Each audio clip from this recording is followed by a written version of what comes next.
Recording now. I still have cough, FYI. It, Okay. Grimson, he developed a cough because duck immunity system is not as great as his normal human one. Alright. So,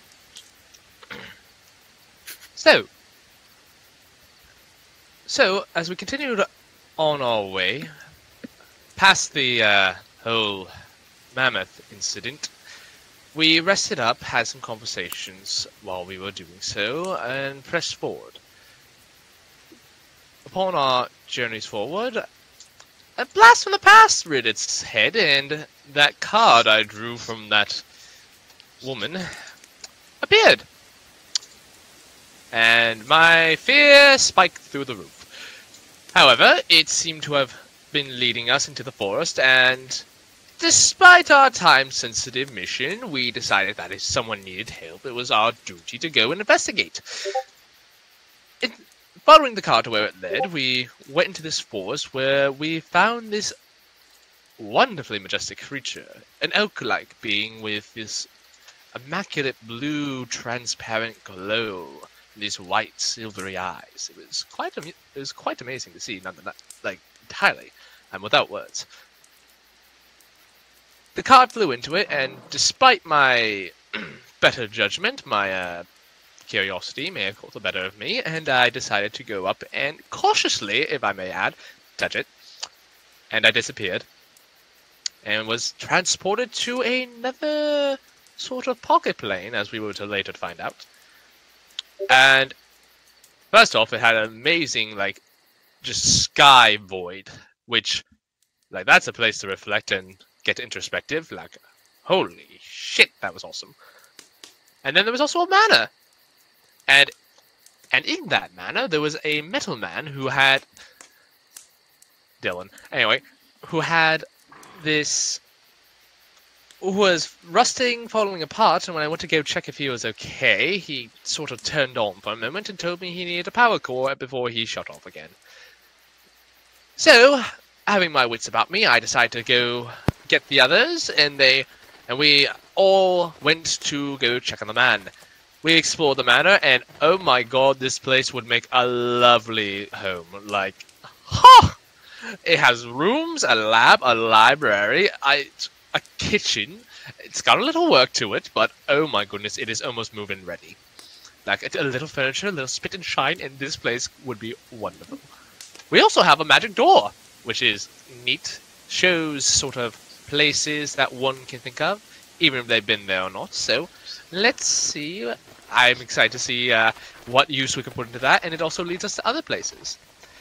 We were able to find a room, though, that was able to repair the metal man. However, his core seems to be damaged, and we need to find a chunk of charged Liberium, a sort of rare metal that can be infused with magic. We couldn't find any around the place, but hopefully, if we go back to Binky's, she could perhaps special order it and maybe just repair the core outright.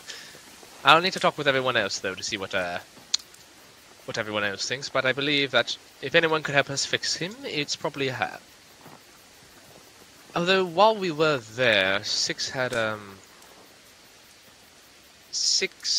went into a room that was with the magic door. She found nothing but a black void and went off rather upset.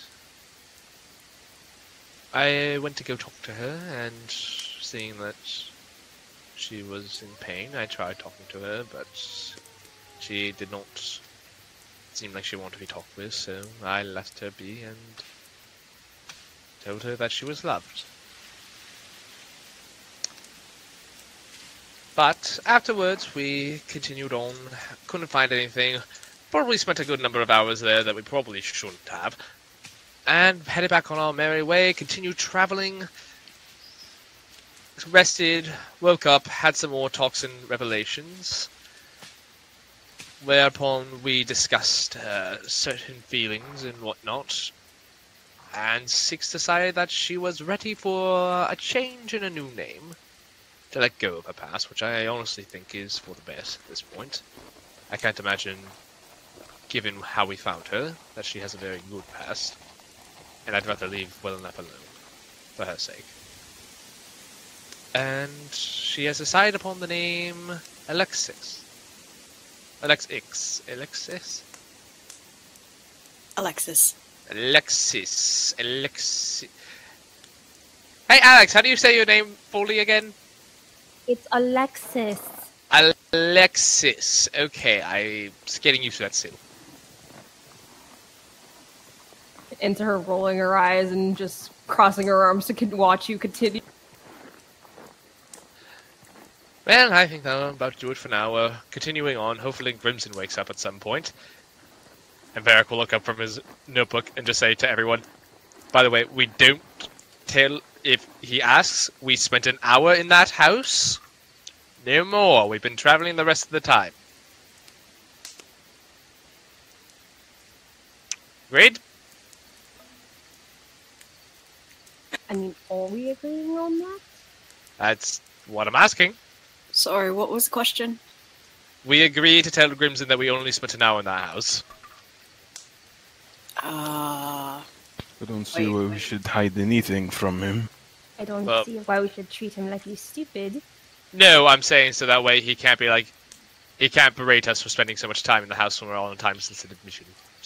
I don't think he is up to judge when he did what he did earlier. I'm just saying... No, you're not. I get what your intention is, but it's fine. And we will say that as this is the end of the recap. Don't want canon and recap to merge. No dear. So you guys finished up your talk, making your way back to your little campsite to finish up eating. And I will say, as you do so, the little round duckling with a poof of colorful dust, you spot the full-grown Grimson once again sitting there. In the nude. He's not nude. I thought that's what happened when you get knocked out of the duck. Oh, yeah. yes, that was the duck thing. Yeah, That was a duck thing. It was. Also, considering that Tenzin was literally tied to him. Why not both? ¿Por qué no los dos? Better question though, is he literally just covered in fucking hair? I mean, judging by he's like a Wookiee that we've seen, yes. He's just a Wookiee. He's just like, oh hey. Oh hey. Also, because Tenzin was literally tied to him, just kind of like.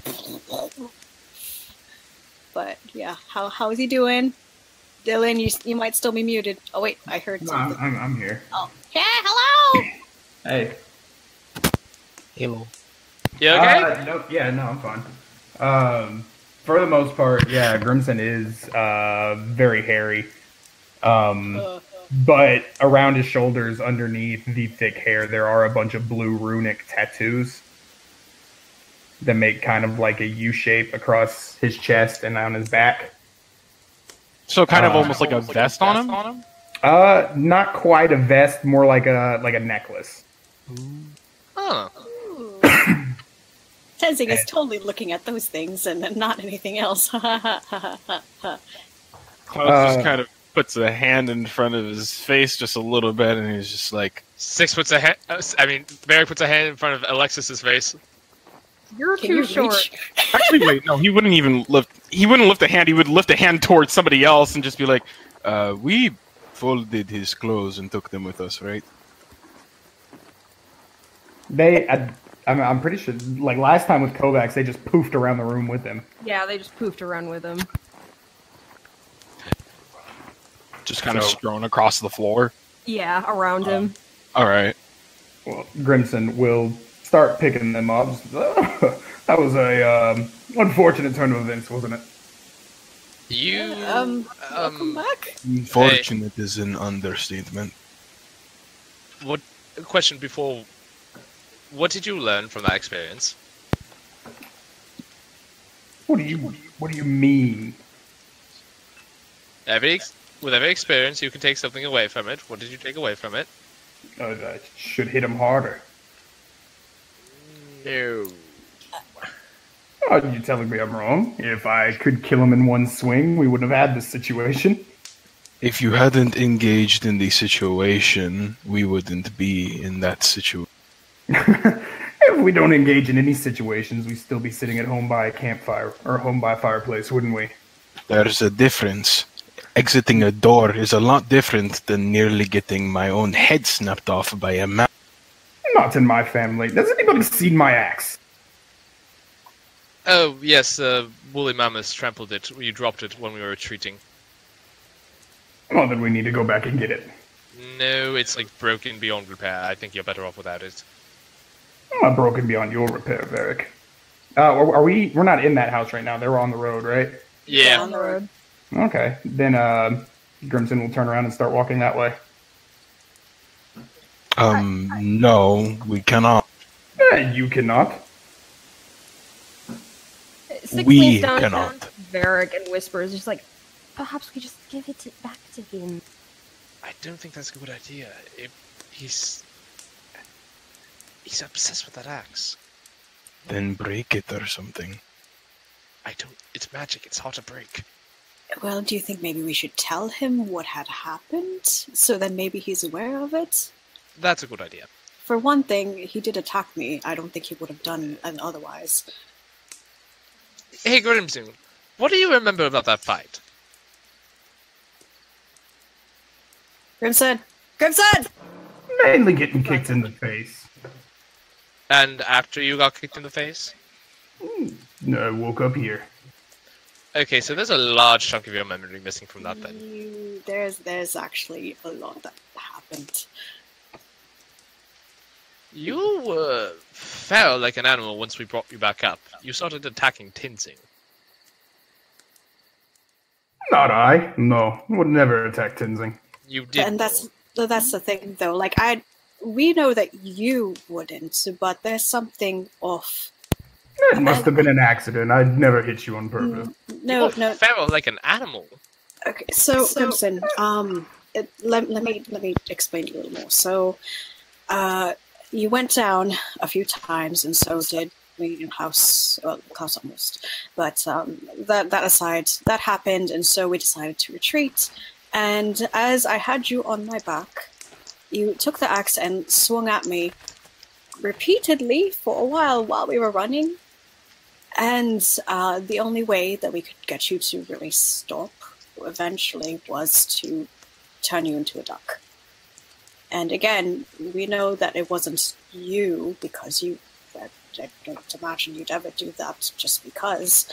But even so, there's something off, and we are considering that it might be the axe, because ever since you've gotten that, you've been a little bit strange. You're violent, not homicidal.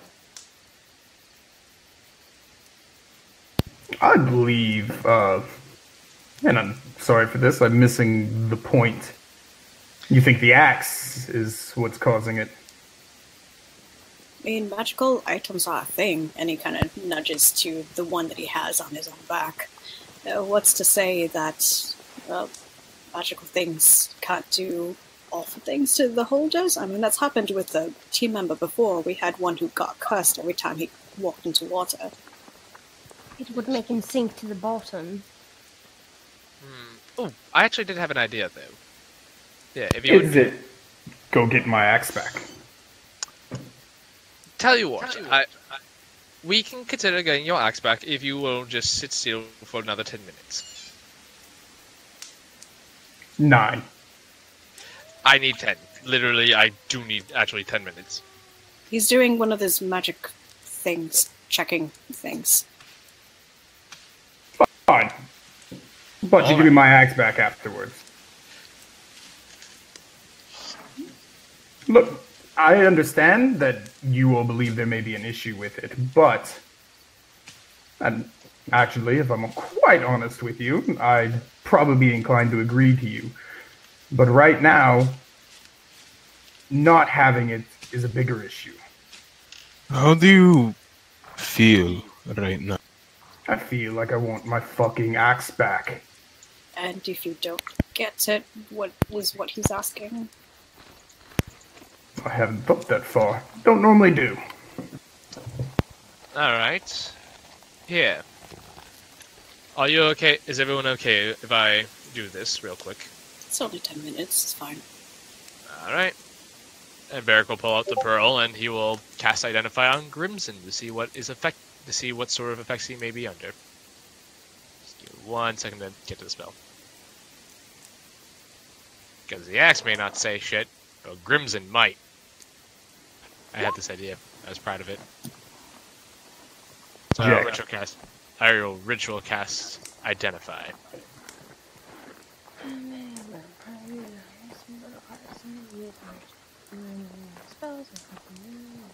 I'm not an object. Yeah. Oh, I'm at the bottom. Oh, Such okay. a creature throughout casting, you learn what spells, if any, are currently affecting it. And then there's no casting either.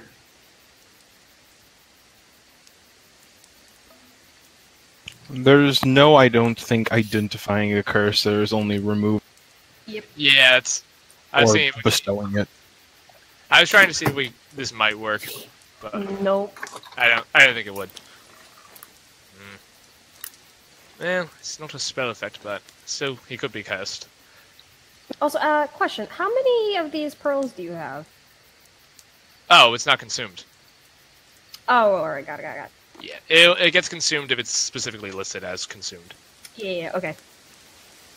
God, no, I would never cast this. I would never pick this spell if I had to use a pearl every time. That's hella expensive. I should also mention that, what's it called?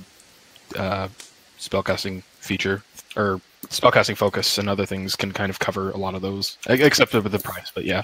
Yeah, if it's priced or consumed, you have to have you do have the material. You need the material component.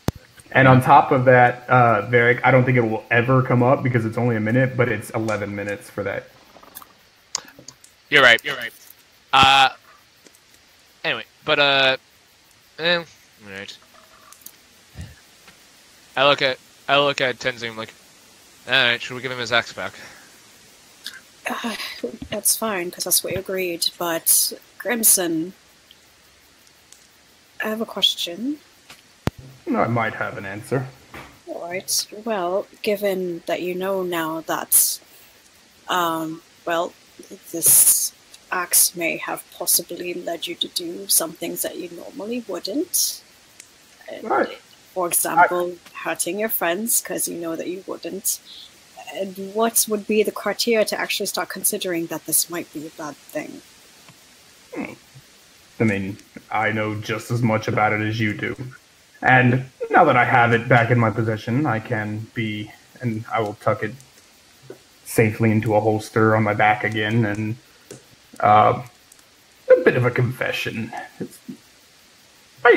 I could feel something was wrong with it. I am aware. I just thought myself better than it. Okay, I'm just asking as precaution, because, maybe you can, overcome it. But in the meantime, just do be cautious, and if something does happen, you really do need to consider what happens next. Would you? I don't typically see and or have read stories about people overcoming curse Would you?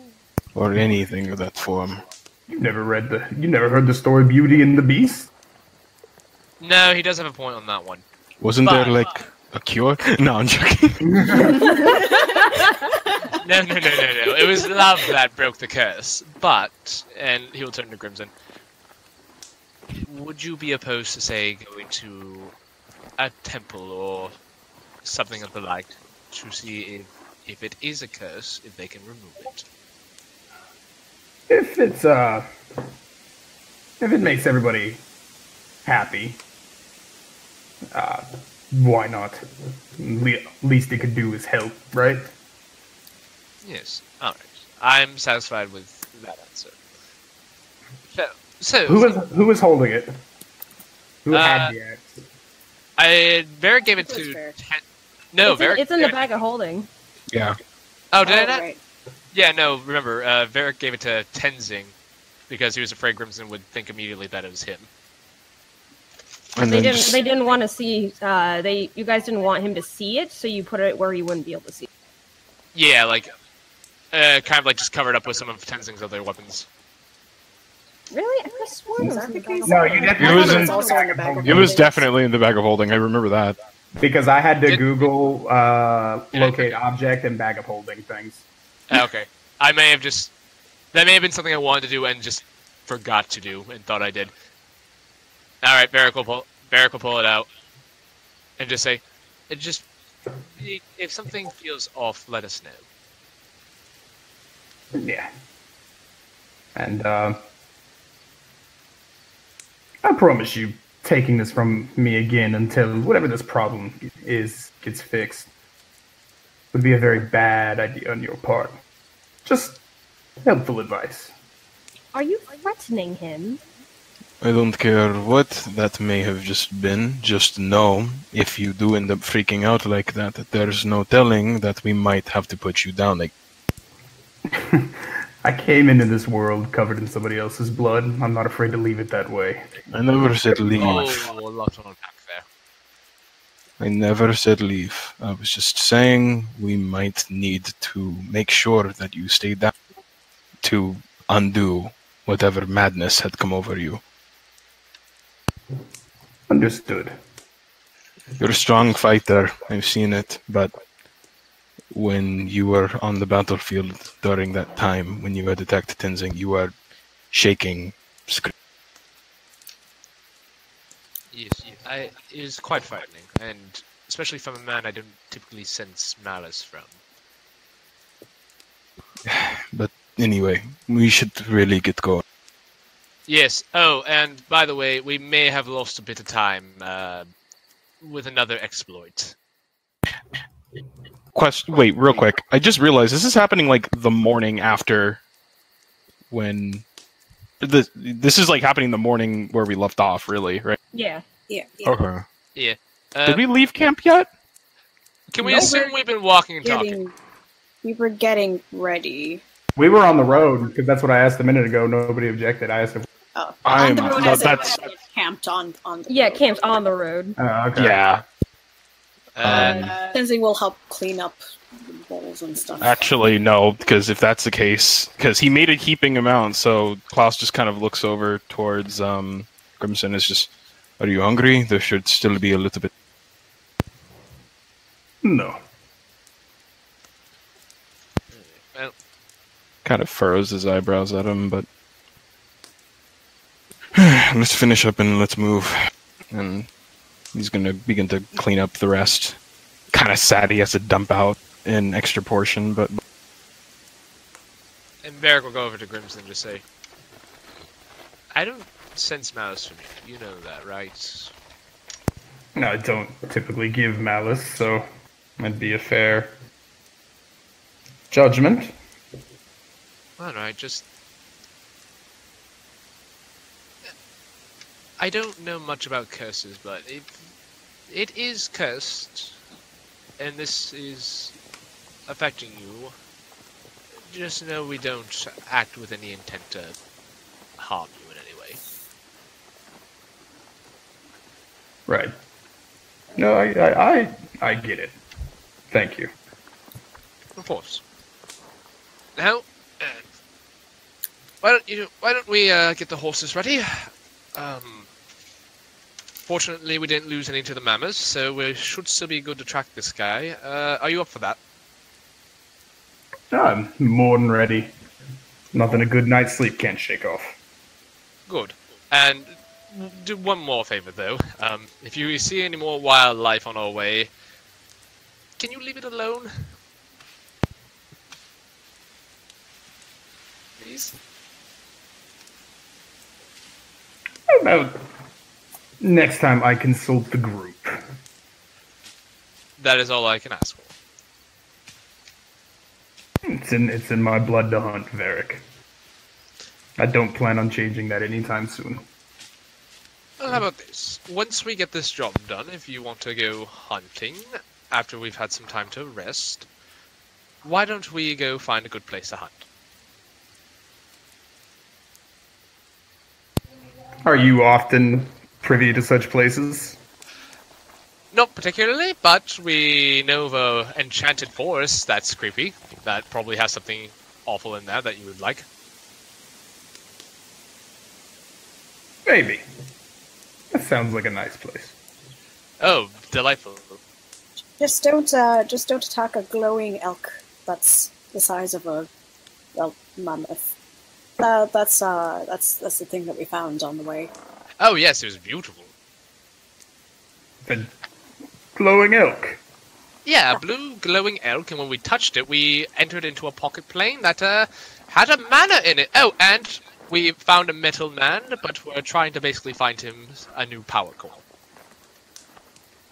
Uh-huh. Was his fur glowing, or was it just like an aura? Like, it was kind of translucent.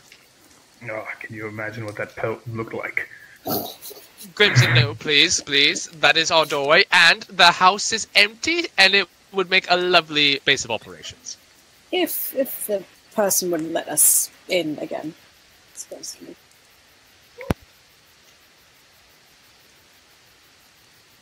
Okay. No killing elk. Thank you, my friend. One of the few things I know I can't kill is an elk. Then what's the point? You already know you could kill it. And I Alright, don't have a blue glowing elk. The both of you. Are you ready? The Yeah. dishes should be done by... Yes, I'm quite ready to head off. Oh, and one more thing that's kind of important. Six has decided to change her name to Alexis. Alexis. I am trying. It's your... Listen, I'm used to gnomish names, alright? You're stealing not spit, and I don't like it. No, Hey, stares at Nox.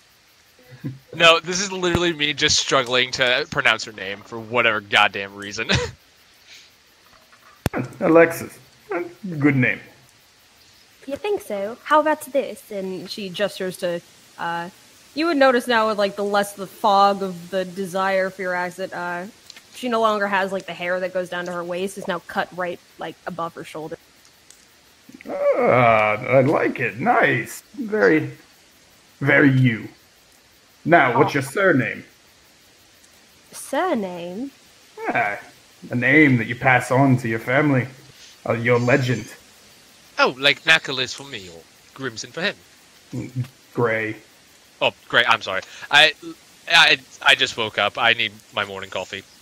I guess I've never thought of it. I mean, this change to the first name is something I decided on today. Quietly, Klaus murmurs to himself, make coffee next time. Got it.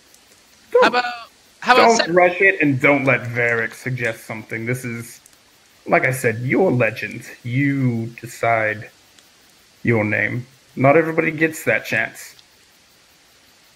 Would you have liked that chance? No, I love my name. And it's a good name. Alexis kind of gives you a playful punch on the shoulder, Grimson. I was about to say, who the fuck's Alexis?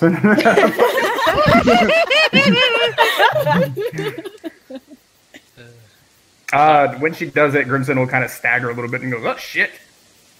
Oh, looks like all this travel's been doing you well." Like, there's a big grin on her face. All the training will come to a point. I am happy to hear. All Klaus right, nods back on that. affirmatively in the background. All right, back onto the road. Yes. Agreed. Quite ready to head off. Grimson, would you like to lead? Sure. I believe we had a trail. Did we not? We did. We did. Oh, and Farrah just kind of leans. I had a plan. Everyone else shut down. Can I get your honest opinion? Well, I mean, after the conversation we just had, I believe my honest opinion was to defer to the group, was it not? It was, and I am not trying to bring it. I'm not trying to actually go through with it. I just It want to almost hear you. sounds as if you're trying to get me to go back on the thing we all just agreed No. on. I just want to hear your thoughts on it and see where you think it could be improved. Varrock, is it the sleep thing? Well, here's my idea. He turns to Crimson. If you're suggesting I put a quarry to sleep before I hunt it, I'm not going to talk to you for the rest of the day.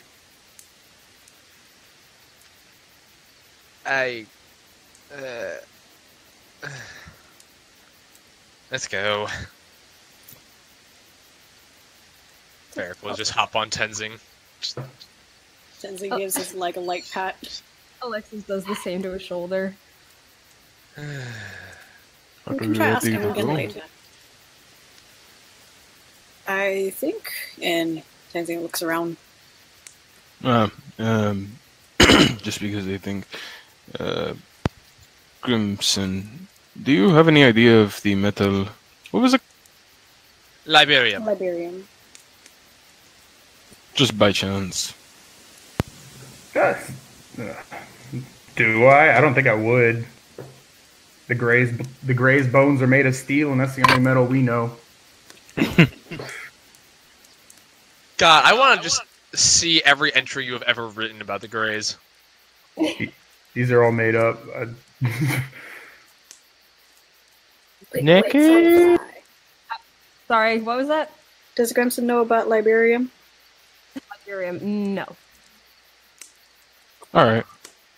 Yeah, sorry, I can't be of any help. It's alright, none of us really know about it either, so... It seems to be a pattern developing lately. A pattern of what? Nothing, don't worry about it. Well then, that out of the way. He looks at Tenzing. Well, Alright, off we go, I suppose. Alright, so you guys continue your little journey down the main road. we should start a mariachi band. Die. I'm definitely not taking you hunting, ever. No, that was Michael saying that. I just... the thought popped in my head, and I love it so much, I had to say it. I mean, it's in line with Varric wanting to make a band in the first place, so... No, I just imagine us, though, Don't like, in the admit it, whole, like, you know, the whole, like, outfits and everything, the sombreros and all, just going... The song is stuck in my head. Just down the road, just... Alright, so you guys continue. You guys find yourself traveling for about an hour and a half. And as you do, I would like someone to roll a perception. Not it. Can I help whoever does it?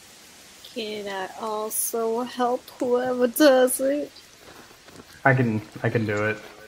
There's not a double help, frickin' Tenzing.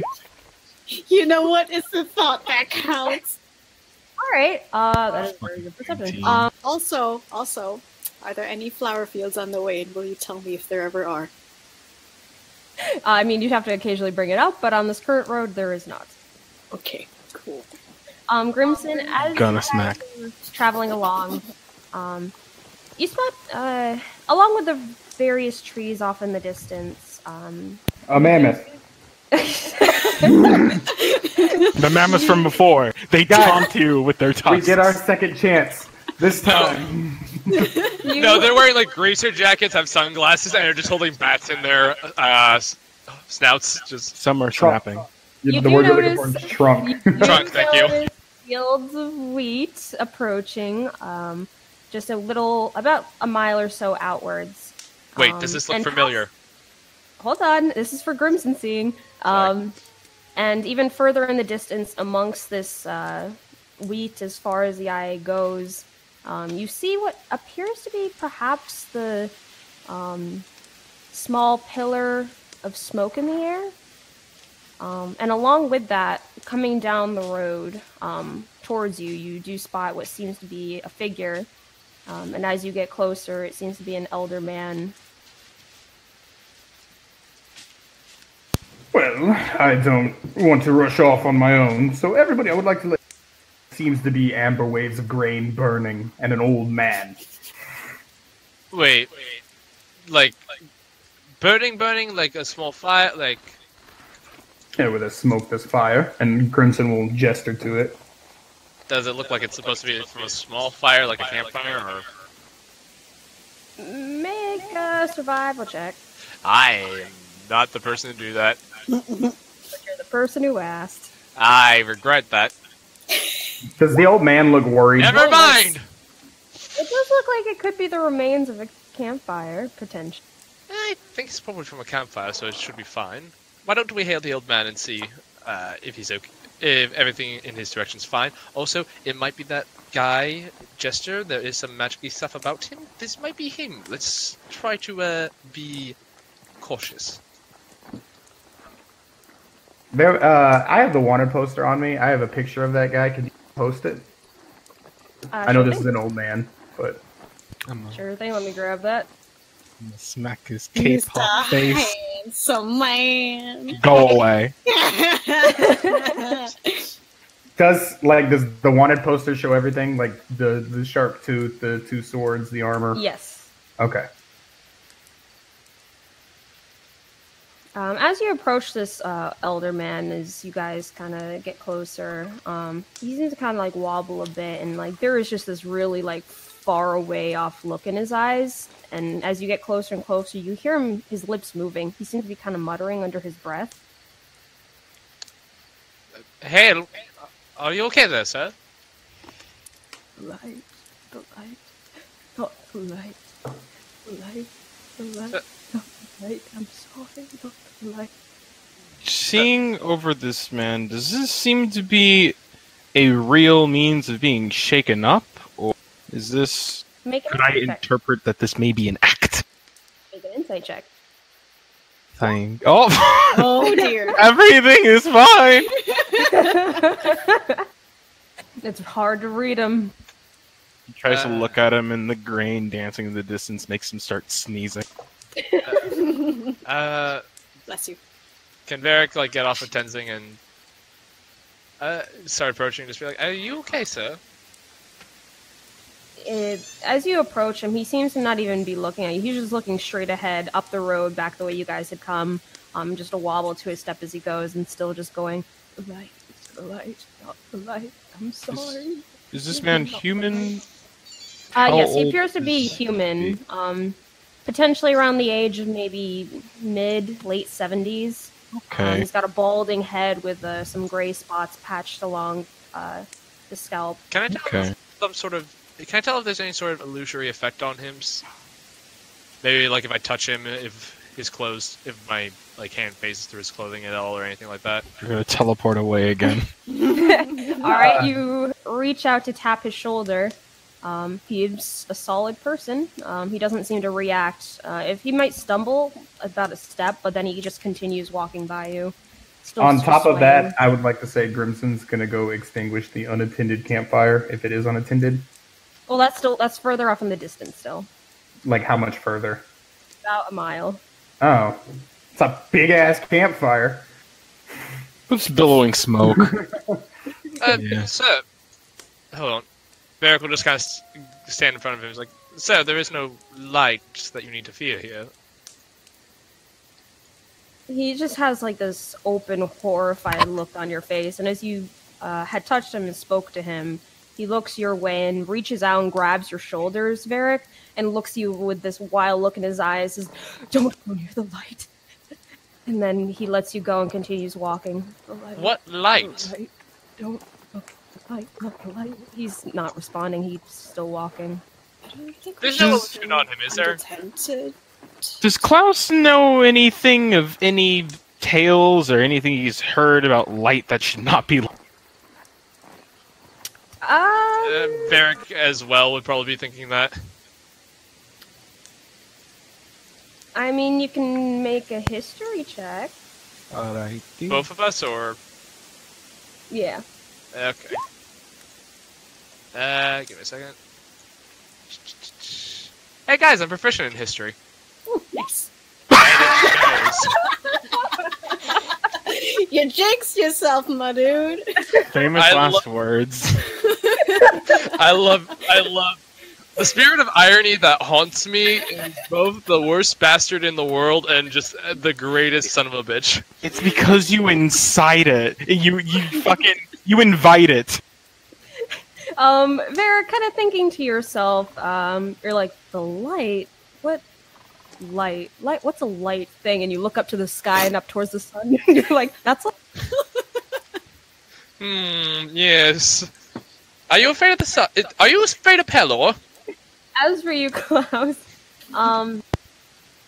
thinking it over, you're not exactly familiar with this particular area of territory, and in what in regards he could be thinking about that would be referring to a light. You suppose maybe that there are creatures that give off a light, or maybe the light of a torch, but none of these things really seem like stuff that would kind of put you in a daze that this old man is in. Yeah, I was wondering, based off of his past, would he recognize it as something maybe similar to, like, this dude maybe having some form of attack, like anxiety or PTSD, or... Yes, you would get the sense that he must have seen something very traumatic. I turned to everyone. I don't think there's really much we can do for him. Not for those sort of wounds, no. But we can offer comfort if he wants it. And then Grimson will dig through his pockets and pull out a ration and go to the old man and just, excuse me, sir, take this. And is there anything we could possibly do to help you? He looks at the bit of ration that you drop in his hands, looking down at it with his just wide, glazed eyes, and then back up at you. And he just gives you this pained look and just, don't go near the light.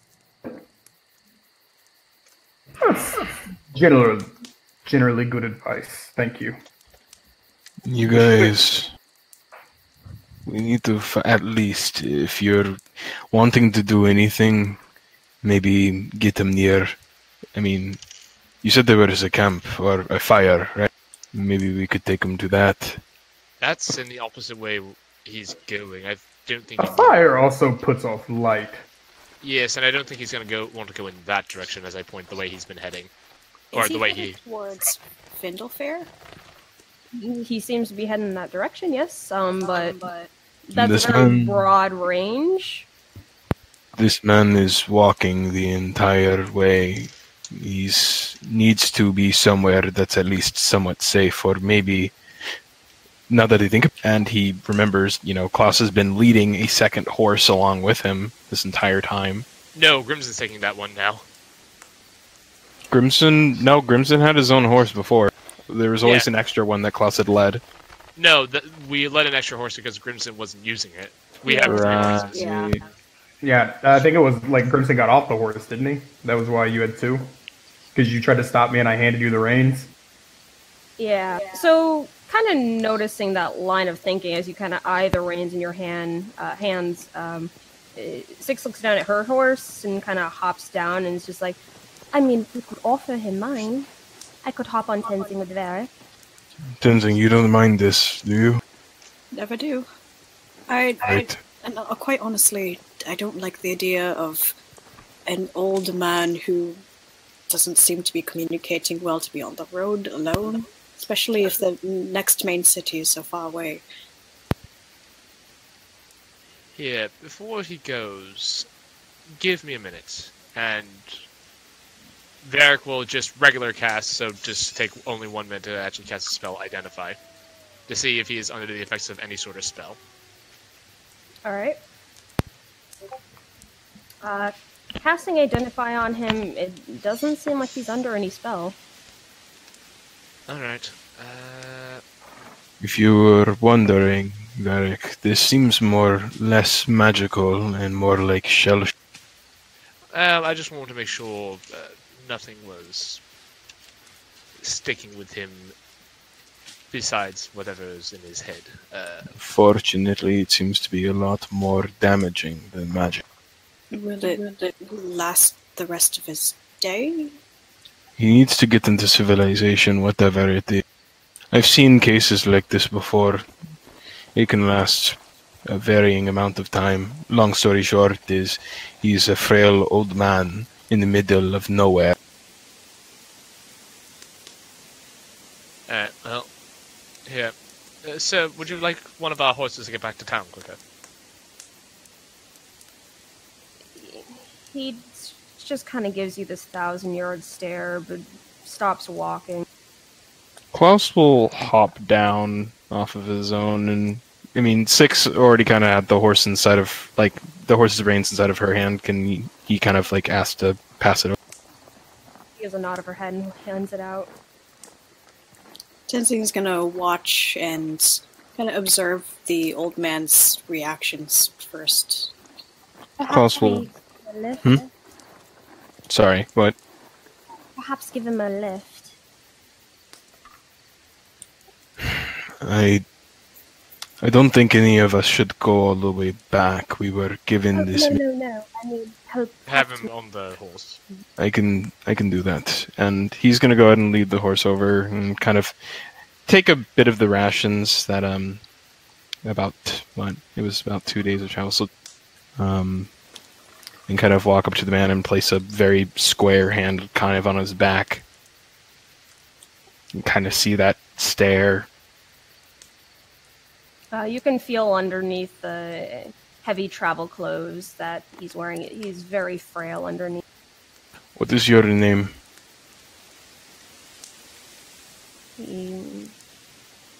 Give a persuasion check. Yeah,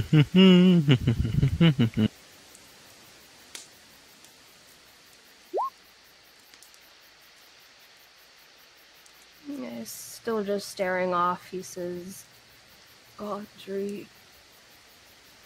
Godry. Alright. Which town did you come from?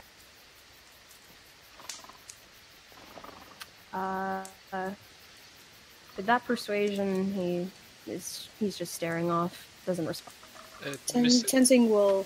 Oh. Even if I'm not getting him to answer, does it seem like his mind is at least being jogged by the question? He seems to be focusing off on some distant thing that's in his head that's not going over. Mr. Godry, when you get back to Findlefair, if you are able, maybe you should report this to the guards. Tenzing will go over, and he's gonna look at the man, and he's going to huff for a second, and then he's going to wave at him, and making sure that he's in his direct line of sight. He's gonna say, "Hello, Mr. Godry. Are you going to Findlefair?" He just kind of sways.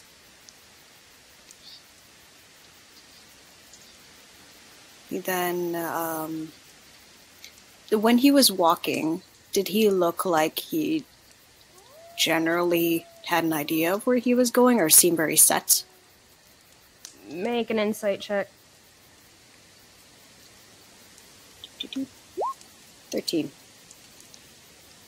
You got the sense that he sort of had an idea of the direction he was going.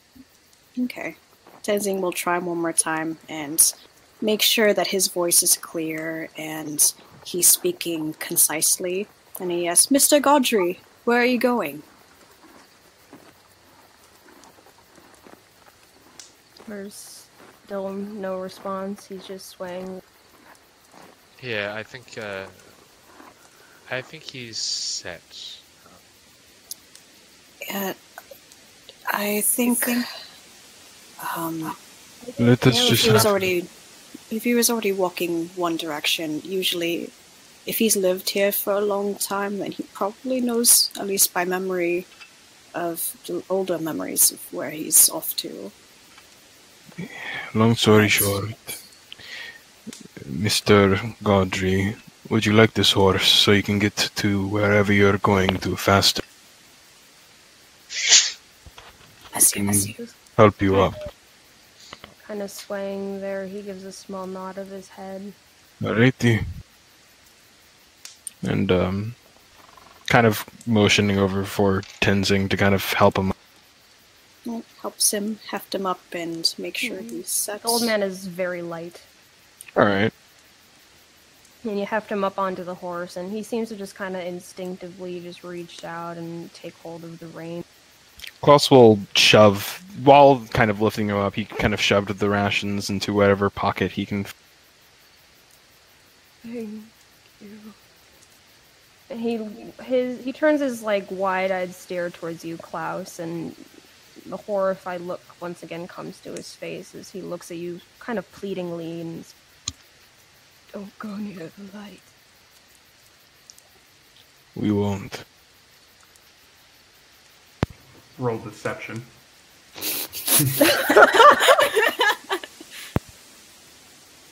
Alright. Any fucking way.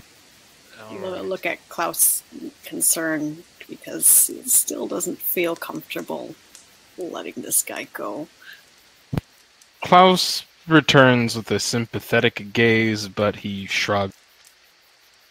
Six walks up to what was once her horse and gives it a little pat on the side and says, "Alright, go, off you go."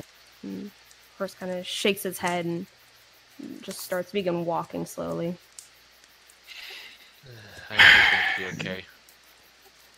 He's not going to be for a while. I've seen things like this before, but at least he'll have chances of getting back to Findlefair now than trudging all the way there. Don't know how long he's been walking prior. Looks like he knew what he was doing, though, at least. We might want to stay a bit more vigilant if we're heading in the direction he came from. It sounds like we need to figure out whatever this light is. Stop it. Am I wrong in that? I don't disagree with you on that. Last time I checked, we were paid for finding someone, not dealing with some weird being or incident.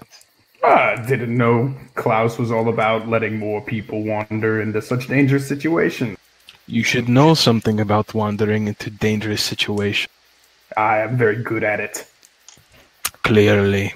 I'm actually agreeing with Grimson here. If something's getting people hurt, we're either talking about tracking down a thief, a potential murderer, or who is a thief, who's known for being a thief and not a murderer, or tracking down something we know is actively hurting people. Wasn't it the last mission that you all had given by Lionheart? The same thing happened where you guys tried to do your own thing and she got angry at all. And she can be angry if she wants. Well, it's not we tried to do our own thing, it's just more of it. Things led down worse than we had expected. It wasn't a simple mission. Yes, it's... Vera just kind of starts thinking back and it's like, I don't want to talk about that. Let's just keep going. Tenzing sits down so Varric and Six can get on him. Thank you. Alright, walking with a bit of a wobble, she eventually makes her way over to you and helps herself up onto you with your... Grinds his teeth before moving on. It may do us some good to maybe go to a library and research this light before we try to tackle it, though. I will throw that out there. I've got a feeling we'll run into light before we library. Do you still want to check out that smoke? Yes. Wouldn't be a bad idea. Left unattended, it could burn down all of somebody's hard work here. Yes, let's take care of that post haste. Or is that not a priority there, Klaus? He doesn't respond, looking on forward.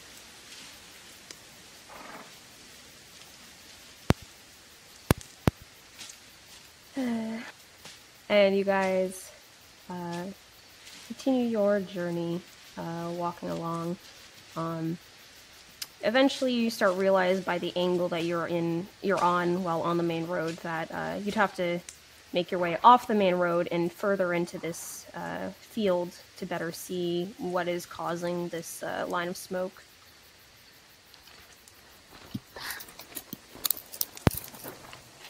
All we really need to do is see if it's attended. Grimson will start to start to turn his horse that way, not leaving. He goes, I can make a quick jaunt that way, or somebody else is welcome to follow with me. Yeah, I could go with you. I also want to check it out to see if this is the same as something we've seen before.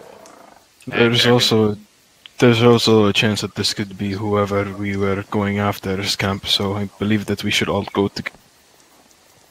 I was about to say, it might be safer just to stick together in general, because we don't know. This might be something. But, is everyone alright with that? I have no problems with it. Looks back at Six, who hasn't said anything. Alexis, you mean? Alexis, fuck! She's kind of looking back the way you guys had come from, and at the call of her name, looks back at you guys again. It's just like, sorry, what was the question? Are you alright with we all go together for this campfire? Well, I think we've sort of learned what happens when we don't go to places together. Side-eyes Varric. We get things done is what you mean. Come on, Grimson, let's go. We should follow after them, please. Yes, come on. I realize that the traveling order is now Grimson ahead, Tenzing, and then Klaus is probably following by. Varric will be keeping an eye out to see if this looks like the place that was in, like when he was trying to like see if he could spy on the guy with the room. If this looks similar. Looking through, does look similar, Varric. Oh, he was here. Is that what you saw with the door? Yes. Oh boy. Speaking of Varric. Yes. I've been meaning to ask. We had gone over it a little bit before, but you had told me about attuning before. Yes. What do you need to know? Well, do I have to do that while I'm like at an inn or something, or when we're at camp to figure this thing? And he points at the lance that he has on his back. Oh, you should be attuned to it already. Oh, right. Just wondering. So then, because I'd sort of purposely not been using it because I didn't know if I was supposed to wait for something or. No. So you spent an hour focusing on it, right? You and Grimson both did that, I believe, at the end. Did we? I don't remember. I'm fairly certain you did. Can I take Varric's word for it, Michael's word for it, DM? Yeah. Okay, cool. Attuning isn't like this long serious process. It can be pretty casual. It's I remember you had mentioned.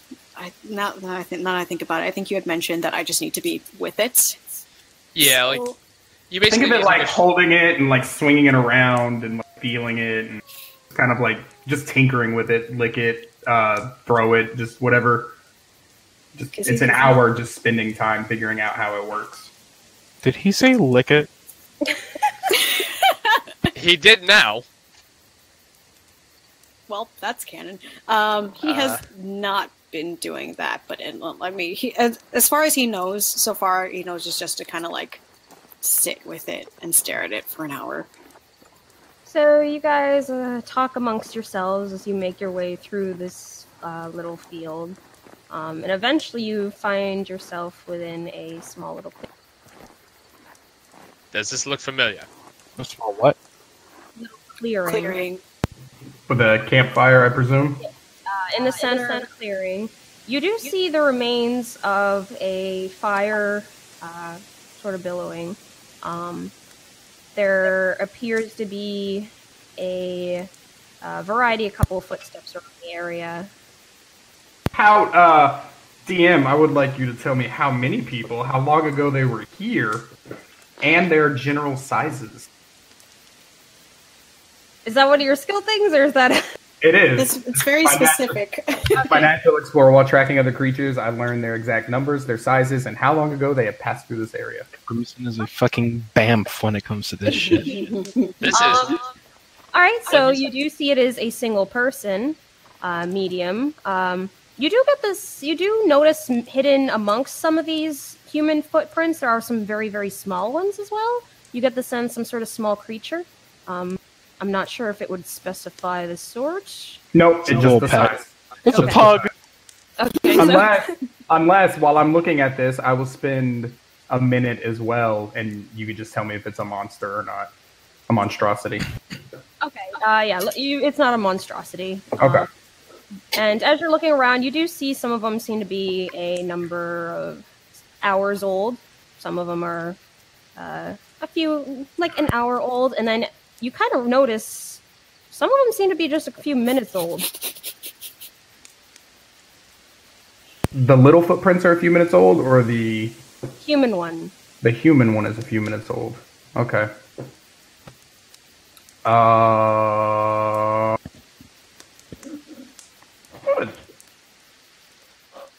There's one person, if I get that right, a few creatures. One person, one small thing, but there's an hour-old set of footprints and a few minutes set old footprints. Yep.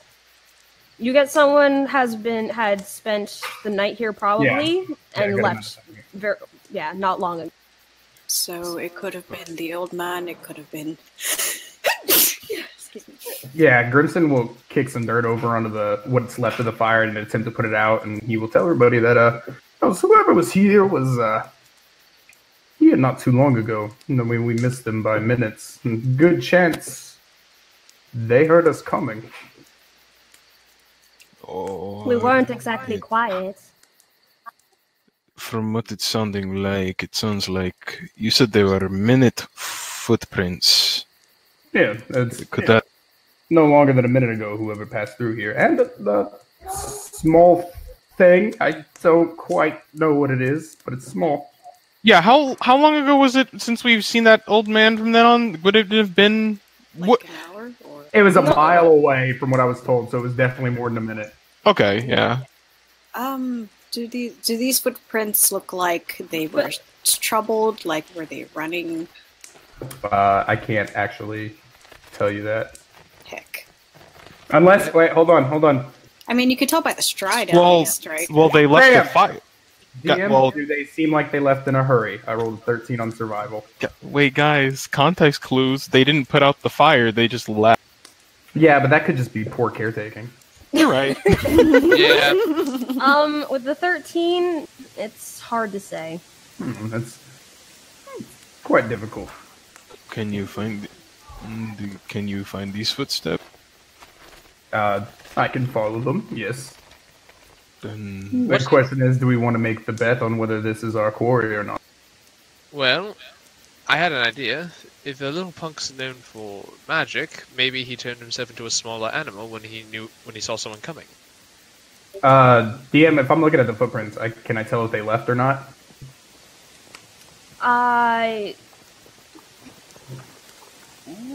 Looking around. Either one, the little one or the human one. Yeah, with the human footsteps, it's kind of odd because you look kind of like following them around this little clearing. You get the sense that just one area they just seem to go much lighter and then kind of barely noticeable. But they do go off, right? Looking from, you can see an area where the footsteps came in. You get the sense because they're older. But as for the more newer ones, they do seem to be sort of moved around a bit, perhaps a little hurried, and then nothing at all.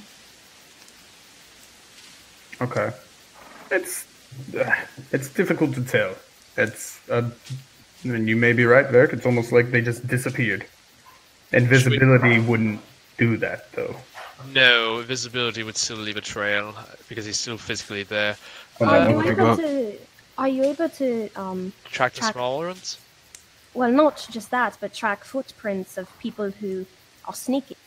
I mean, I can, but that would take a roll. A roll. A roll of what? Bread. A roll of chance. A roll of sage, clear the nostrils. Maybe I can sniff them out. I just happen to have sage. Hold on, I'm looking at something real quick. I think that he just flew away. I mean, given some people can do that if Crimson can turn into a werebear or whatever. I am going to take a bit of Varric's sage. I'm going to roll it up, smush it between my fingers and sniff it, clear the nasal passages, and then I will cast Locate Object on our quarry's armor. Specifically, see if it's within 1,000 feet of us. Can you post that? I can. That is familiar to you. Does that count just looking at it? Technically, we just had this conversation with Sending, and he said it was. Yeah. Yeah. I was about to say, you also let me do this once before, so... Okay. Alright, using your, good sniffer, you do spot about 10 feet away what you are looking for, huddled up in the grass. Okay. Oh, don't tell me he fucking abandoned his god. He's just sitting there or whatever? He seems to be crouching there. Moving ever so slowly. You're Klaus welcome, is gonna... you're welcome to come out, or we can do a whole chase you down thing. There's a small moment of silence. Are we doing... We're doing the chase you down thing as Grimston is moving closer to the... Varric All right, I'm sorry. You see the guy stand up, and standing right before you is the guy in the poster that you've been looking for, and he has his hands up in a placating manner, like of surrender. He kind of gives you there's like this big grin on his face. He's just like, I'm so sorry. I didn't know if you came here to rob me, or you just sort of this group of people suddenly came upon me. You can't blame me for hiding. We're here to haul you back to Findle Fair. No, we came here to make sure that the fire wasn't going to, spread around this entire gestures around. My apologies, I forgot to mention this anyway. This is our quarry, people. Right. Weapons down on the floor. Suddenly, now. there you see him immediately. As soon as he hears Crimson say that, he throws something is thrown on the ground. Varric will say, as Crimson says that, Varric will say, "You know what's funny? Your face!" And we will cast Sasha's hideous laughter. Tensing sighs. He needs to make a saving throw.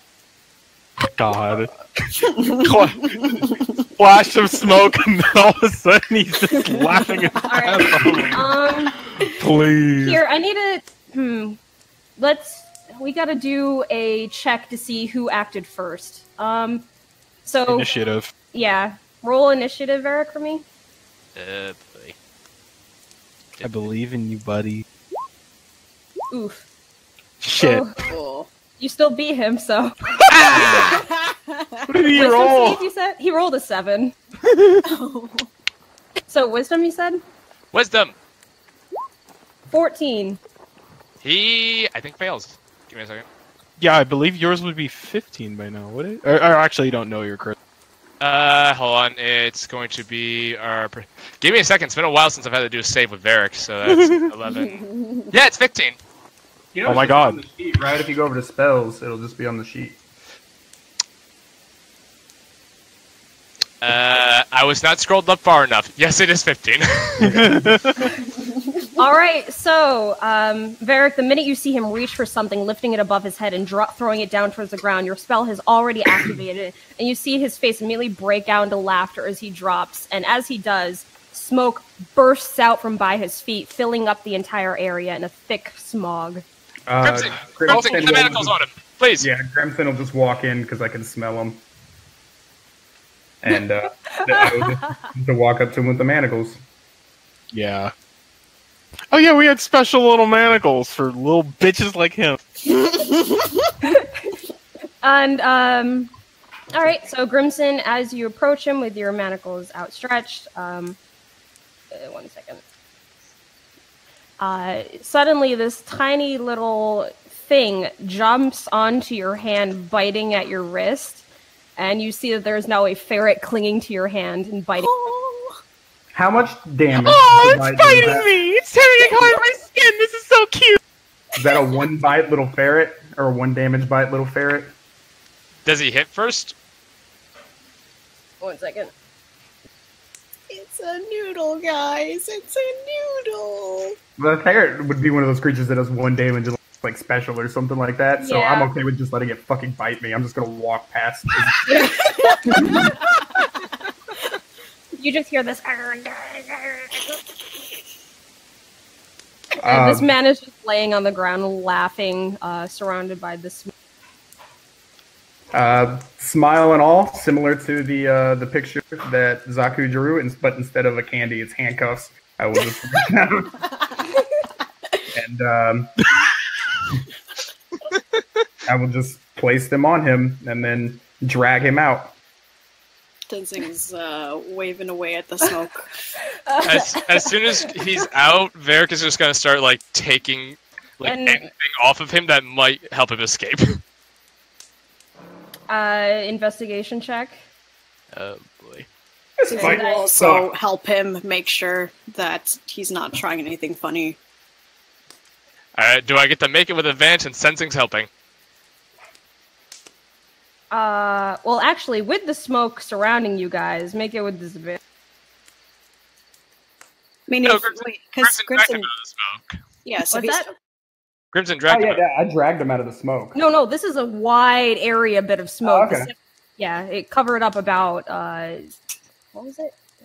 I was about to say I could blow it away, but that's what Kovacs did. Don't bring up his name!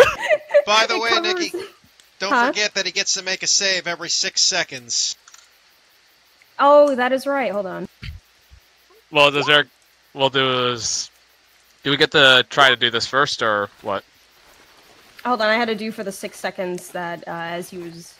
being dragged. All that, yeah, as he was being manacled and dragged, so I'll just do 2. Okay. Grimson, as you are dragging him out, you hear his laughter suddenly stop, and he goes to kick you. Okay.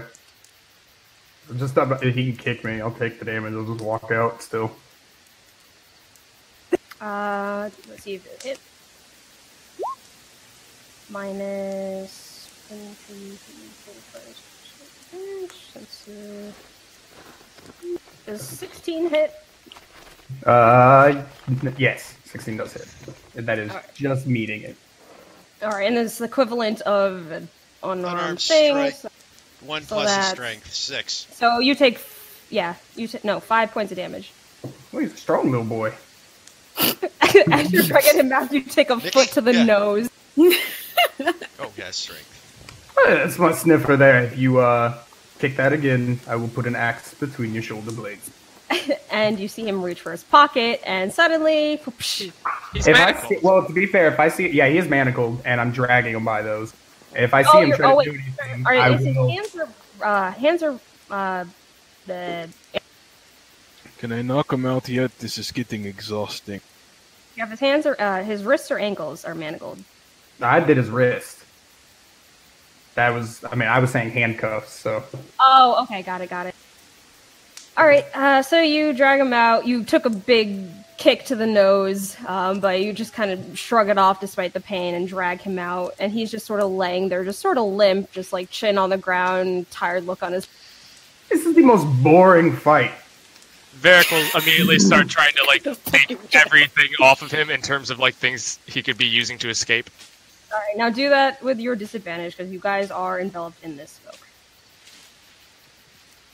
Just letting you know, Tenzing has been walking to meet up with Grimson, or sort of a half jog. All right. Looking him over, you find about you find a pouch holding about 300 gold in it. I will take that. As you do that, the guy's just like, "Oh, come on! That's mine." It's better us have it than the guards. I thought you were looking for things that could help him escape and not his money. I was getting there. Varric is just... But no, Varric is just taking everything off of him that he can find. Like, literally everything. Perhaps you should start with his weapon. It's literally... Honestly, the guy has the right idea. Varric is literally just taking everything off of him that he can. Klaus eye rolls a temptation to hit him because he's the only person who has sense in this fucking vicinity. No, I'm saying anything he might have on him, I'm just taking off, like anything. Oh no, he was just hating how the criminal had sense. Anyway. So you get just that help me pouch take of him- gold. You get the pouch of gold, you take off his weapons. What does he have for weapons? He had Swords. 2 short swords. Alright. Varric will just plop this in the bag of holding. And Oh, let me add that. Thank you. as you're also busy with that, and you hear him just kind of like right down the ground, just like, and like hearing the squeaks of the little animal that's clinging to Grimson. He's like, "It's all right, cheese, come back here." It's like, Cheese. All right, I love your ferret's name. good one, right? Made it myself. I think it's good. By the way, so do you actually know what you're being charged with? Oh shit, Klaus is right. Yeah, sorry. Second thought that just kind of entered my head. Oh no. Oh, yeah. Solid Do one point. for the, yeah, one for the Yeah, ferret and good one hit. for the foot to the face. So we may be taking those things out of the bag of holding. Thank you, Klaus. Yeah, you're welcome. Dear. All right, good. Good. Oh, Thank God. that would As have he- turned as into he- bloody murder real quick. Well, I mean, I hit the nearest thing, which would have been him. As he calls out the little creature's name, Cheese releases Grimson's knuckle and goes scattering down to hop down on the top of the guy's head and just rest there. And you see it like bring up like its rear and just like hiss at you guys. Sorry, So- don't mind him. He's got a bit of a temper. Anyway, so do you know what you're actually being charged with, by the way, as Varric keeps rummaging through his pockets, looking for those smoke bombs he had? Look. I know I've got a history to me. I won't lie. I'm aware. But I Yeah, swear, hold on, if people are just- saying I took something, I didn't. It was someone else. Nope. Hold on. Grimson will cast Zone of Truth and then ask him to tell that story again. Oh, great. Everybody, do your Yeah. rolls if you're close. Nobody's Oh, fucking lying to dear. me right now. Charisma save? Oh dear. Good job, Klaus. You can lie to me. Yay! Varric, you can't lie to me. Tenzing, you can lie to me. Six But Why I'm guys, do Why have I failed every charisma save? Six got 16, and Damien got a 16. Okay, Damien can lie to me, but I'm very well aware of the fact that he can still lie to me. Varric 'Cause feels I'm- the effects and goes, God damn it. Yeah. Anyway, So, we were told you were a bit of a trickster, if I'm correct in that, and you happen to be well enough to pass that save, or to pass my little magic there. So, Like, wiggle a bit, just like, and roll oh wait, himself no, onto his I have, back. wait, I have advantage on any saves, magical saves against intelligence, wisdom, or charisma saving throws. Congratulations. Gnomes cutting, bitches! go ahead. You're not really who I care about in this. I know, but what a pride. Ah! Okay. So the good news is everybody passed. but Professor Grimson. But we know for the fact that he can still lie and should not trust. Fair. Anyway, so you know what you're being charged with, right? He rolls onto his back and just goes like, No, I don't let him roll onto his back. I'm holding okay. What is he doing? Is he like just sitting down or? Let's do Being dragged by his by the wrist and the manacles. Yeah, So- contested athletics, Grimson. Oh dang! You guys see him kind of give like a little grunt, and then with a sharp turn, you see him snap his legs out of Grimson's grasp and lay on his. I will cutting words him. I was just getting more comfortable. May I remind you that we're not a royal guard. We're a group of we're a group of travelers. Hold on. I want to know, do you actually know what you're being charged with? As I was saying, If he's on the ground, I'm gonna sit on him. what? Wait! Don't crush him! Don't crush him! Don't crush him! I'll just sit on his legs. You're still going to crush him. Well, he can't run with broken legs, can he? That is uncomfortable. Oh, you are a heavy man. You think sitting on your bony legs is comfortable for me either? Pony? He's gonna do an athletics check. 23. God. I will cutting words him. He's not doing anything. You see him like lift his legs, and Grimson, despite your weight settled on him, he's able to pick you up an inch off the ground and just gives you this cheeky grin. This is getting ridiculous. We don't need to read him his fucking rights or something. We just have to turn them. Hold on, I want to know though. Do you know what you're being charged with? As I was saying, I swear if you heard anything about someone like me taking from someone or something, I swear it is all a big misunderstanding. Can you answer his question, or are you just going to keep on making up bullshit? Actually, with that being said, I want to insight him on what he just said. Okay.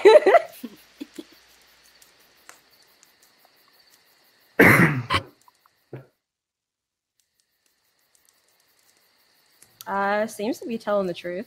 Oh yeah, sure. Anyway. Klaus will note that, but I take back nothing of what I just said. Yes, please just answer the question. Do you know what you're being charged with? I'm guessing stealing something. Nope. Stealing what exactly? I don't know. My guess is something valuable, coin, jewels, something of this. Surprisingly, no. Again, some Klaus sort of- brought up the point. This isn't our job to figure out. The sooner, I mean, don't take me wrong here, but the sooner we get him back, turn him over, we can actually come figure out what this light problem is here. That is actually a good point. Klaus All right. rolls his eyes, but Guys, I'm going to ask you to do something kind of uncomfortable. I need everything off of him, including his armor. Why? I mean, if you wanted to strip me, you just had to ask. Sweats and look off to the side. If Maybe- he's laying and Klaus is next to him, he's gonna give him a nice kick to the arm. No, I'm more afraid he might have more tricks up his sleeve, and I literally want to be rid of any surprises. Including that ferret of his. Or we could turn him to a duck. That is also a possibility. Whatever you do, just make sure that the No, ferret because the is- manacles are going to fall off. just make sure that the ferret doesn't get too close to And this is about the time when Urkel has been still inside of his hood this entire. I should mention. What about, say that again? You cut out there. Urkel has been inside of his hood this entire time. Hello? Yep. So No. Urkel probably just sticks his head out. Wait, oh. Yeah, no, Urkel's there. And it looks very hungry at that ferret. Fun. Does he? Does he? Yeah, that's a good point. It is staring at that ferret. Oh dear. Now, Urkel, let's be civilized.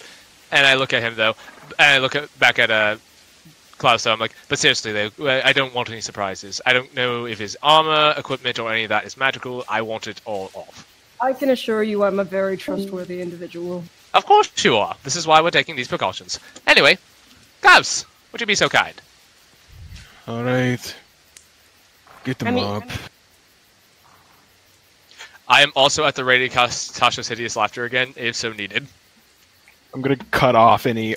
I'm assuming he wears leathers, right? He has studded leather. Then for things that he can't fit off over his hands that are, binded, he's just gonna cut off. Wait, so what are you cutting off? I mean, I'm assuming he can't take off his armor without it going through his arm. Huh? We gotta pause for a second. Dylan. His internet went out. I feel you, man. I do. It happens to me all the time. That happened to me earlier. Listen, I'm gonna be honest here. I trust nothing. I want that bastard stripped down. I want a cavity search. I want everything. You see, Judah would agree with you for different reasons, but anyway. But Klaus, on the other hand, he's just he actually agrees. Like this is a good this is a good insight from Varric.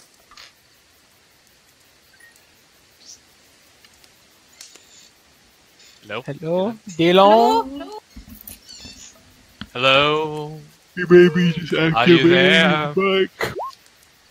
Hello, is it me you're looking for? Discord crash? So far, we're okay. No, it was definitely my side. Oh, okay. Welcome back.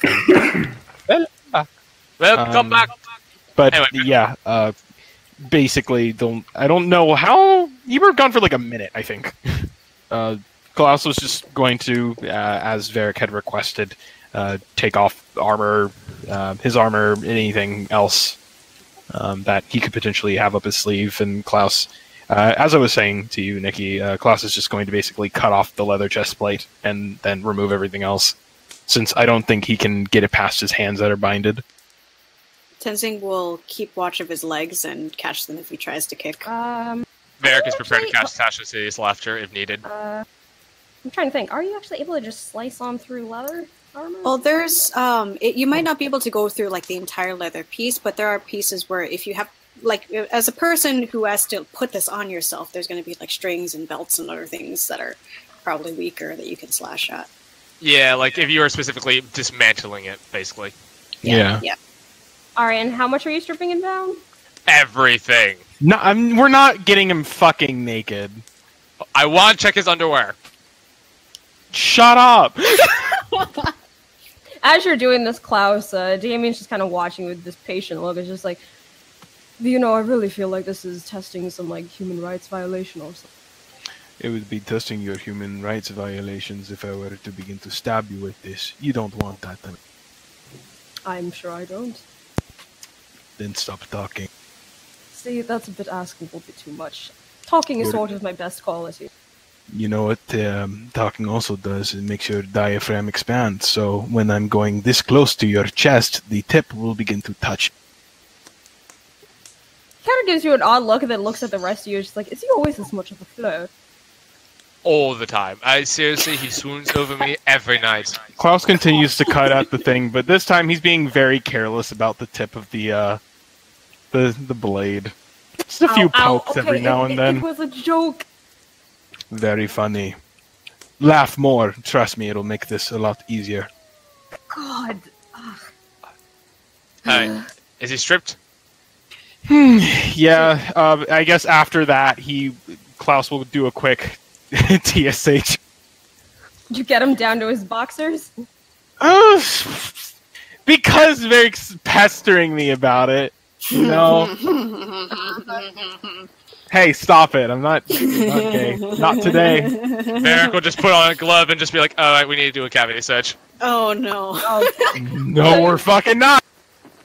So you have him standing there. You did notice that there's a variety of cuts all along his like arms and torsos and thighs. He's very muscular for sure underneath the leather armor. He just kind of stands there nonchalantly, despite the fact that he's down in just his undies. Tenzing low-key sweating just a little bit. Alright, now bend him over. No! That is where I'm going to have to draw the line. As will I. You're not hiding anything in your ass, are you? That's He a doesn't Varric, look did you at get this? Varric, I know you're not some private investigator. Where the fuck did you... What, the glove? Wait, you The actually hiding have a glove? things in your ass part. I've read stories. Jack, take off the glove. I'd like to know what sort of people you're talking to. Wait, you're cutting out there. Wait, who's getting out? I think Nikki. Oh, was I? Yeah, you cut out there for a second. Oh, he said, I'd like to know what sort of people you're talking to hear these stories. I'm I said also read stories. concerned. I said read stories. Alright, and what are all your names, by the way? I am not telling you that. I'm None of sure you your- already know this, but my name is Damien just. None of your fucking business, and let's move on. That's a Wait, long He doesn't name. seem... He's Wait. gonna go ahead and do a quick search on his body. Alright, Just make an investigation check. Kind of going through. Let's see. And I would say, like, partway through your guys' conversation, the smoke has started to gradually fade away. You'll have Well, I advantage mean, because he's I wearing put such that little. out already. I snuffed all that out with dirt earlier, so Yeah. it should have been gone a while No, ago. the smoke bomb smoke. Oh, okay. All right. I was confused. Varric will. Can I have advantage because he ain't wearing much? Alrighty. Oh, Well, sweet. look at Woo! look at this. Alright, looking him over more, Everyone keeps cutting out. I think it might be me. you decided to give a very thorough check of his, of everything he's wearing. Class is ridiculous after all. And in doing so, you feel like you should be very thorough, and with that 19, you do spot, as you're patting down towards the underwear, you do spot what is not his anatomy, and when you take it out, you realize it is a banana. I am a god! A banana. Yep. Is that actually just a... Wait, hold on. I have an idea. And I will start ritual casting Identify on the banana.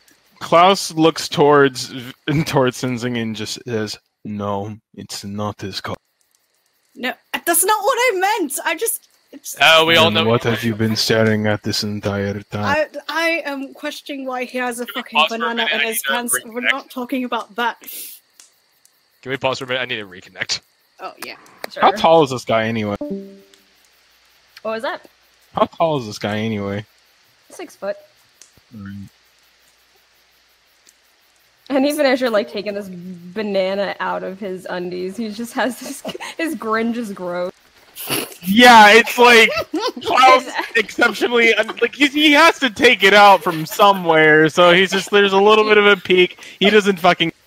And actually, as you are patting around trying to look for something, Damien is sort of just like commenting every so often, like, "Nope, not there, not. Oh, definitely not there." Yes, that's right. What'd I miss? Welcome back. What did I miss? Damien Nothing. making passes. Klaus getting sexually harassed. I am ritual casting Identify on the banana, by the way. Okay. This is nothing but business, and he has to make it terrible. Anyway, All right. let so, me know if I get anything off of that. I would like to do. I would like to cast that. Hold on, one thing at a time. So Klaus, you find that. Looking through his discarded belongings, you find what seems to be a small deck of cards. You find what looks to be another little pouch. You find another little pouch. You find a piece of cloth.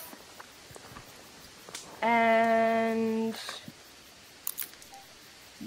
yep, that's all you find. Sorry, one more time. So, deck of cards. We have piece of cloth. 2 pouches, 2 little pouches. Yep. 2 little pouches. Did we look at what's inside of them yet? Nope. And a Let's little deck of not. cards. Let's not. I have a bad feeling about it. I'm just adding all that to the bag of holding, unless anybody's got a problem with that. I do not. It's just a bag of cards. What's in the pouches then? What's in the bag? Yeah, he's gonna open up. I the- do not. I do not want those open one? opened. I have a no. Please don't. I have a bad feeling about Opening that. up the I'm already opening up the pouch. So, there is a sort of medium-sized one and a much smaller one. Which one are you? Medium size. Okay. You open up the medium size. When this goes south, I want to be able to say I told you so. Oh, just like, every other time. 1 second. I told you so. Alright, so you open up the little medium-sized pouch, Klaus, and in doing so, I need you to make a wisdom save. Oh dear. Good.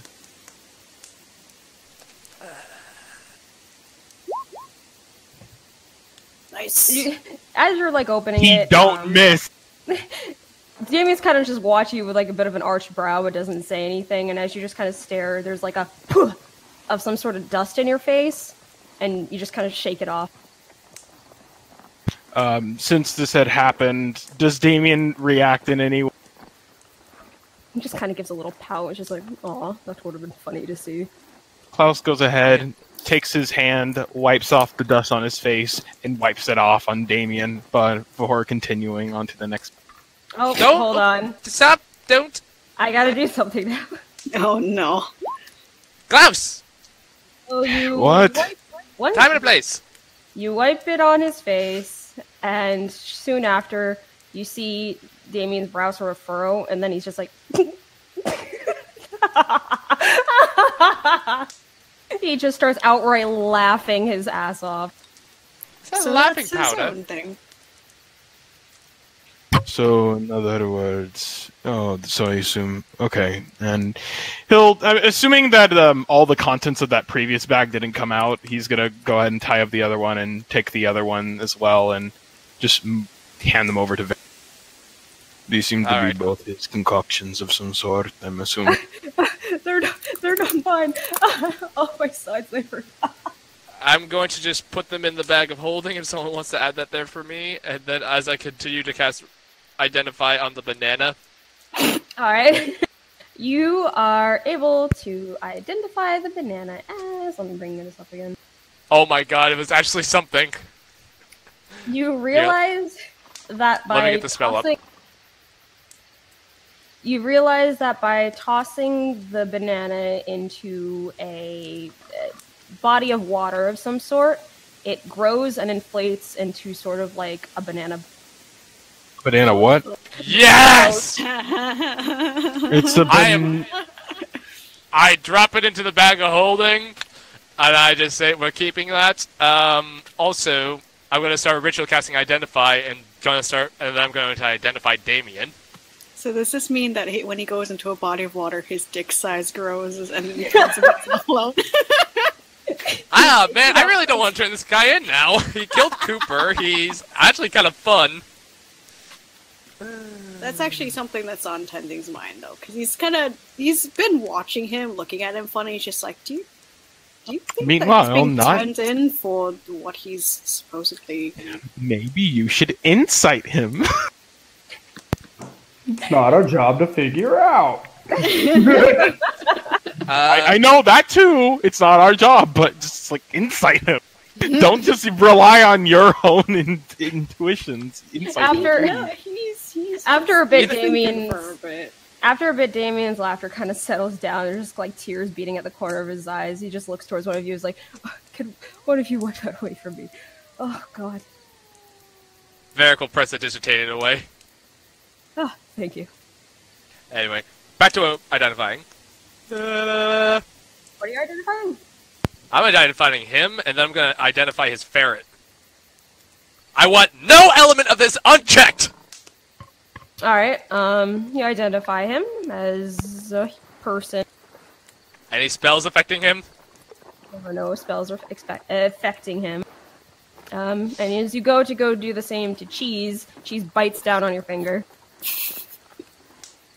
I just tell him, I'm like, I'm not hurting you. That's a point I of just damage. need to... That implies it could be lethal, alright? A damage It implies can be lethal. If it hits a fucking artery, it will become very lethal. Think of an old Did lady it- who passes out at her house and then her ferret eats her. Did it roll? Did it meet my AC for its attack? Bitch! Oh my god, hold on.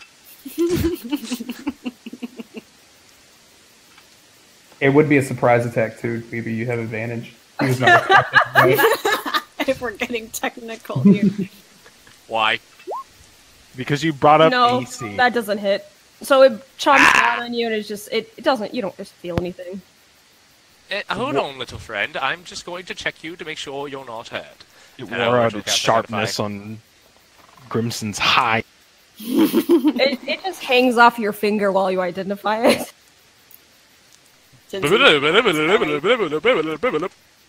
It is a ferret. No spells affecting it. No. It's not polymorphed. It's not someone in disguise. One more thing, and I will hit you.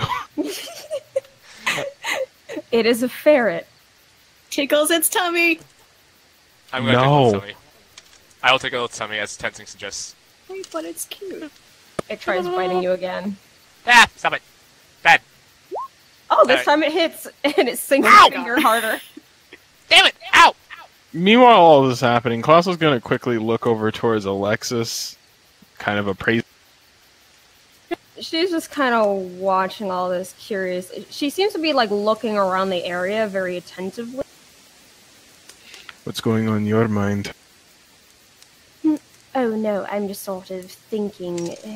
I mean, the general did say that he's crafty, but I guess that's all the items that you spotted, but you can't really be too sure, right?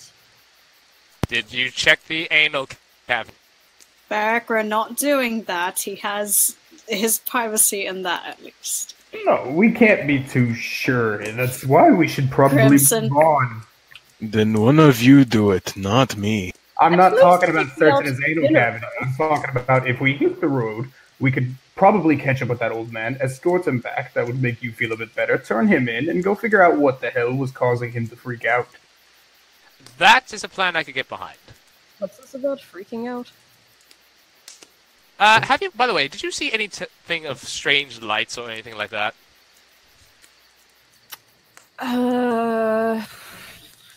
Can't say that I have.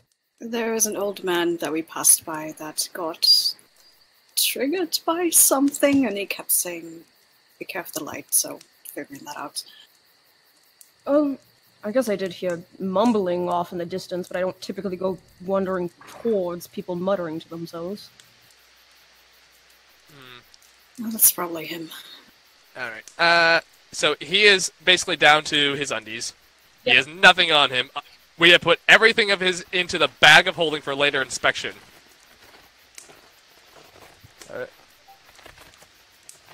Alright.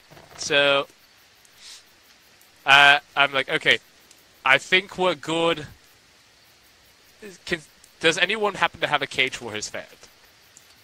No, you are not putting him in a cage. And why not? He doesn't like small spaces. Do not put him in a cage. I am serious about this thing. Well, this is more for his safety than anything else, as Urkel is still peeking over my shoulder. No, And I you will make scratch him very upset. Do not do that. I'm sure getting torn apart by a baby griffin would make him even more. Yeah, just bring him towards me. He'll rest on top of my head. How about I'm to gonna- not talk? Not talking. yeah. You can ride with me instead. I wanna inspect that little thing. Does it sound like it was just let's just keep my little accomplice that he's keeping with him, or was that? I want to incite him. I don't trust that little line he just said there. Wait, what are you inciting? Inciting whether or not he was forthright with how he was just let the ferret innocently rest upon, if that was his only intention. Okay. Yeah, I'm also inciting that. I will search the ferret. Actually, if I'm holding his cuffs, I don't want the ferret. Yeah, I was about to say. Fuck yes. My roll. You're rolling good today. You're not. Ha! You're on a roll. You're in a roll. Can I investigate the ferret too while we're at it? 1 See second, if let there's me any sort of- message you, Judah. Understood. Lying bitch. I don't trust this. What if it's a druid? His accomplice is a druid. We need to kill it to be safe. There is nothing else we can do. No, this is exactly what he wants! It's a good noodle. Guys, give him the fucking ferret. Wait, before we do that, I'm just gonna search the ferret. Make sure there's no, like, keys strapped under his fur or anything like that. You poke at the ferret's belly, and it kind of wiggles its mouth around, trying to bite on your finger more. You don't find anything.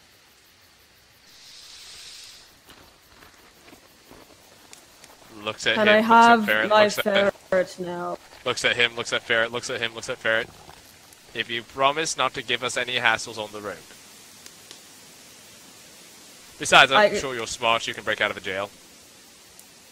But, I mean, that's what I'm planning, but... Yeah, Makes once you all get there... this not really our problem. Exactly. So, I give him the ferret, or at least put it on his head. Crimson, Alright.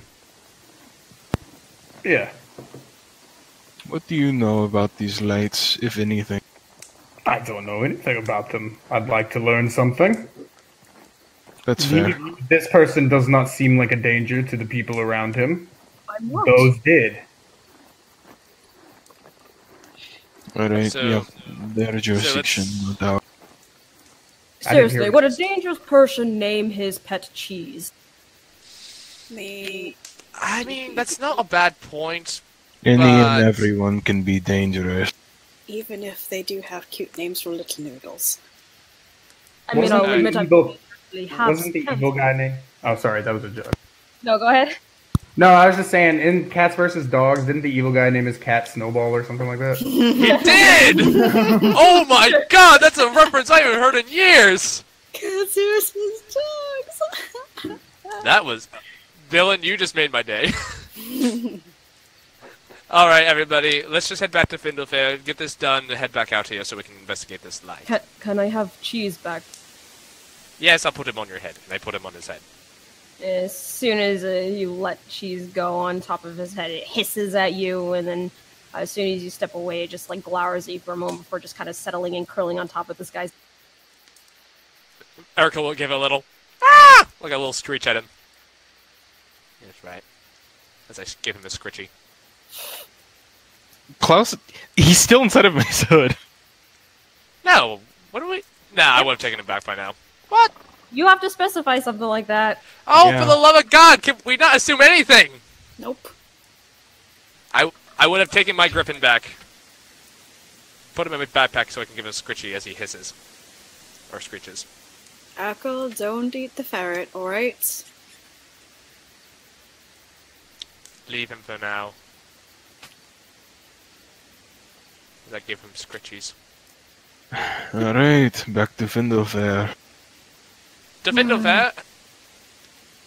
So, Ah, where am I just walking this whole time? Shit. That or I can You can- drag you. He can ride with me. Bet I can. I really don't want to turn this guy in now. Why is Like, every he's been- character we meet so thirsty? Why does every character he meet bully Klaus? Like, Merrick's just like, I mean, honestly, I'm starting to feel bad about having to turn him in. I actually like this guy. I mean, I have that effect on a lot of people. I see that. You he's and I would kinda probably be friends familiar. under... A vein you is and I would be slowly beginning to form on Klaus's forehead. You and I would be friends under different circumstances. You know what? If you get out and you're not wanted anymore, we meet again. I'm sure you and I can put this as water under the bridge. Yeah, I'm sure we could. I bet I could have a drink with... You know what? You sound like you have a bunch of fun stories to tell. I have lots. But, give me like a day or two probably. It shouldn't take me too long to break out. And after hearing whatever lecture I'm gonna be giving about how stealing is wrong and blah blah blah blah. You know, Yep. the reason why you're getting brought in, Is because you're a Was thief because of- who's wanted, yes. no, It's... because of murder. Ah, for the love of God. Oh! So you have jokes. No, he's not joking. Wait, Lord Cooper, you were seen leaving his estate after he got murdered. Well, at least that's assumed that's what the You're a prime suspect, but it's a little strange. Wait, what? Sorry, rewind. Lord Cooper dead? Lord Cooper Is dead. I only stole from him a number of days ago. He was alive. I saw him asleep. Well, that might be something that you're going to have to talk during questioning. Murder? Me? Who sent you after me? You have Doesn't two matter. swords. I don't think killing somebody's outside your range of possibilities. I'm not a killer. I mean, sure, I might have sticky fingers. I can admit that, but a killer. Insight. Insight, yeah. Go ahead. Klaus just looks towards his weapons, looks back towards him, and just His weapons are in the slowly back. shakes it. Looks towards the bag in which the weapons would have been stored. Tenzing, are you the one? Oh no, both of you? Both of us. Yeah. You Oh, seem to man. be telling the truth. I think I just experienced an actual heart palpitation. That was intense. Oh, jeez. Nope. You're right. Okay? Yeah, no, for a second, my heart was just like hammering, and I'm like, "Wha-" and then it's like everything's calmed down. I'm like, huh. Huh. Keep an eye. He seems to be telling the truth, you think? I Lindsay mean, makes a weirder face about it. You think he's a scapegoat of sorts? I mean, you know the nobles. Like, yes, but the problem is, well, first off, he's confident in his ability to escape one way or another. Second, they are bringing him in for questioning, not necessarily accusing him as the murderer. What? Is Who that- is Didn't your asking friend go in for questioning before he was killed by Lionheart? To be fair, I think he threatened her. Wait, Lionheart is asking for me. We should stop giving him information. Gonna learn all of it eventually. Why is Lionheart... Me? She knows me. I would never... What? Wait, she knows you? Well, yes. She's had her men arrest me a number of times, and I've escaped from her jail a number of times. Oh, you should be fine then. Could it be that she's maybe bringing him back in order to maybe get some more information? She did say she just wanted to bring him in for questioning. maybe this is just to make the nobles feel like they did something, and then she'll probably let him go. Maybe. Lionheart would never let me go willingly. Well, All not right, but willingly, you'll- of course, but but you'll you've gotten escape. out of it. You've escaped plenty of times, and given how she is, well, face goes sour at the last jailbreak that was mentioned. Yeah, listen, if you're not the murderer, she's good at her job, assumedly. You should be fine. He just seems to be, like, very focused and confused on this information that Lionheart's looking for him for murder. Potential murder, if I may add. She wasn't very convinced that you were the murderer. She just knew you were a prime suspect. Why me, though? You were seen leaving his house the night of the murder. But, like I said, he was alive when I left, unless it happened, like, right after I left. Possibility. Could be. We're moving and talking at this point, right? We've settled him up and we're heading back to Findleberg, Yeah, we were right? moving and talking. What'd you settle him up on? Oh, Klaus's Klaus. horse. Yeah, Klaus's horse. I've been debating on whether or not he's sitting in front or back, but I've Klaus also is been unhappy wondering. with both ideas. Which is it?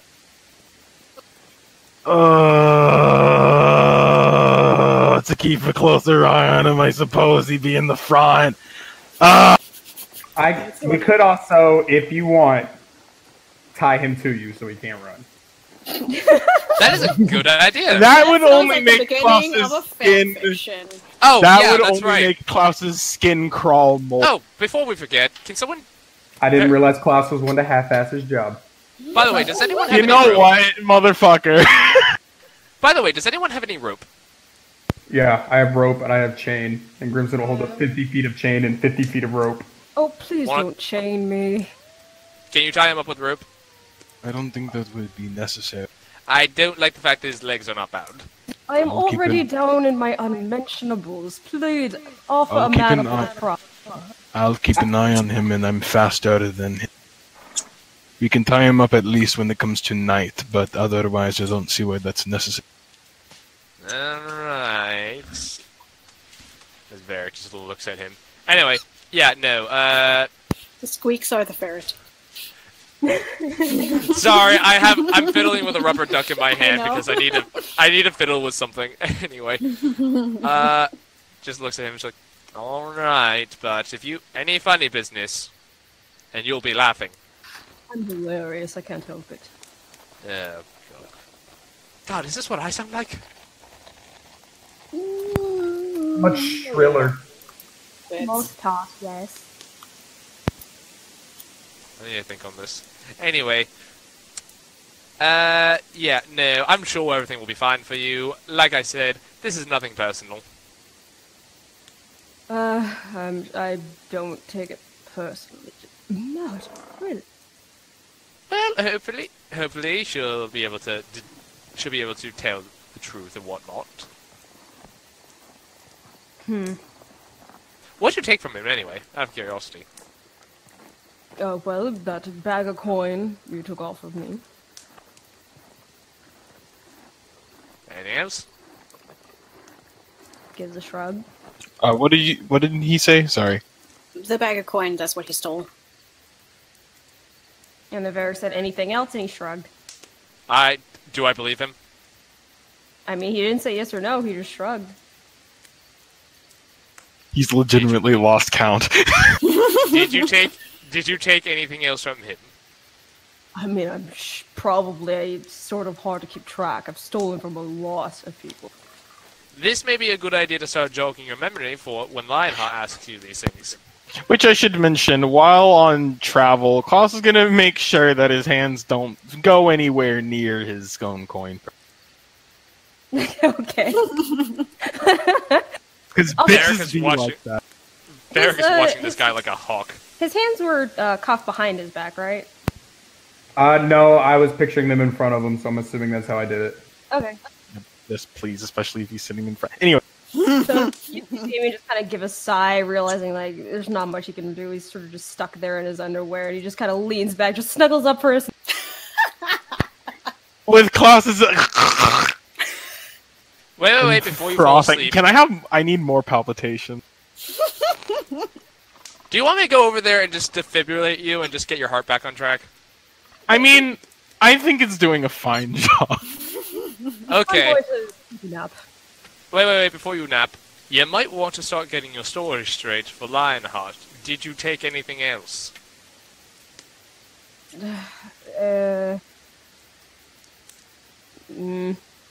He gives another shrug.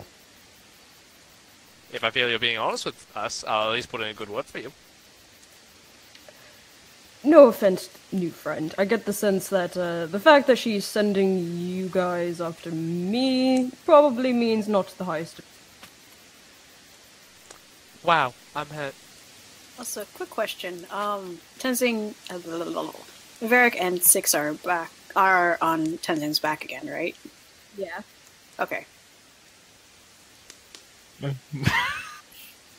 So, as you guys are kind of just moving along, Damien looks towards you, Grimson, and kind of arches his brows, just like, sorry about that kick, by the way. It's not the first time I've been kicked. You And get kicked a lot. I got kicked 2 days ago. Who kicked you? 3 mammoths. How were you alive? That's a good question. That would be us.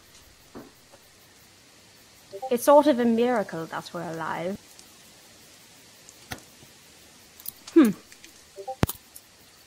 Alive And- on what? Sorry, I'm too busy trying to get the gay out of myself.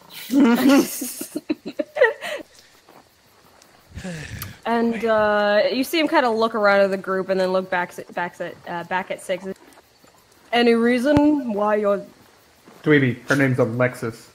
right? It's gonna take me time. So Damien kind of looks at her with an arch brow, just like, and any reason for you while you're with the sausage pop? She just kind of stares at him. You would hear Grimson's stomach noticeably growl when he says sausage. Should we at least give him some pie before he gets stuck with jail food, by the way? Actually, something that...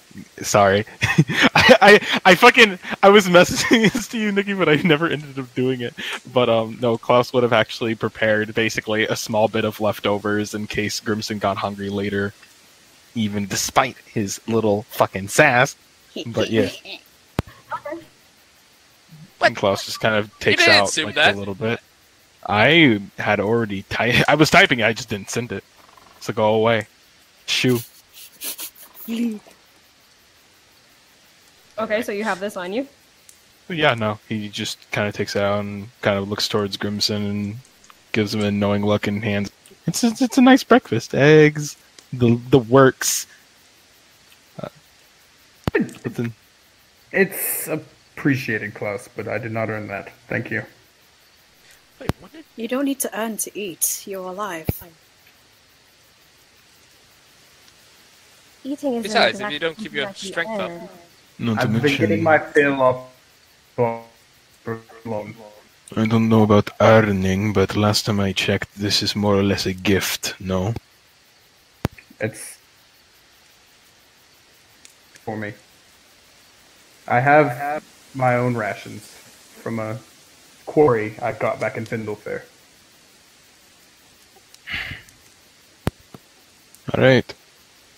Well, Alright. if it wasn't for you, we wouldn't have been able to find him, so I think you've more than earned your fill. I'm not going to eat him. No, I meant... Oh, my goodness. I meant the things that Klaus made. Like, goodness me. I've got salted venison. Thank you. Oh, well. Are you lot usually this tense? 6 out of 7 days. Shrugs. Depends on what's happened. And, are none of you going to share your names still? Not yet. That's Crimson Grey. Nice to meet you, Grimson Grey. I would shake your hand, but, you sort of cuffed me. It's the point of all of this, yes. Well, here, you see him kind of, like, outstretch a leg towards you with his foot? Crimson will just kind of, like... He what? Grimson just kind of smacks it back down, just with the back of his hand. Just... I'm trying to be friendly here. We're going to be traveling at least for a bit over a day, people. You are a disappointment to me. You know that, right? He's just mad because he couldn't get to fight you first. I mean, if you want to fight, you could just hand me my stuff and I will fight you. Seems like that might upset the rest of the party. Was that one of your most desperate attempts at getting your shit back? I've done more. I swear, I've done worse. To be fair, Klaus, if we were alone, I would definitely do it. And I appreciate you considering the group. Yeah. No, like you said, you picked me up after I went down. It's the least I can do. Of course. I'm not leaving you on the ground. Yeah. Where if you get to us... Listen, if you get... Well, listen, we're a group now. We're a party. If you get into trouble, you can be assured that the rest of us are going to follow. So if I hand him his stuff back, you guys... That There's will a be mad at difference you. between that and condoning actions that may possibly lose a lot of what we came here for in the first place. Besides, the more we have to track him down, the longer it'll take for us to get back here to investigate that light business. Like you said, you could probably, jail, get out. All of this is a conversation I already had in my head. Figured exactly it would turn out like this. I understand your point, and I am respecting it. Thank you. Thanks. Respecting it the same way that I respect being arrested. Side Well, eyes. At the very least, I can offer... At the very least, Damien, I can offer you a song. Don't. You're just going to make the situation worse. Oh, are you a musician? I'm a singer myself. All right, let's start. 99 bottles of beer on the wall. 99 bottles of beer. You Klaus, take one down, you pass it around. Klaus is going to 98 go bottles of ahead beer and on start the helping wall. him up onto the horse, but if he continues this, he's just going to very calmly and a bit aggressively place a hand over his 72 bottles of beer. You take one down, you pass it around. 71 bottles of beer on the wall. Tenzing Hey, starts we got another mumbling along with. I'm going to kill someone. Eeny, I'm meeny, going to miny. kill a lot more than someone. Oh, Emphasis relax. on one. We got some time to kill. Yeah, listen, we're gonna have to pass Klaus the time removes anyway. the hand. Thank you. I imagine we keep bantering until we take until we had to stop the rest for the night. All right. If there's no other conversation you guys want to have, We start singing 99 bottles of beer. There's nothing left to say. Klaus at least brings up the fact that it's just like, Alexis, you didn't sleep last night. Is this okay with you? opens mouth, closes it, looks off to the side. I will admit that it has been a little difficult, but I'm sure I can make it till we settle down for camp.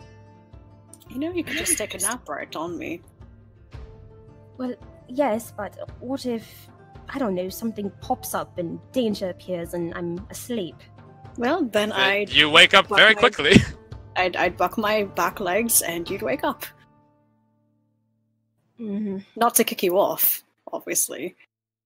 Pretty sure falling asleep would just kind of do that anyways. That's true. I don't know if I'd be able to really balance unless I sort of go horizontal. I mean, you could just kind of lean on me. He's not very big. You have a lot of room there. Yeah. Kovacs used to do that, so... This is true. Kovacs used to Oh. He used to sleep while we'd be walking. Yes, that's true. The imagery is adorable. I hate it. I have a picture of it, too. I vaguely Oh, that's- remember. That's one of the really early ones. It is very early. Let me find it. Alright, I'll give it a shot. If it looks like I'm about to start falling, please someone catch me. Yeah, don't worry, I Don't can wor- feel it. Oh, Don't worry, Dawn's internet is shedding again. No, No! This is when they first saw Binky's place. Ah, yes, we were going in there for gossip and left with a heart That full of is happiness. a wonderful image. I hate the 10th wave is here of being mad that I never got to meet Kovac. I'm fucking mad. So mad. I'm gonna die mad. I'm literally. Where are my palpitations? I need more. Why did that You're not picture allowed. get shared? What's the- Sorry. I'm Where'd the Kovacs experiencing. picture come from? It's because I had brought up the idea of the cute imagery of, like, because he had mentioned Alexis laying back on Tenzing's back, and then mentioned Kovacs used to do it, and then I just, I'm currently experiencing my, I think, 11th wave of being mad that I could have never met Kovacs, and it's intense this time. Pat, Look. pat, pat. Don't give up hope. Kovacs was very firm believer in spectral spirit, so I'm. We're gonna come across a cat that just goes, howdy. Did he ever say howdy? He didn't. No, well, I really wish he did. So, as you guys are traveling, Alexis nods her head in agreement and starts to close her eyes to kind of get herself ready to doze off for a bit. As this is happening, you kind of hear it piped up from Damien. He's just like, I mean, if she wants something to lean on, I don't mind, like, you know, sacrificing myself. Beric immediately snaps his head and goes, no, and looks back. You've already got someone else to lean on. I think that's one enough. That's true, I do. And you Grins. seem kind of The like... The vein slowly begins to crawl back onto his forehead. I really Seems feel like he's bad about happy having to about arrest. it. I really am starting to feel bad about having to arrest this guy, considering how much fun he's having with Klaus. He opens his mouth and then says nothing. I'm not a bad guy, you know, guys. Do you even know what I do with all the money and such that I take? I'm sure you give it to charity and puppies.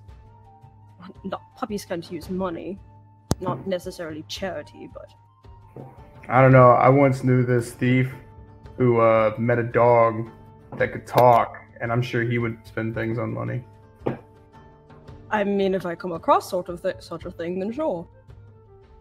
I mean, given that we haven't killed you yet, or knocked you out, or actually broken your legs, we really don't see much about you so far. That screams malice. I mean, I'm not a bad person. I mean, sure, I might do bad things on occasion, but I'm not a bad person. Well, unfortunately, whether or not you're a good or bad person is not up for judgment here. Why did you get into stealing in the first place? I mean, I know things can be hard and you might start off doing that, but down the line, especially at your age now, you could probably, just pick up jobs. You seem skillful enough. Why continue to steal?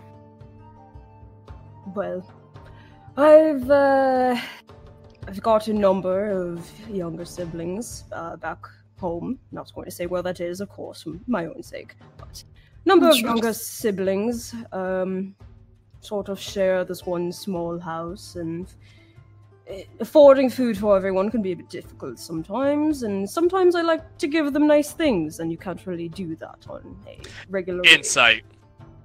Go ahead. Hold on. I'll go. I would like to as well. Tenzing isn't gonna bother with inciting and says, whether or not this is true. Honestly, again, there are still other things you can do. I hope he got like a deception 9, and just like Klaus is like, oh, and Barrick's like, bull. 1 moment.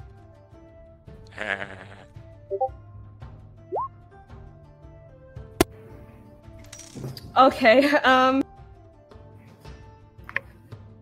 1 second.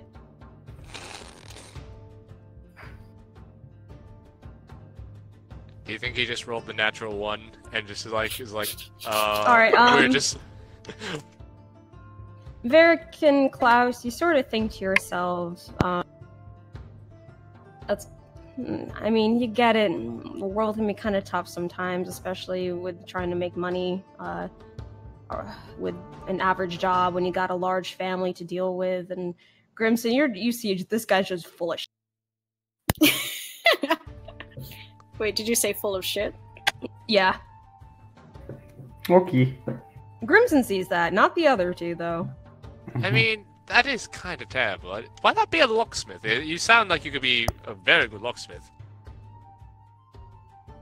Yeah, but it's not as good of a feeling. Because, I mean, you've met some of these nobles, right? They've got all this coin that they could be tossing around, and instead they keep it all to themselves.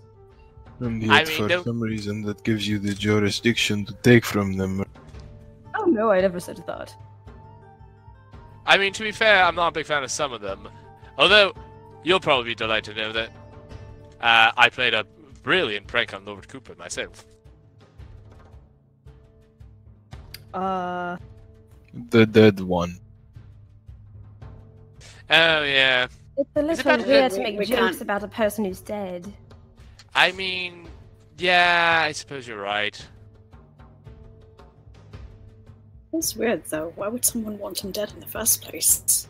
I could think of a lot of reasons.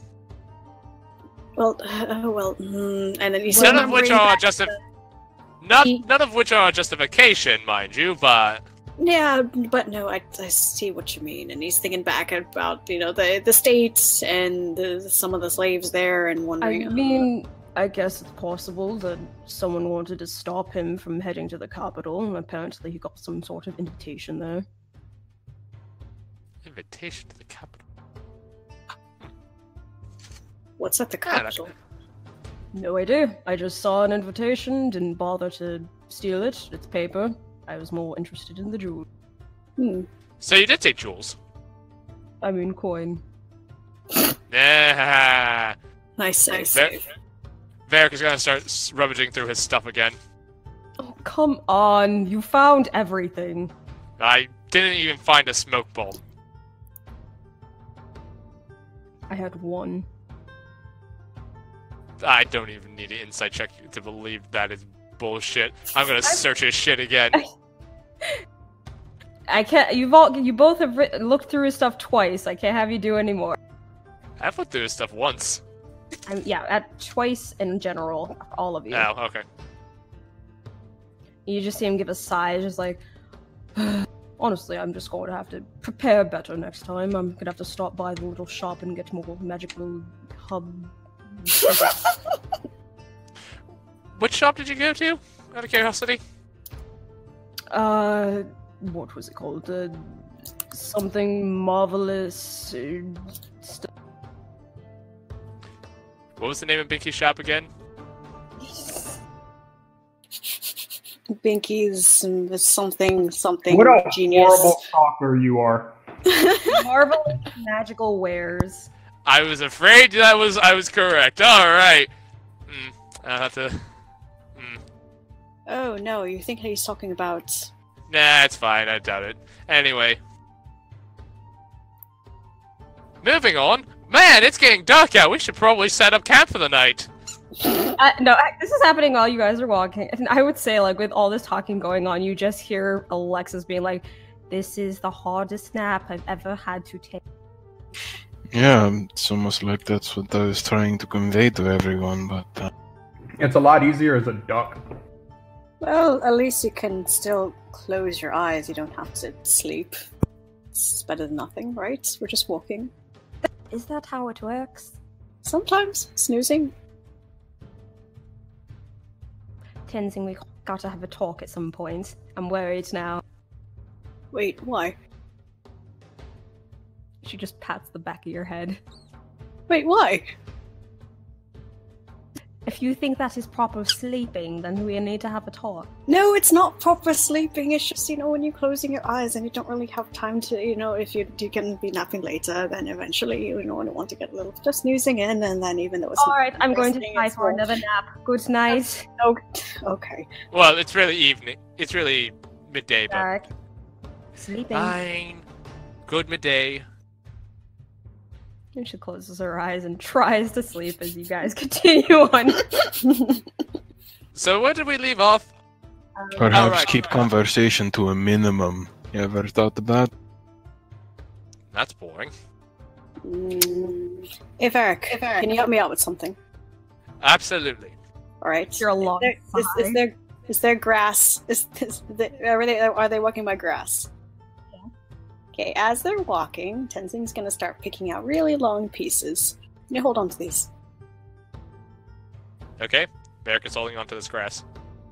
Right? Gonna keep picking grass, and he's gonna start weaving them on the way. Okay. You guys continue your journey, and as silent as a group as you can be for the rest As we can try. Eventually finding a little area as the sun begins to slowly move down during your travels. Eventually reached nighttime. Are you going to continue or camp?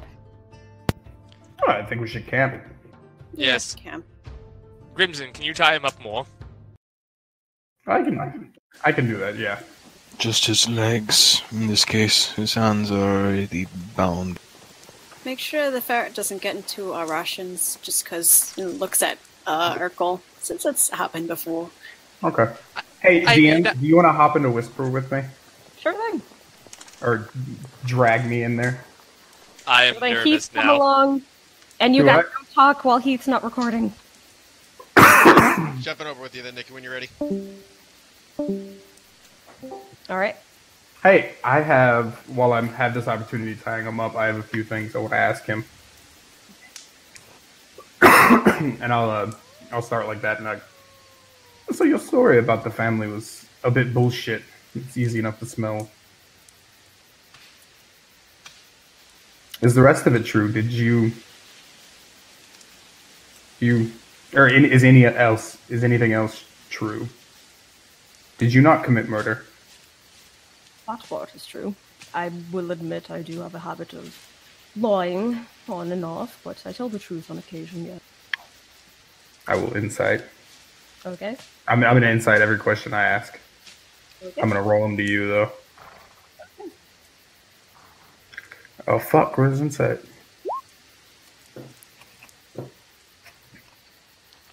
You get the sense he's telling the truth. Okay. Are you... You're a thief. I know that. Would you consider yourself a good person?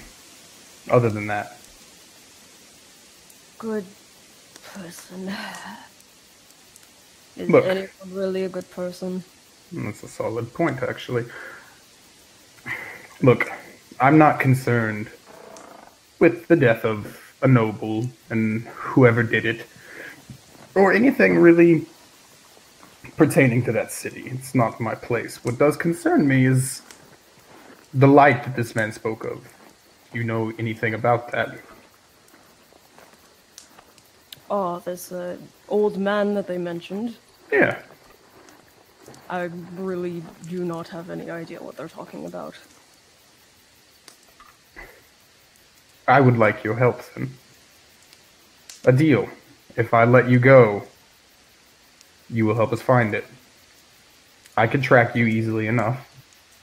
This is, in my opinion, from this time we spent together, something more dangerous than you. And how do you expect I help find it? I'm not really sure what it is. I'm not sure, but it seems like the kind of thing somebody would do for their freedom, is it not? So you want me to just see if I can find it and let you know? The source. I mean, we can follow you. I'm sure that if you escape, the group will follow.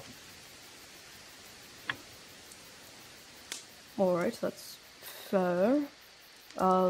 You're just hoping that by following me you'll come across it?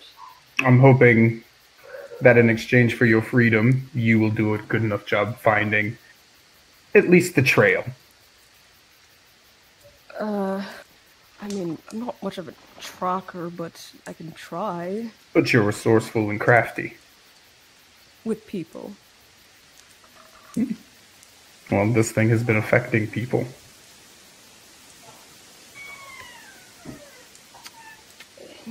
Even with him, like, himself, like, puffed up, he kind of rolls to sit up as best he can, despite how bound he is, and kind of gives you an... The whole time I am kind of pretending to tie, or I'm actually tying him up, actually. But okay. Why do you care so much? My family believes in being heroes. Champions of the people. Not nobles or generals. You strike me as somebody who can get behind that. At least for the sake of freedom. Freedom, I can get behind that, yes. So it's a deal. All I need you to do is do your best to lead us in that direction. And make it easy for us to follow. Are you looking to make a name for yourself? Is that what this is? I have a name. I'm looking to earn it.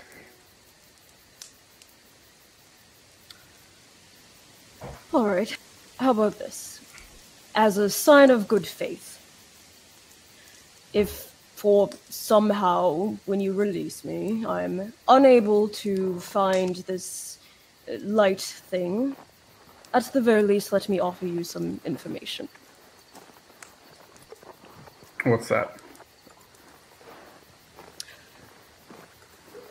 Every year there is a competition of sorts that gets held in the great Colosseum of the capital. Champions from all over the place go there to fight, earn a title, coin, all that sort. Not really my cup of tea, since it can get bloody at sorts. You don't have to kill your opponent, but many like to. If you want to take part in such a competition, great place to start first is the town of Belbury. They're gonna have one of their smaller competitions down there to see who's worthy of the capital. I don't have a pin. You're gonna have to remind me that name later. I'll message you. Okay, thank you. 1 second before I forget. That's helpful. Thank you. So, before they start to get too suspicious that I'm whispering to you, we have a deal. You will at least spend the next few days doing your best to track this light, and we will track you. Fair enough. All we need is a whisper or a trail to follow. That's it. What was that? All we need is a whisper or a trail to follow. Something that can point us in the right direction. He thinks it over for a moment. In my opinion, which the group probably will not agree with, this is probably more pressing than turning a thief over. And how are you going to explain it to your party? I believe you pick this off of me, and I will hand them the key to the manacles. And this is a little trick knot that my father taught me. It's easy enough to get out of. And then I will look at the ferret and I go, can I trust him to do this? Which I can read animals' general senses and feelings and stuff like that. It nods its head. Not okay. Good enough then. All right, that's it. Grimson will turn around and be like, that should hold him. Okay. I'm sorry. This is interesting. All right, let's head back. Okay. Artos. Hey. All right, so Hello, motherfucker. during camp time, you guys have Grimson tightening him up, and then after a while, he says, "Dylan, you there, Dylan? Hello? Dylan." Oh, okay. That should hold him. By the way, I wouldn't buy into much of his bullshit. The whole family feeding thing. Complete total crap. Oh, okay. I mean, like, that is a thing that happens to people, but maybe not him specifically. My cat is in my room and he's staring at me. Hi, kitty! I love cats. Oh no, this is the mean one. Before, I'd rather have Vidalia make the judgments. Yes, the faster we get to Findlefair, the quicker we can put this behind us and get back to business. And Right. dozing back away from her little nap, looking pretty sleepy. Alexis rubs at her eyes and she's like, well, I guess he's doing what? I can take a watch. I don't mind taking one. I could also do one. I'll take the last one. We just need 3. Either way, he's going to take the last one because he kind of uses that time to prepare. Oh, in that case, Grimson, would you like company on your watch? Oh, I don't mind at all. Alright. One Australian then for a second. So exciting. So what's the order? I guess it's not Mike, Varric and Grimson, and then Tenzing, and then Cullis. Yeah. All right. Anyway, wait. His whole thing with his family's bullshit? He's a liar. That's what he does. I mean, that's a very good point. Sorry. Were you hoping we'd let you go? Sometimes the sob story works. How often? I'm curious. Sort of 50-50. It's harder with groups. To be fair, That's not as bad. Like that's only a little worse than the naked man. Wait, naked man? Oh, you've never heard that? No? Okay, so it's this thing. It's a thing, and I learned this in college. So it's a thing you do when What's you're an going income out. concern? So this is what happens when you go on a date with someone, and you realize there's like no way this is a person you are actually going to date. Like this is just someone like you have at this point lost all the hope of actually making a connection with. Okay. And so instead of just saying goodbye, you at least try to have like a one-night stand. And instead of trying to coax them into it and then doing the whole, okay, that was fun thing. Exactly. Dylan gets it. You just, while they're away, you undress yourself, present yourself proudly naked in front of them, and about 2 out of 3 times they will have sex with you. And then you will walk away. He opens his mouth, closes it, furrows his brow, and so many questions in his face, clearly, but just... 2 out of 3 times. Guaranteed. So anyways, good night, mate. And I hope you don't do that again, because that's weird. But, I mean, if it works for you... God, Dylan! 2 out of 3 times. Also, the next image hasn't loaded for me. No! Why? They're both not loading! They're both not loading! Damn it! As you're starting to settle in, Tenzing, you do hear over from Damien a psst. Hey. Okay, they loaded. Yes, Hey. Dylan gets this. Centaur. Thank you. Sorry, I don't know your name, but so I can only call you that. He looks over and walks over confused. Yeah? He just gives you this cheeky grin. Would you like a cuddle, buddy? I'm walking away. I'm walking away. Oh, come on. No fun. No. Your face might be nice, but I'm not falling for it. No. Ver just looks at Tenzing and it's like... Don't say He's anything. just like... No. He just smiles.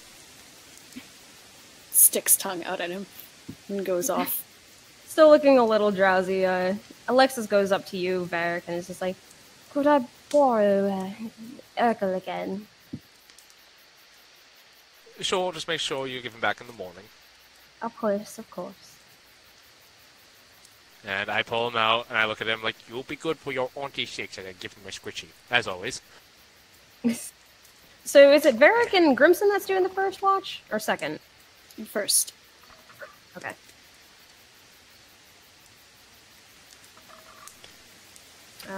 One second. Hey, Grimson. I just wanted to say thanks for going with the group here, and, not, getting into a fight with him. Yeah, that's... you live with the pack. You know what I mean? Yes, and a rather comfy pack it is. Yeah. These people aren't bad. No, I think they're quite good. You yourself as well. I appreciate that. I do my best. And it's not something that I'll say often or frequently, but when I do mess up, I want you all to know that it was always my best. That was given. No matter the situation. You guys are ow off to the side. Do what? You're ow off to the side. Varric looks over. You We're see- watching Damien, right? Like, this is... So we're You watching see Damien kind of like banged his head on the ground, has like a wince on his face. Sorry, What did you was do? trying to sit up. Ow. These are very uncomfortable, just so you know. I am very sorry. It's almost like that's the intent of that contraption. Who would have guessed? You seem to like try to move just a little bit to try to prop himself up to lean against something. Klaus will eventually, after seeing him wriggle around like a worm, kind of grab him by the shoulders and prop him up against a tree or anything large enough to kind of act as back. Thank you. By the Before way, he I moves want on. this to be said while we are taking our watch. Varric is definitely watching this guy. All right. How cold is it outside? It's almost summer, right? I mean, it's spring. Is it Yeah. spring? Okay. Yeah, it's like it's not super hot, or super cold. It's just there's a light breeze. Checking the weather, does it look like it may rain anytime? Make a nature check. Right. Alright, DM, I do have to ask, though, just for clarification. Our adventure starting spring, we've been on the road for 2.5 months. It's still spring, so we're getting near the end of it, right? Just to make sure. Yeah. Okay, want to make sure. I was getting confused on where we were. This guy is still like in his underwear, right? He is still in his underwear. I do not care. Tezing will take off his coat and just sigh, lean forward. You're a good man.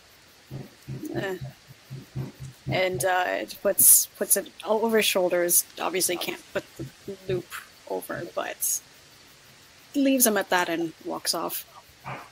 Have a good night, Centaur. Again, sorry, I don't know your name, so that's all I can refer to you. Just Fine. Just kind of referring, now that I think about it, because Varric so carelessly decided to go ahead and say Klaus's name, he would know. Yeah. I apologize. Don't worry, it's not like it's the theme to bully Klaus anything. So he's just like, good night, Nothing to Centaur, bully and then Klaus. looks to you, Klaus, just like, good night, Klaus. Nothing, just clenches his jaw and walks away. Varric has that look on his face of, shoot. Good job. Thanks, Centaur. You're welcome. Miriam. Yep. Middle fingers at him and then just kind of smirks and goes to find his own tree. Varric takes it, as he deserves it. Also, Klaus, you think by looking up at the sky for the weather, there's potential for a tornado. Got it. He could have sworn he saw some red skies at dawn from previous. That fucking all this class know what a tornado is. He's heard tales of the His life has winds. His life has been fucked by greater storms. Alright, so No. everyone settles in for the night, and the first two, Grimson and Varric, you begin the first I'm watching this motherfucker. While Varric's watching him, I would like to pull this guy's swords out and look at them. Are they of decent quality? Are they nice? What's the... Yeah, they're pretty decent. Pretty good quality. Before they're cursed, he becomes cursed to 2 different items. The cleric just goes, we found one curse, but surprisingly, we found another. Pretty nice swords. Okay.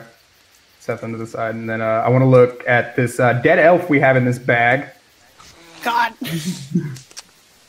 I would like Oh, to we pull could have him- got rid of him in the house! Well, no, that's fine, because I have plans for him. Oh, God. Oh dear. I'm going to take his leather armor off, and then I will begin carving him up for rations.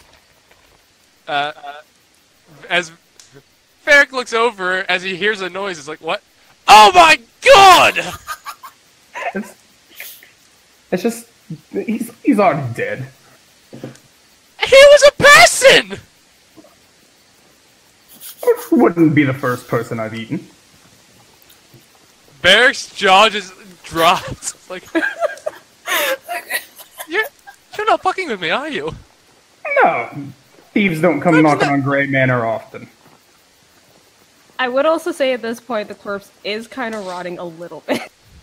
It should be. I'll cut around those bits. No, stop! Crimson, are you a cannibal? I'm not classify myself as a cannibal, but one does not refuse good meat. What is he doing? He's carving up the dead elf person that's in the bag. Took off the leather armor and started making him into rations. Look, I brought this up before and nobody objected. We thought you were kidding! We were going to bury him or something. You guys are asleep. Varric is the only one awake. If you don't want the meat, understandable, but bones... I'm just gonna say that Klaus is already dozed off and asleep because I'm not even sure how he'd react to any of this. It just sucks that when Tenzing has to wake up, he's gonna smell death. Varric just looks back at Damien, making sure he's still there. Turns back to Grimson. You check. You don't see anyone. What? Okay, I was keeping an eye on this motherfucker. I didn't turn around and go, huh, for more than like 30 seconds. No, you were having a full-on reaction. Yeah, I'm turning back. I said I'm keeping an eye on this motherfucker. Shit, get the others up. We need to find him. I wake everyone else up. Okay, Yeah, I didn't upon see hearing him at the all. I reaction, didn't... Klaus looks over and around and then looks over towards Grimson and kind of sleepily yet very much aware. Quick, locate him. You can do that, right? I can, yes. Wait, fuck. So, yeah, I will begin looking for his footprints. I'm gonna pin him to a fucking tree. He won't move. Is my jacket still by the tree? Yeah, you do. It is over there, and Manacles rope. Yep, and you when you walk over there to pick up your jacket, you do see the manacles are gone. Well, he got out. Or not gone. Not gone. I mean, they're rusting there. Okay. Quick, search for his yeah. boxers. His boxers. Find his footprints. Hold on. Do I need a roll, or can I just find them? Sorry, what are you looking for?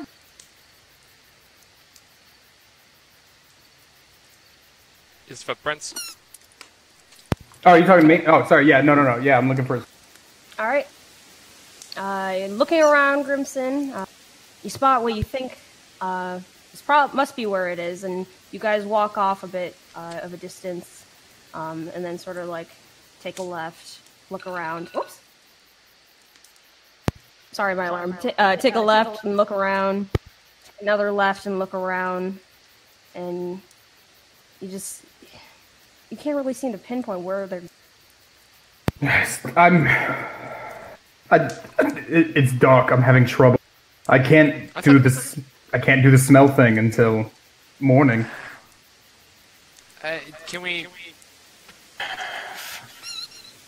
Okay, What I the didn't fuck turn is around that that noise? long. I'm sorry, I'm playing with a duck. Oh, okay. I didn't turn around that long. There's no sign of him? I mean, following along with checking the footprints. No, you don't spot him. You can try for perception. So, can I help someone else make that? Yeah, I'm also helping out. I'll do it. I guess Grimson and I will do it with two different help. All right, everyone roll perception. Oh, everyone. Okay. Everyone?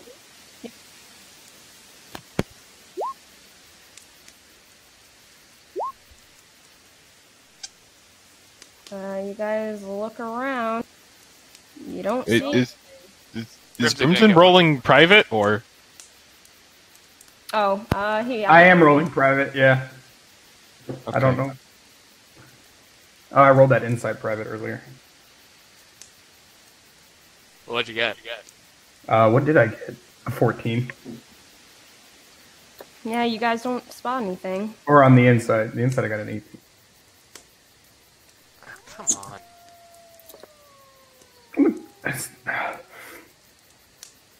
What, does nobody else have a plan for this? How did he We've- get away?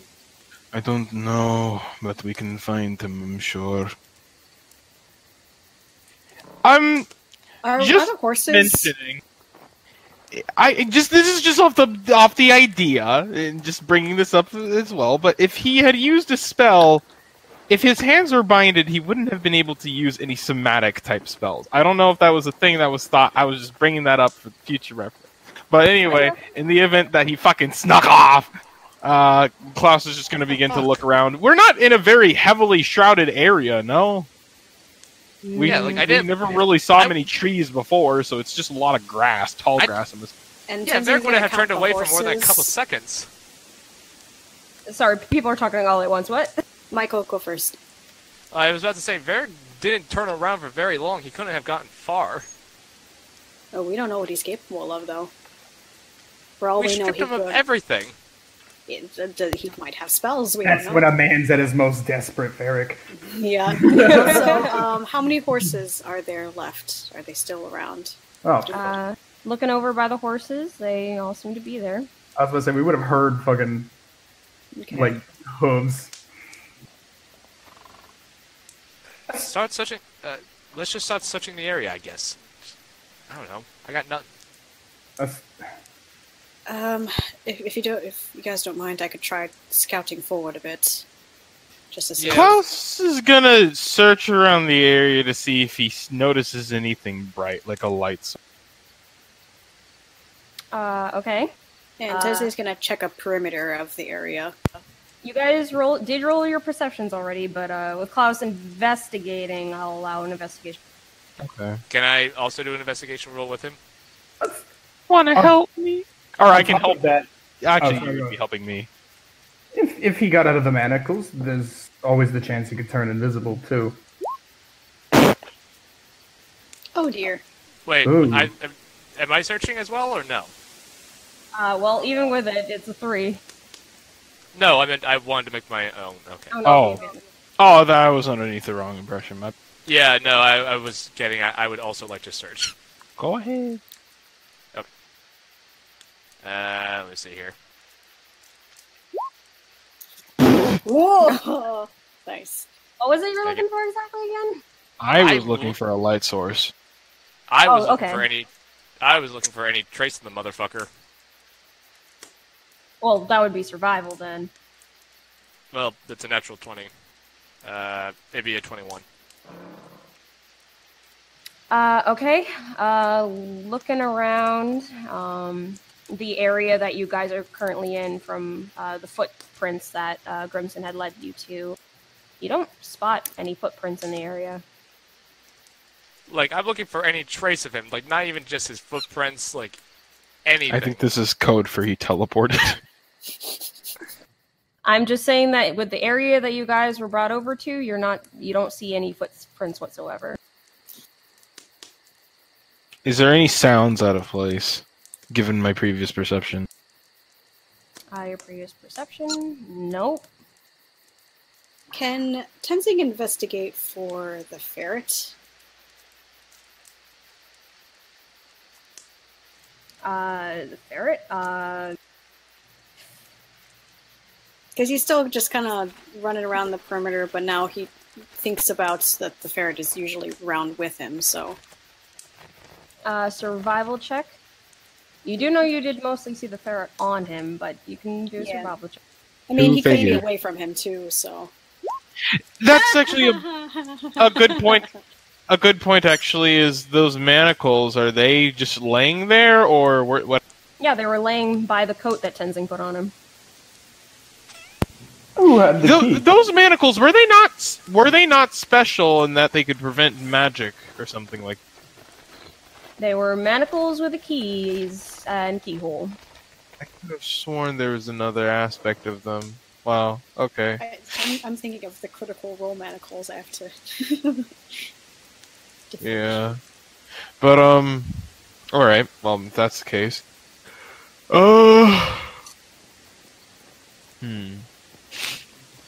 Tenzing comes back around to the others. No trace of him or his little friend, as far as I could tell. He wouldn't have been able to cut the rope off of his ankles, though. I don't think. Nope. You just...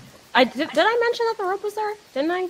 I think so, yeah. Yeah. The rope and manacles were laying down there along with the coat. Yep. Is the rope cut or anything like that? What was that? Is the rope cut or anything like that? Nope. Well, And I could have what? sworn I did a much better job tying than that. Are they still laying in the knots that they were in before, or were they untied?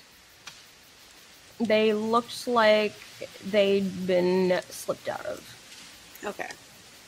Wait, what if he polymorphed himself into something small? Like a bug or a gnat or a gnat?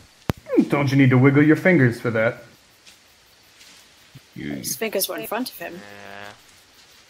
Do you have to move around your entire arm to do that? Yeah, to cast a spell, you actually do need to move your body a bit. While You need at least one free hand. While you guys are discussing this amongst yourself, you do hear, like, just a foot off to the side, a guy. Yeah? Yes. Looking over, Six is looking up at something up in the air. Looks up. Yeah. Oh, you're fucking kidding me. Can he fly? There's this little purple light.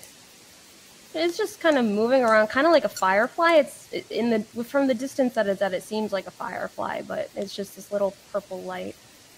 Oh no. Klaus, upon seeing it, will look back down, in fact, tilting his head just a little bit back before looking at the others real quick. Wasn't there something about the mysterious light that we're not supposed to be looking at? Nope. You're looking away. To be fair, it said don't go near the light. Yeah. But if this could be a is trick the bite. light that guy was talking about, who better to handle it than us? Right? Yes, let's go ahead and fucking swing at a goddamn light. Crimson, use your head. I feel Just like you ignore took it that and hope. a little far, but Just ignore it and see if it goes. Alexis, when did you just notice this now, or had it been doing that for a while? Just as we were looking around the area, I was helping out, and I just saw it at the corner and looked up, and there it is. I couldn't really see a color, but it seems a bit closer now, and it is purple. Looks at it. I'm pretty sure Tenzing doesn't know what the heck that is, right? No. No. Can Varric get an idea of what it might be? If it's arcane? Upon closer inspection, it does seem to be ever so slightly coming closer. Does it seem to be... Can I draw any links to the arcane or something like that? Make an Arcana check. Klaus, it appears to be getting closer. Do you want to keep ignoring it? 20.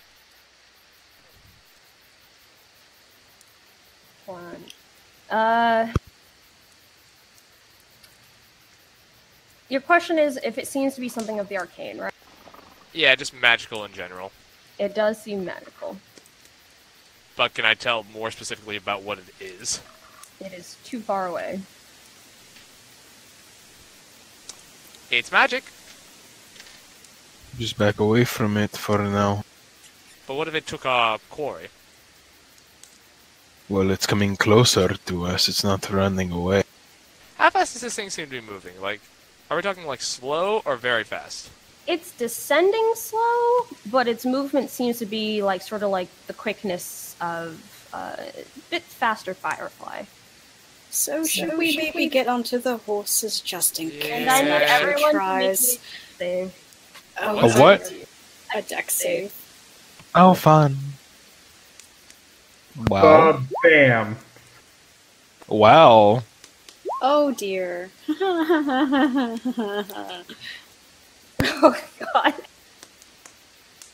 god. So Klaus, you see this fluttering little light suddenly zip forward. I'm gonna say this in order of whoever got the lowest, and 6 got a 2. So you see it go smacking her in the center of the chest, and you hear a and suddenly she is gone. And next it goes zipping towards Grimson, smacking him in the forehead, and suddenly with a pop, he is gone as well. Then it quickly heads in the direction of Varric, and pop, he is gone. And you Wait, see Tenzing got the next lowest. I said Tenzing, didn't I? Oh no, No, you went to Grimson. You said Varric. Okay, yeah, it goes smacking Tenzing at the tip of his nose, and suddenly with a pop, he is gone. And then it goes towards Varric, doing the same to him. Varric seemed to have ducked just slightly, but it catches him in the arm, and he is gone. And then it goes zipping your way. You managed to react fast enough to jump out of the way and you see it turn in your direction again, and then just start to very slowly go back to ascending. What the fuck did I even do in this situation? Throw a dagger at it. I like to think it's singing, I can show you the way. I can show him this blade. Yeah, Klaus is going to throw a dagger at it. That is the only did thing all of our that clothes disappear too? What's that? No, you guys didn't get fucking War of the Worlds vaporized. Did they? It's Mr. All you saw them was pop out of existence. But did our clothes stay behind? Their clothes are not around. An invisible artist just highlighted you with select and Sorry. press delete. Hey, Klaus throws a dagger at it. That was an accident. I didn't mean to roll those. Can't wait to kill all of your characters on accident. I was about to say, we're all inside this little bitty light, and you're just times it. Yeah, well, what was Grimson gonna do? Grimson's fighting it from the inside. Klaus, make your attack. From inside it, more appropriately. Okay. That's exactly what I meant. Mm-hmm. Like from the belly of a whale. All of Grimson's neurons are firing, and they're just saying swing. So that's what he's doing. His neurons are doing the swinging. Yeah. And I should mention immediately afterwards, though, go through with this. You've been rolling pretty well today. Yeah, I have. All right. Feels good. And after seeing your party suddenly disappear out of existence in front of you at the touch of this little light, you toss your dagger in its direction, but it managed to seem to curve its way around the blade, missing. And then it starts to it seems like it's kind of like dancing and moving in a way in the air that's kind of mocking. And in your head, you just hear this. Klaus just kind of goes ahead and is just like, bring them back! And throws another. Fucking hell. Use your charm. Use your charm. Oh.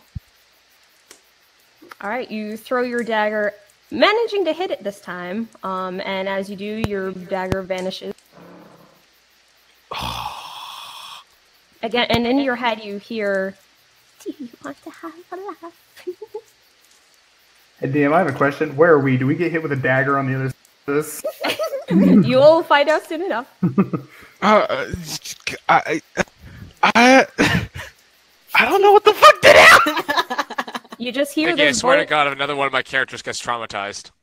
You just hear this little voice in your head again, Klaus. It's still just moving and dancing in the air in a way that you very much get as sort of taunt.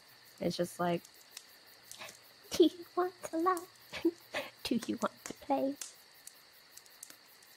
Klaus just has... I mean, he's more or less been continuously aggravated throughout this entire day. This is no exception. So, he's just very much prepared. In fact, I will say that as far as it goes, he's going to bonus action patient defense. Go on a dodge action in case he has to fucking jump again out of the... It just seems to watch you do that.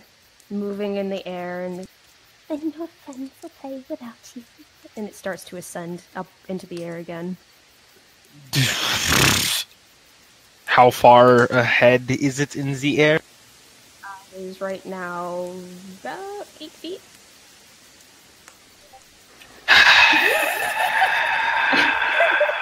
Fuck! If you're on the outside, at least one of us will live to tell the story. 10 feet. That is 11 feet. I don't think he can reach it at after 11. You can reach up to half your height. If you your jump distance plus half your height.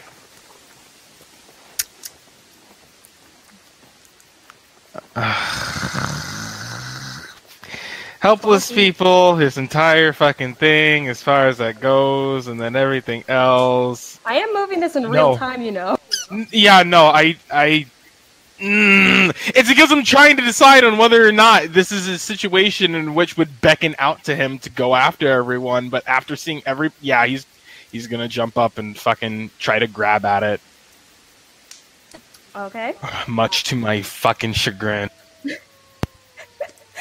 With your monk leaps. Hop. Hops for days.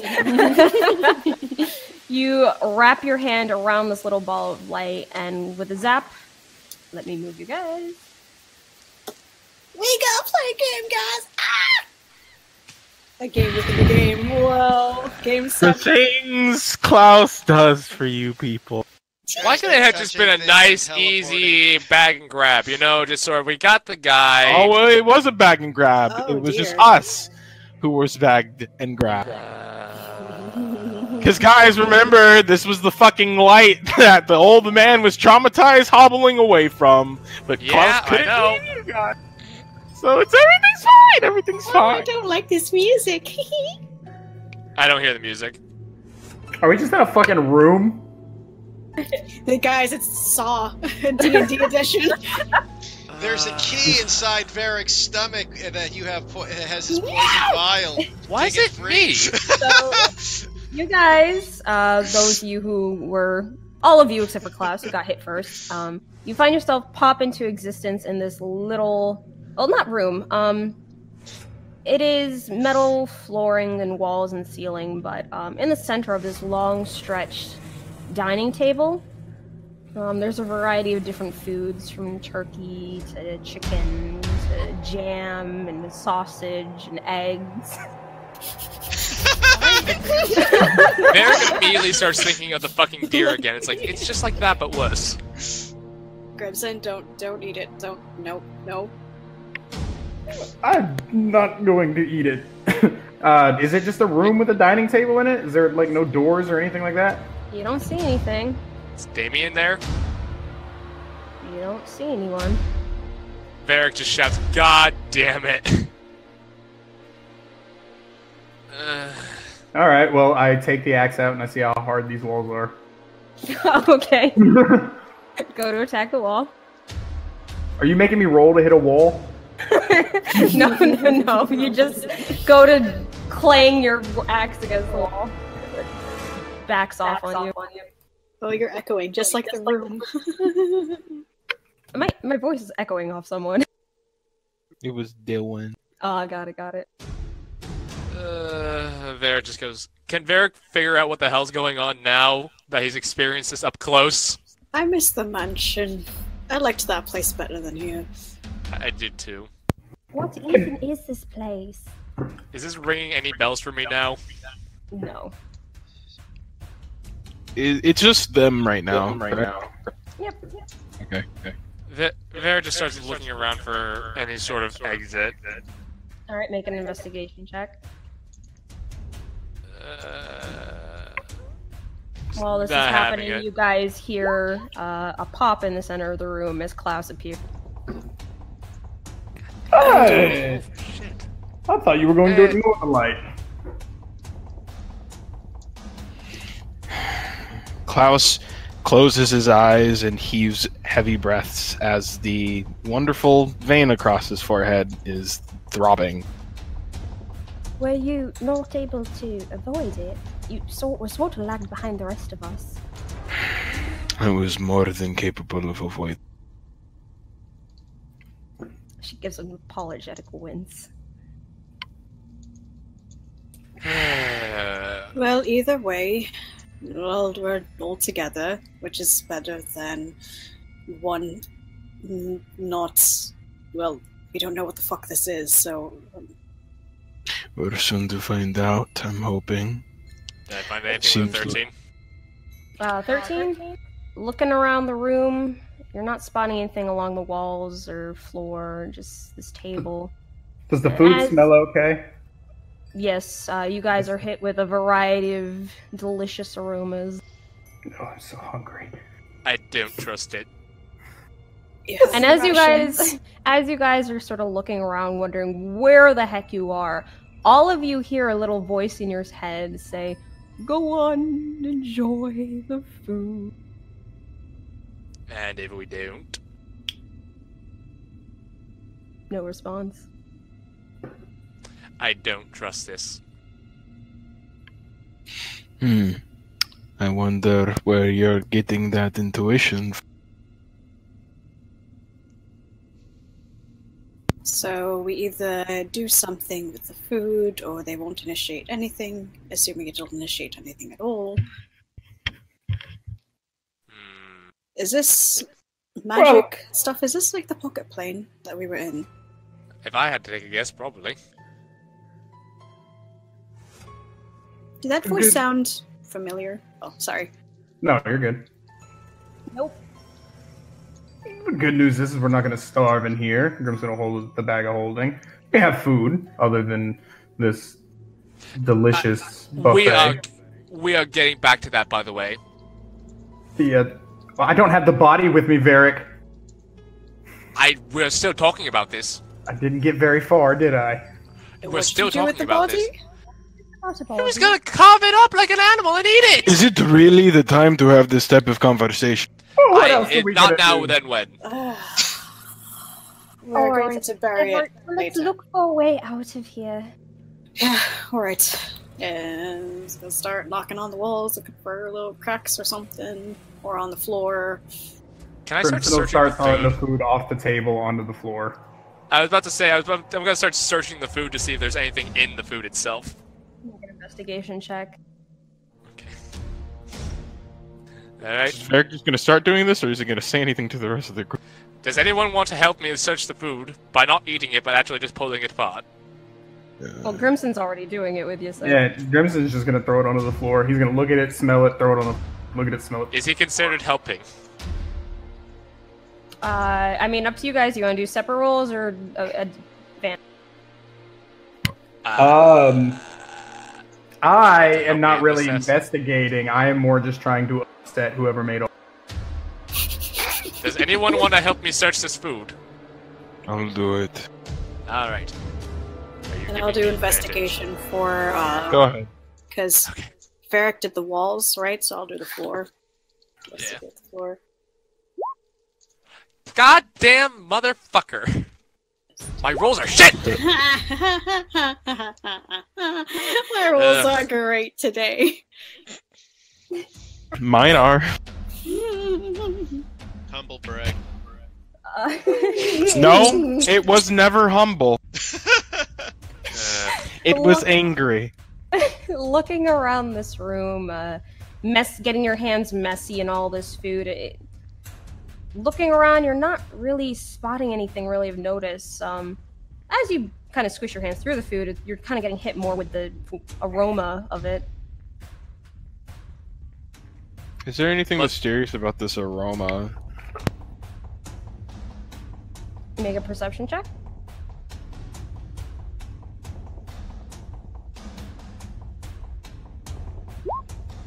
Shit. Just smells tasty. Alright. And I need everyone to make me a dex save. Oh. Wonderful. Ha ha! God damn it. Oh wow, the turntables. Finally! Oh god. Alright, so... Don't sound so delighted.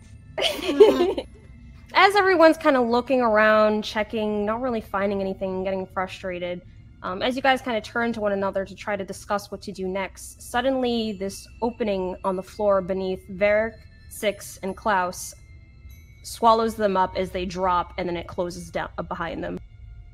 No. I gotta learn Featherfall. I mean, And they are now no longer in the room. Crimson's gonna go, fuck, and then move over to one of the holes, or where a hole was. It closed up. Yeah, and I can't, dig, he's gonna try digging at it with his axe, or Tezig will help him, just try to stomping on it. kick it open, yeah, just... Same heaviness as knocking your weapon against metal. Shit. about a 2,000-pound centaur. Derek doesn't scream, he just lets out a long sigh as they fall. It just goes, well, We're not with fucking you yet. perfect. I'm saying this now!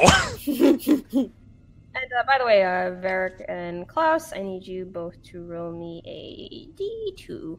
Or no, D3. Are we gonna like Scooby-Doo mansion like this shit where we all get separated? Like a D3. D3. D3. Oh wow, 1, 2, 3. Motherfucker. Too, but yeah. All right. Time to decide whether 2 or 1 was, or 3 or 1 was the best number.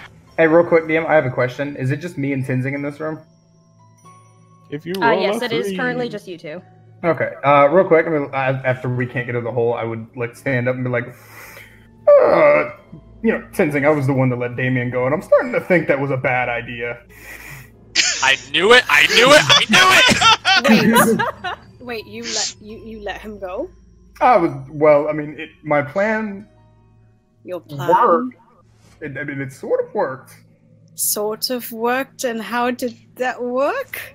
I wasn't worried about a thief. I was more worried about the light that was fucking with people. And look, we found it. We found it, and we also lost something. So, person. But either way, you weren't gonna get a fight with him.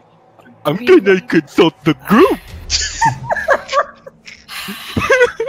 Varric is going to have a day with this. Not if he finds out. Doesn't find out. Varric's gonna die before anyone sees him again. Wow, that's selfish. We'll talk about this later with the group. Oh. But for now, Or we just keep it between ourselves. I consider us good friends, and Deadpan stares at him. Grimson. Yes, we are good friends. However, I want to point out before you talk anymore that this partially worked. How did it partially work? We don't even know if the light thing is even part of him. Well, we found the light, though. The light found us. And it could have found us at any point of time, even if Damien was with us. We will consult the group later. Yeah, okay. Look, I get it that you have these things in mind, and you want to help people. We also want to help people, but sometimes it's one thing at a time, you know? One thing at a time. Yeah, that, like I said, realizing this might have been a mistake. Yeah, just a little bit. I'm allowed one mistake every once in a while. You're allowed to make mistakes, but it's also good to think things through first. And also, if you did sort of, make a promise with the group that you'd maybe try to confide in us a little bit more, that may have helped so that we would have been here in the first place. Everything's fine. As you guys are talking, you hear a voice echo in the room, just like, you sound like you're not having fun. What? Why would we have fun? Would you like to tell us why? Fun is fun. Jokes are funny. And this is a joke? How? Why don't you see? And you guys see just a bit of a distance away from you, 2 different little holes in the ground.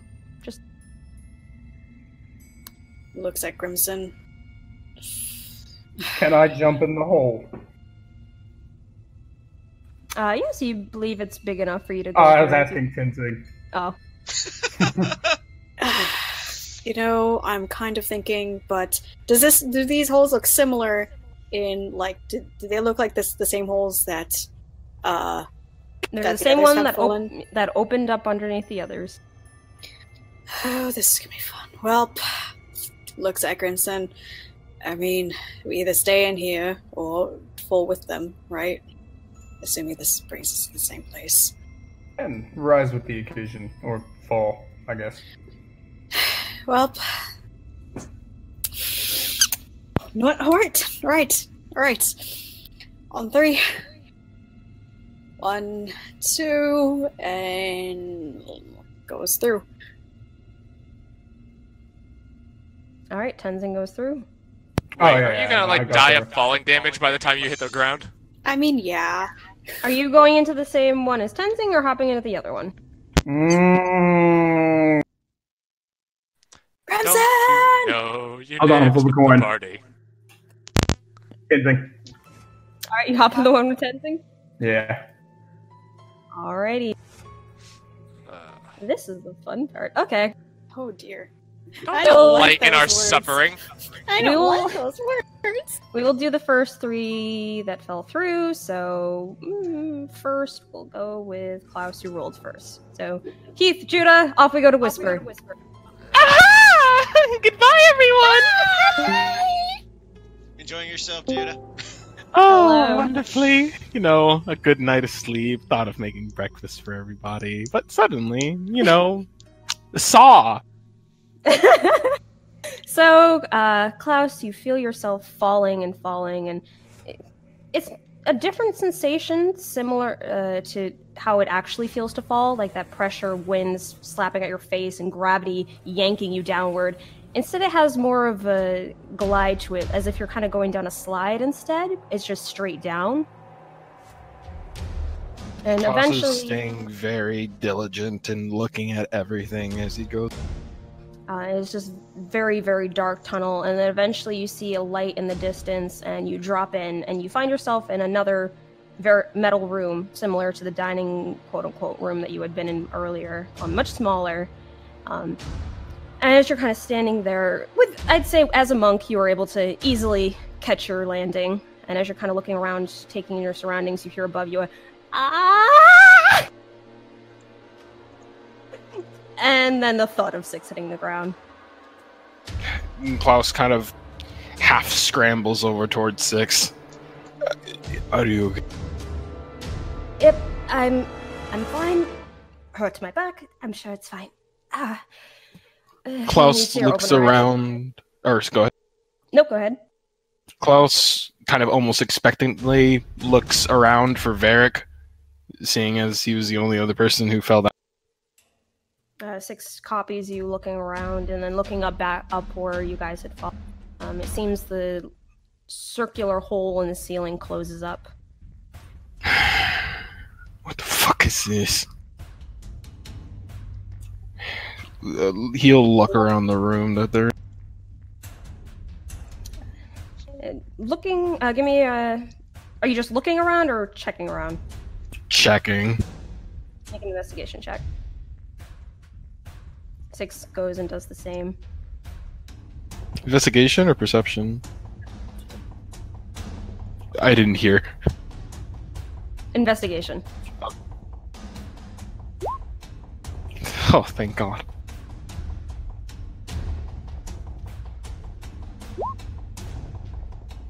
Alright.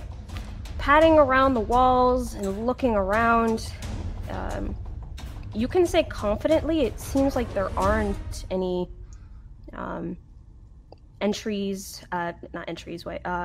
doorways or hidden plates on the floor, or you get the sense that you are just in a boxed room with no exit. Alright, what do we do now? Seems to be no exit. Is it like what are these like solid walls? Like everything's just like white, or Just are thick there like metal tile walls. Klaus looks over towards Six and is just check the room for tiles, anything that could be pressed that we could potentially break out. Remember how I said it's important not to panic? This is one of the best times for practice.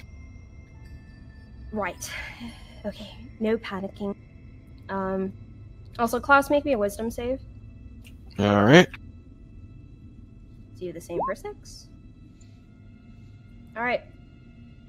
So, you both get ready to kind of crouch down to check the panelings on the floor, and Six does the same. She's like, where the ever-loving hell are we? You look over at the sound of pain. You realize she's clutching her stomach, and there is an arrow sticking out of her. Klaus kind of...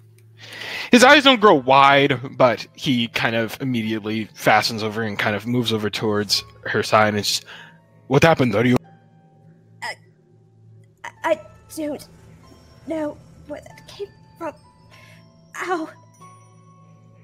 And you hear a whistle off to your side, and suddenly there's another one jamming right into her back. And she Can I topples catch forward. that one? Make a dex save. All right. All right, you go to catch it, and you could have sworn, as you go to reach for it, it seems to just phase through your hand and then solidify and hits her. So it flew out of like nowhere. Yes. Klaus will kind of scoop her up and kind of position her to like the middle of the room or wherever they were to kind of like get her away from whatever the fuck's going on. Just hold on. Something's wrong. You see she's clutching at her chest really tightly, her face in excruciating pain. I see an arrow sticking out of it, right? Does it look like a... I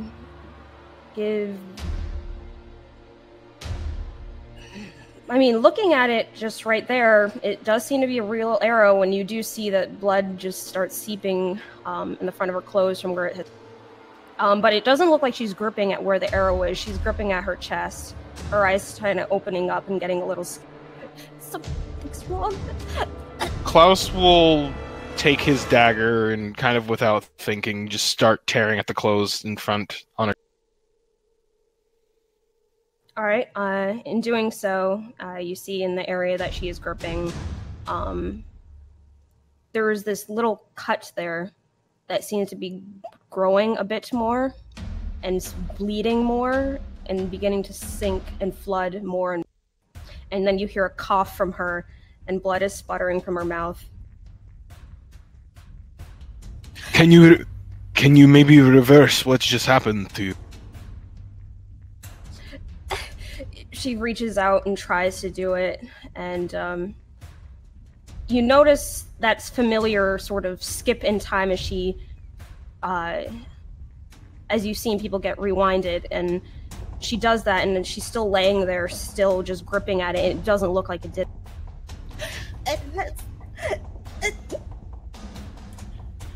Just... Klaus will kind of go ahead and take off the top part of his clothes, and he's going to go ahead and take the cover and just kind of the cloth and push it over her chest and just kind of tell her as well to just push, just to hold. I'm scared. Hold on as hard as you can. All right. And more blood starts coming from her mouth. Klaus just rather rampantly just, hey! No response. You said to play a game, right? To have fun? I am having fun. And you just hear by you just... Then let's play a game, right? Just you and me. Don't you understand? This is the game. I'm having so much fun. And there's that laughter echoing in the room, filling your ears and filling your head as it fades. And you just hear off to the side.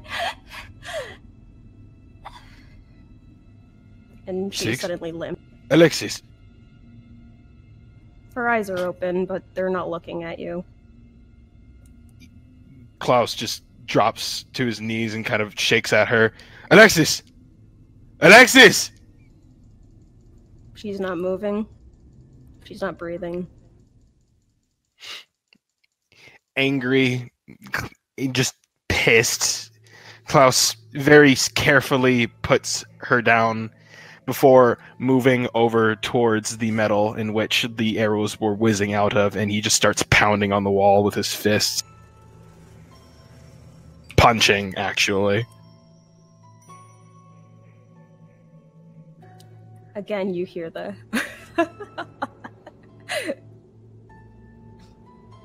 So young, so sad. Fix what you did, or you're going to regret it. I can't stop death. It comes for everyone. It's gonna come for you too. Reverse what you did. How do I reverse it? No one can do that. He's just pounding away until his fists become bloodied. Are He you doesn't mad? Are you scared? He's just continuing to pound away before just yelling out, Tenzing! Grimson! Varric! Someone, I need help! Nothing. Just... He... Ugh. He really doesn't know what... He's just pacing around, kind of calling out their names again, and before he goes right back over towards 6, checking for anything, absolutely anything that he can have, or Alexis. God. And... I guess looking over inside of the wound, taking off the blankets, he's going to inspect it. Make a medicine check. Oof. 5. You check her over, trying to see if there's anything of note. Just blood seeping down, and she feels like she's going colder. No. This can't happen. This can't be happening. Klaus he's gonna do the only thing that he knows that he can do. He's just gonna take the cloth and press it as hard as he possibly can onto her chest and just kind of rock almost a little bit back and forth, constantly looking around, just completely hyper aware of his surroundings and everything else. Do you want some help?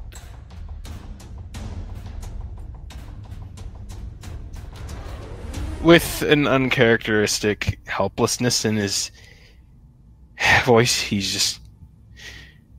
Do whatever you can, just fucking help! And after shouting that word to this empty room, your voice echoing along these walls and almost piercing your ears with how loud, you look away and notice resting by your head now is what appears to be a red bottle. Klaus takes it, but before he even goes ahead and pours it into her mouth, he's going to inspect. Too hyper aware of this. He's going to open it up, and he's going to waft it. And he's going to tell if it was the healing potion that he's smelt earlier before back on the Stalia, or if this is a different type of smell. Okay, I say with your experience with that, it seems to have a similar smell. If you want to roll for it, you can for an Arcana check. For the sake of it, sure. Natural 1. It looks like it and smells like it.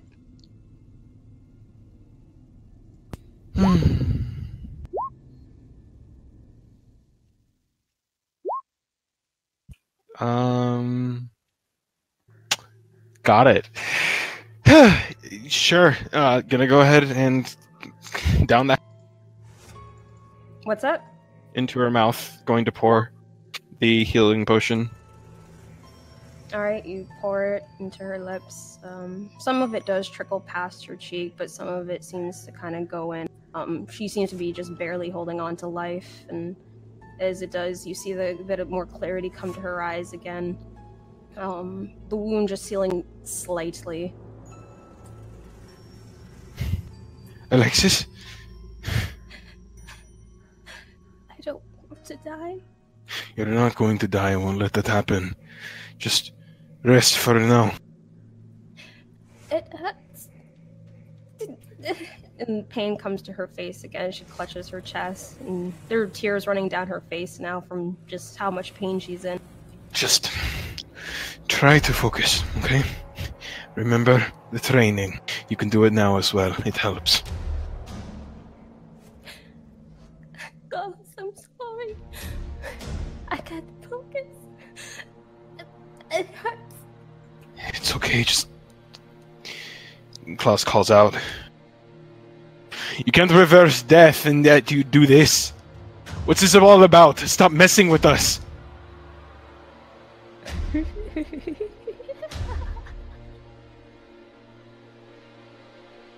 Just laughter filling the air. I gave you what you want. Now you can see her suffer again.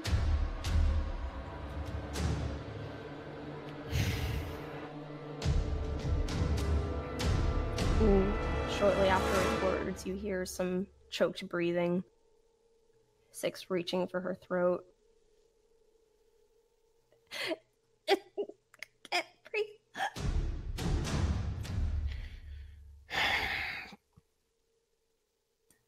Yeah, again, he is kind of wavering in between emotion and logic as I suppose the only thing else that he can do is that he just goes ahead.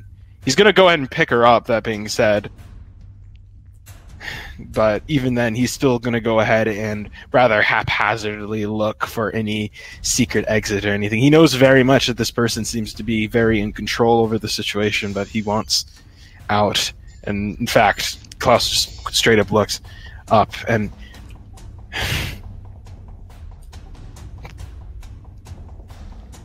Would you please let us go?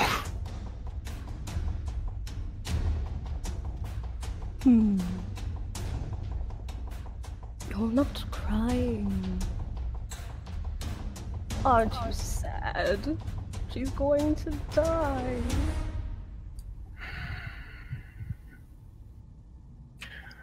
Those emotions won't help me at all.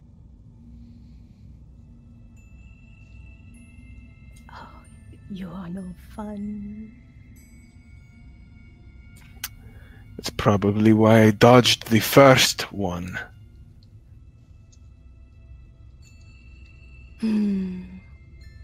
Fine. I'll hurry it up then. And you hear a sound that kind of sounds like the snap of fingers. And suddenly the body in your arms lurches and goes just completely cold. No!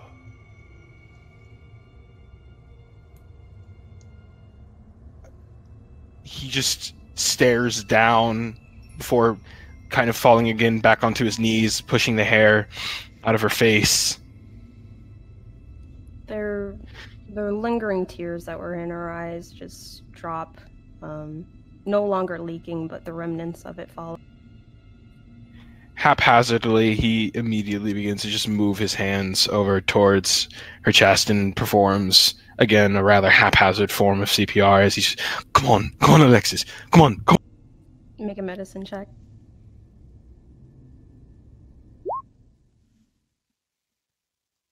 A 20. A natural 20.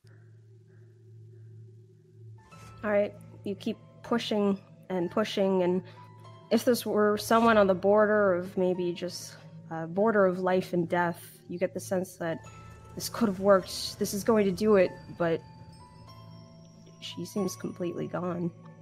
With a stricken look in his eyes, he's going to keep moving until, at best, a fucking rib. In the silence, there's just your heavy breathing as you, almost in a panic, just trying to resist.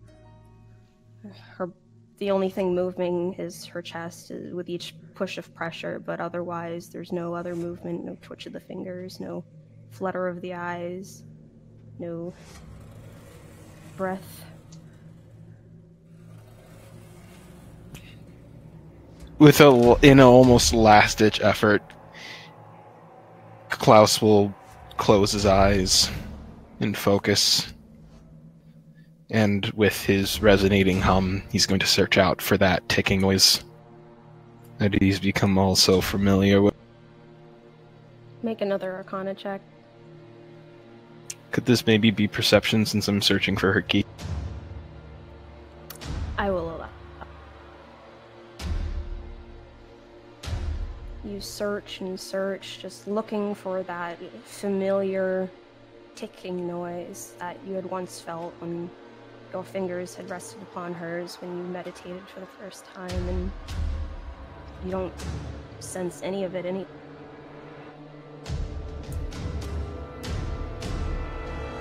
Looking up towards the ceiling again.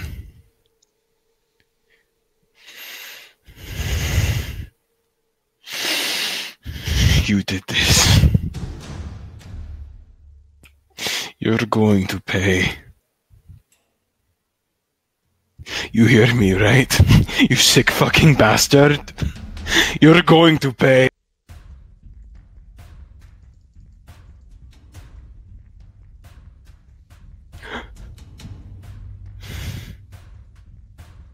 Fucking answer me!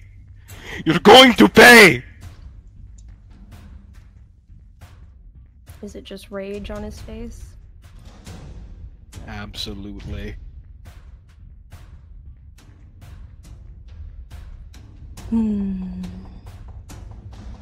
There's a small sigh of just disappointment. You're really no fun.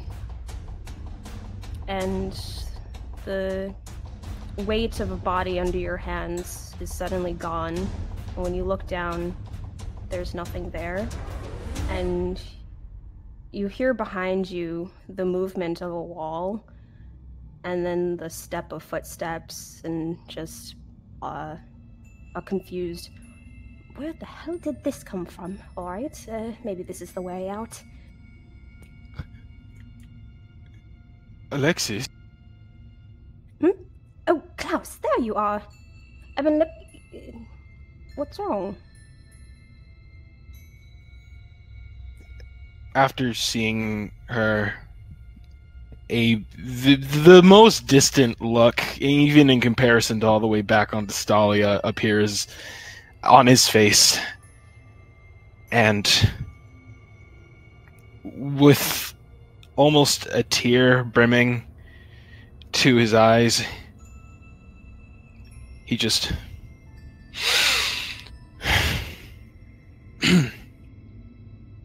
Klaus, what's wrong? Is everything all right? Did something happen in here? She looks around the room, caution. We need to get out of here quickly. Right. I came from back here, and she looks over, gestures behind her. There were a couple of different tunnels, but it seemed to have been going in a circle. Klaus walks over towards her and will put both hands on her shoulders and give her a real hard, appraising look. Tell me you're real.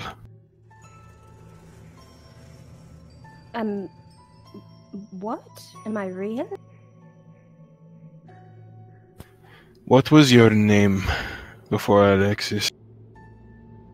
6. Oh, thank God. And he's going to, again, rather uncharacteristically, bring her into a very, actually, tense hug. She blinks rapidly, confused for a moment, then returns it, rubbing his back up and down, just very worried. Klaus, what happened? It's not important. We need to get out of here. This thing, it's capable of manipulating illusion.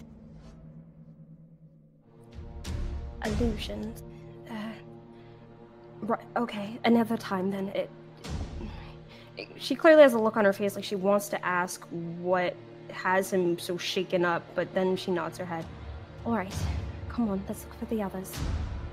And she gives one more tight squeeze in return, as if trying to reassure him that yes, she is real since he had asked, and then letting go and giving him worried smile. He will look at her, kind of feeling her gaze from the side, but just looks back at her and doesn't say anything. It's this weird mix of sorrow and relief on his face, not very easily hidden even by his own constant glare. Alright.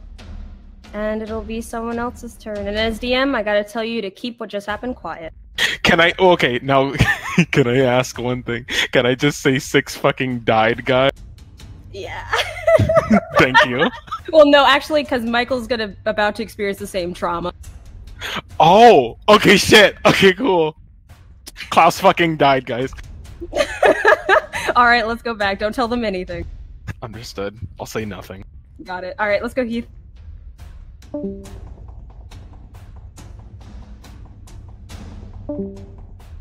Guys, Hi. he fucking died! Yeah, no, I don't believe And that. Nikki, and Dylan, and me, Everybody died. and Zaka. Yeah, I mean, Yeah, that I'm not 5 believing that medicine you're check dead. isn't going on all of us, I guess. Also clip it for Well, no, you. I can clip. I just stopped. Right. Recording's going again. Alright. Beric, you find yourself falling down this dark tunnel.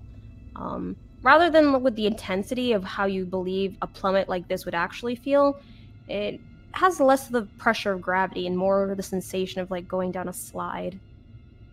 And below your feet you can see a light getting closer and closer until eventually you find yourself falling into a little room very similar to the dining one you were in, but much smaller, more boxed. What can I see with my dark vision? It's not dark. Oh, good. And So soon it's after, a- above you, you hear, and then a thud as Alexis lands near you. Oh, hey! Hello. You okay? And I'll try to help her up. Yep. You see her, like, give a small crack of her back. That hurt. Yeah, well, fortunately for me, being so small, falling isn't as dangerous. I'm jealous sometimes. It's really quite handy. Also, where are we? That is a good question. Can you describe the room again? Metal floors, metal wall, metal ceiling. You are in a boxed room. Nothing else in it? No, looking up towards where you had fallen through, it seems whatever hole had been there had closed up. So it's a completely empty room with just me and 6. Yes. And as you guys are looking around in confusion, you do hear in your head, time to have fun. 6, are you having fun? I'm not having fun. I'm not having fun either. Should we look for our way out? Yeah. Wait, hold on. I take the bag of flour. I just throw a little flour in front of us. Try to see if there's any traps. You throw flour into the air. Do I see anything? Any traps?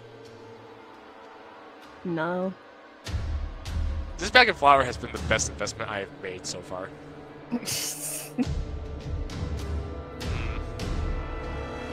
Well, suppose we start looking, and Alexis turns to walk in your direction to go to the wall on the opposite side of you. But as she steps forward, you just hear like a thunk, and she like has her face pressed against some sort of invisible thing and backs up and just knocks on whatever it is. All right. It looks like invisible maze. Maybe. Ooh! Vera takes the flour, throws a little bit at the wall she ran into. It smacks against what seems to be some sort of invisible thing there. It is fully stretched between the two of you, from one end of the wall to the other. Oh, like it's between us? Yeah. Damn it. I could try shatter. Well, won't that hit me, potentially? Well, if I do it at the other end of the room, it should be fine. It's not that large, it's only a 20-foot radius. If I center it at the edge of the wall, there's only a 10-foot radius we have to worry about. And this is a small room. Well, how small is it? You haven't told me how small it was. Oh, did I? You just said a small room. That's not very descriptive. I'm sorry. It appears to be about 12 by 12. I mean, if we back up to the very corners of the room, I could probably place it, right? You're willing to risk that? It's not hard to center a spell where I want it to. If I put it right there and I point to, like, the edge of where the glass would be, and put it against the wall, half of it will go into the wall and not do anything. The other half will hit, and since it's a radius in a circle, if we go to the corners, it won't hit us. Are you certain? And also, Varric, I need you to make me a wisdom save. Is it against a magical effect? Hmm? Is it against a magical effect? Of sorts. Because... Gnome's cunning! You have advantage on intelligence, wisdom, and charisma saving throws against magic. Okay. So I'm taking that as a yes? Yep. Ha ha ha ha ha. I love being a gnome. Alright, 1 second. Nobody knows the trouble I've Okay. seen. Alright. Continue. Did I feel anything? No. That's frightening. Do you want to try that, or should we try searching the room first? I suppose searching the room would be a good start. And you see, just as she's about to kind of turn and get ready to do that, you hear a pop. And she seems to hear it too as she kind of looks around. And then, looking down at something that she must have felt, there seems to be water below her feet. Oh, is it rising? It seems to be beginning to rise Shit! at a fairly rapid pace. Alright, calm down. Calm down. Varric is just gonna start searching the room as quickly as possible, and it looks like she's started to get into a dangerous situation. He will tell her to back into the corner, and he'll cast Shatter. Alright, cast it. Oh no, he's gonna investigate first, and then if it gets to a point Oh. where it might be dangerous, he'll... Past investigation. Six starts rapidly looking around as well as this area starts to fill with water. Okay. God. While investigating, you're sort of patting your hands along the walls and not feeling any sort of door. Start patting along the floor. You're not feeling any sort of indent that begins to cave in. And as you're about ready to sort of like look up and see if maybe there's something on the ceiling, something catches your attention, and you notice, strangely enough, in the corner of a room, there is a, up in the upper corner where the ceiling meets the two walls, there's a spot that seems a bit darker than all the other corners, and you see these two little eyes looking down at you. I just shouted at it. Are you having fun yet? No response. Shit. But I have any idea what these eyes might be? It's a... I would say make a perception. Perception. With how light the room is, it's kind of weird how abnormally dark that little place is. I have dark vision.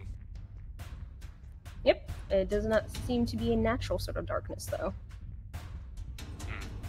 With a perception check of 12, it seems like there might be someone up there? Maybe? Alright, can you stop flooding the room now, please? As I look up at it and just start shouting. Can I, like, reach it at all? You are too short.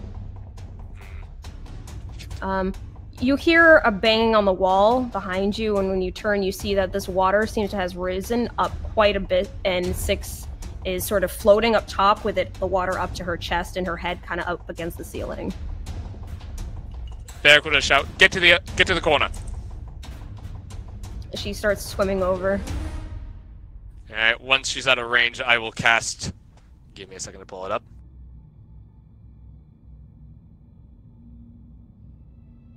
Hey, it's a good thing I didn't get rid of the spell. Also, did we take a long rest? That wasn't a long rest, was it?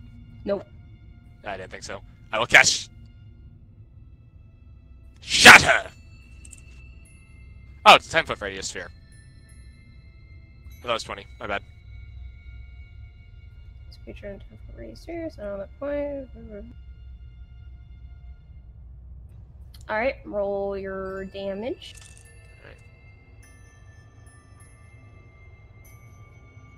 Does that double the damage on this since it's an inorganic material? This is with a save. Oh, right. Can a wall save?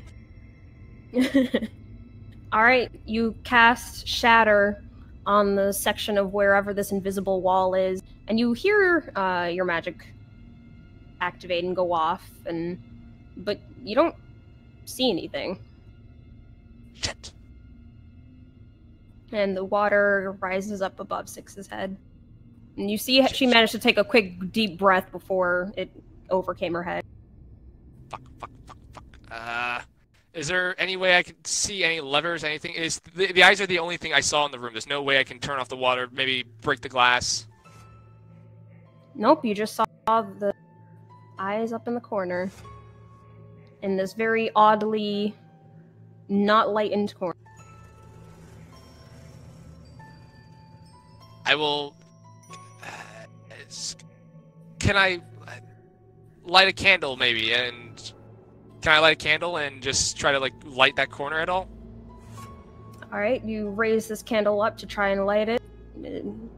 While the area around this section seems to light up, the light just seems to pass through whatever this is. Fuck, balls. Varric will just throw it at the candle. Alright, make a, what's it called again? Heath, what's the word called again? For a weapon you're not accustomed to? You mean, now I'm starting to get a brain fart. You're not proficient with it. Yeah. So if you're not proficient, you just roll a straight dex or straight strength, depending if it's a dex-based weapon or a strength-based weapon. Yeah, so just roll me a straight strength. Why strength? It's light enough to be thrown. What are you throwing? A candle. A candle? Definitely, yeah, it's so, a strength-based because it is not. It doesn't have a finesse aspect to it. Yeah, I would like to argue it does, but strength. And you do not get. You do not get efficiency with that for Jack of all trade. I'm pretty sure. If it's just a strength check, then I would. It's not a check. It's technically a strength attack. So. Alright, so you try to lob this candle. It doesn't reach far enough into this little... and as you do, you hear the voice fill the room again, just like... Is that really what you should be doing when your friend is drowning? Well, how do I get her out of there? I don't know. How do you? Why don't you come down here, you little shit, or are you too scared of us? I'm gonna cast Vicious Mockery at it. Okay, hit that.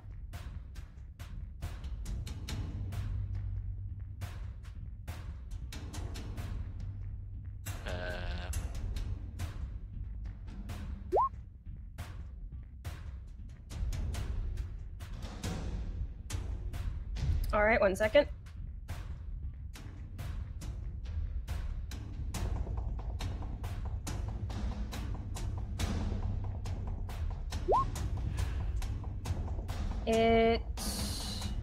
What's the DC? 15. It succeeds. Shit. Varric will just go over to the glass and take the dagger and the blunt of the dagger and just try to pound at the... Actually, no, he's going to take up that scroll of Thunder Wave and he's going to try to Thunder Wave the glass. Alright, did you set up a attack thing for that? I actually have the spell already. I'm just using the spell scroll to save a spell slot. Alright, Similarly as before, you feel that sensation of it going off, but you don't see anything.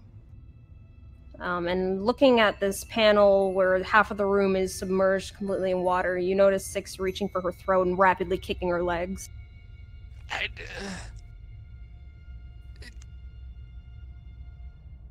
Take the water out of her room and put it in mine! That's not. I chose her. I want to see the look on your face when she died. Nothing is happening with this class, right? Like, nothing happens. And you do... With this second time you trying a spell, even if it wasn't enough to break it, you should have at least seen it sort of impact, but you did not see any of that.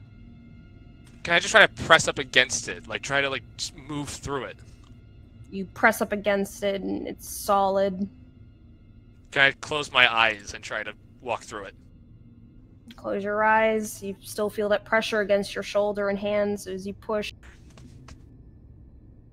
Am I missing anything? The only thing in this room is the eyes and Six, right? Yep, half of the room right now is completely submerged in water with Six beginning to drown. And the little that's on your side. I will cast Shatter on the corner.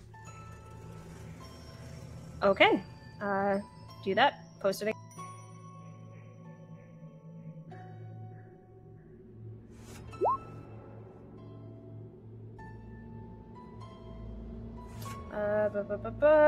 That is a... Still takes the damage either way. Nat 20'd. Still takes half damage. Hot damn. 1 second.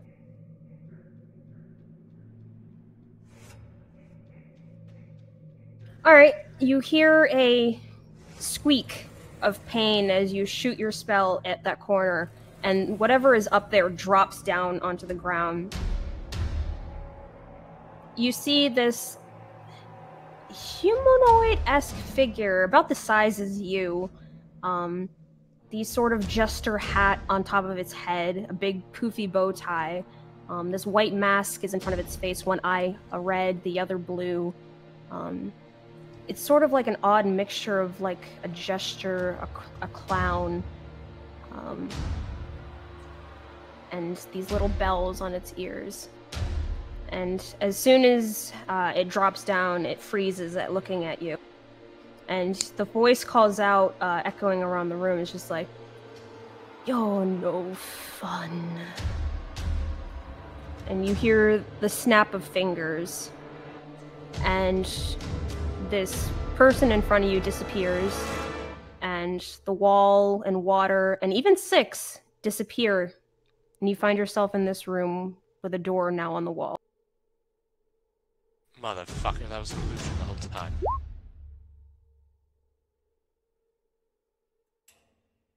Fuck!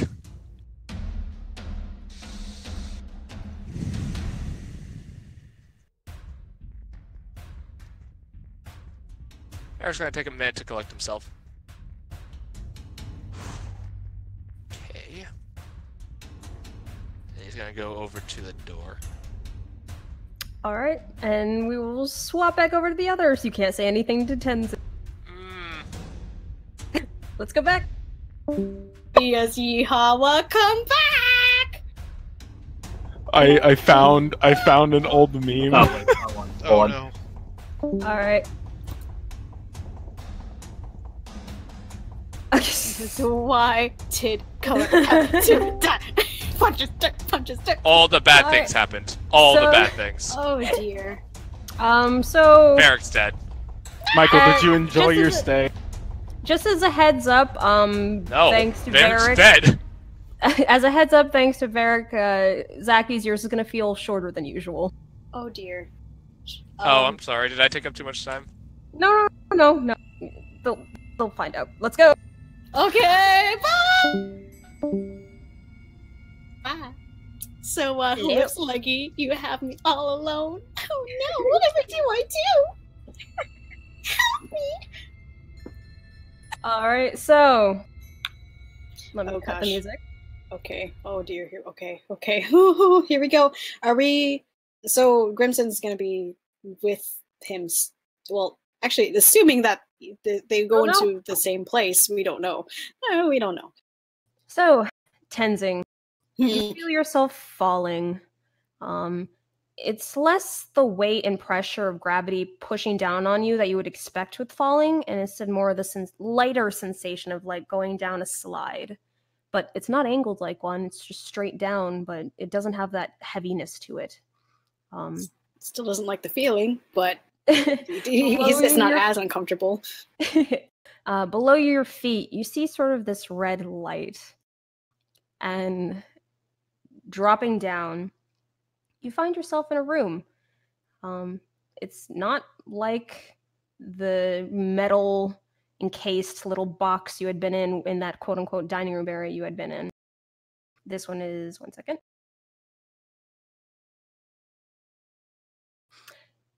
This one is decorated more in a red light. There's carpeted flooring. There's nicely padded walls. You hear the distant sound of music playing, a saxophone, a bass. And you notice by your feet what appears to be some rose petals. Sorry, my mind is going in another direction. Okay, so this is just a room? Yep, is it like the box room? So it's still like no doorway or anything, it's just walls? Well, no, looking up away from where you had landed, you do see more in the room. On the opposite end of where you're standing, there appears to be a large bed with red mattress. Oh my god. Red blankets. And for some reason, lounging there half nude with a blanket over his lap and a rose in his mouth. Oh no. You spot the familiar figure of Teddy. God! Why? I hate it. I love it, but I hate it.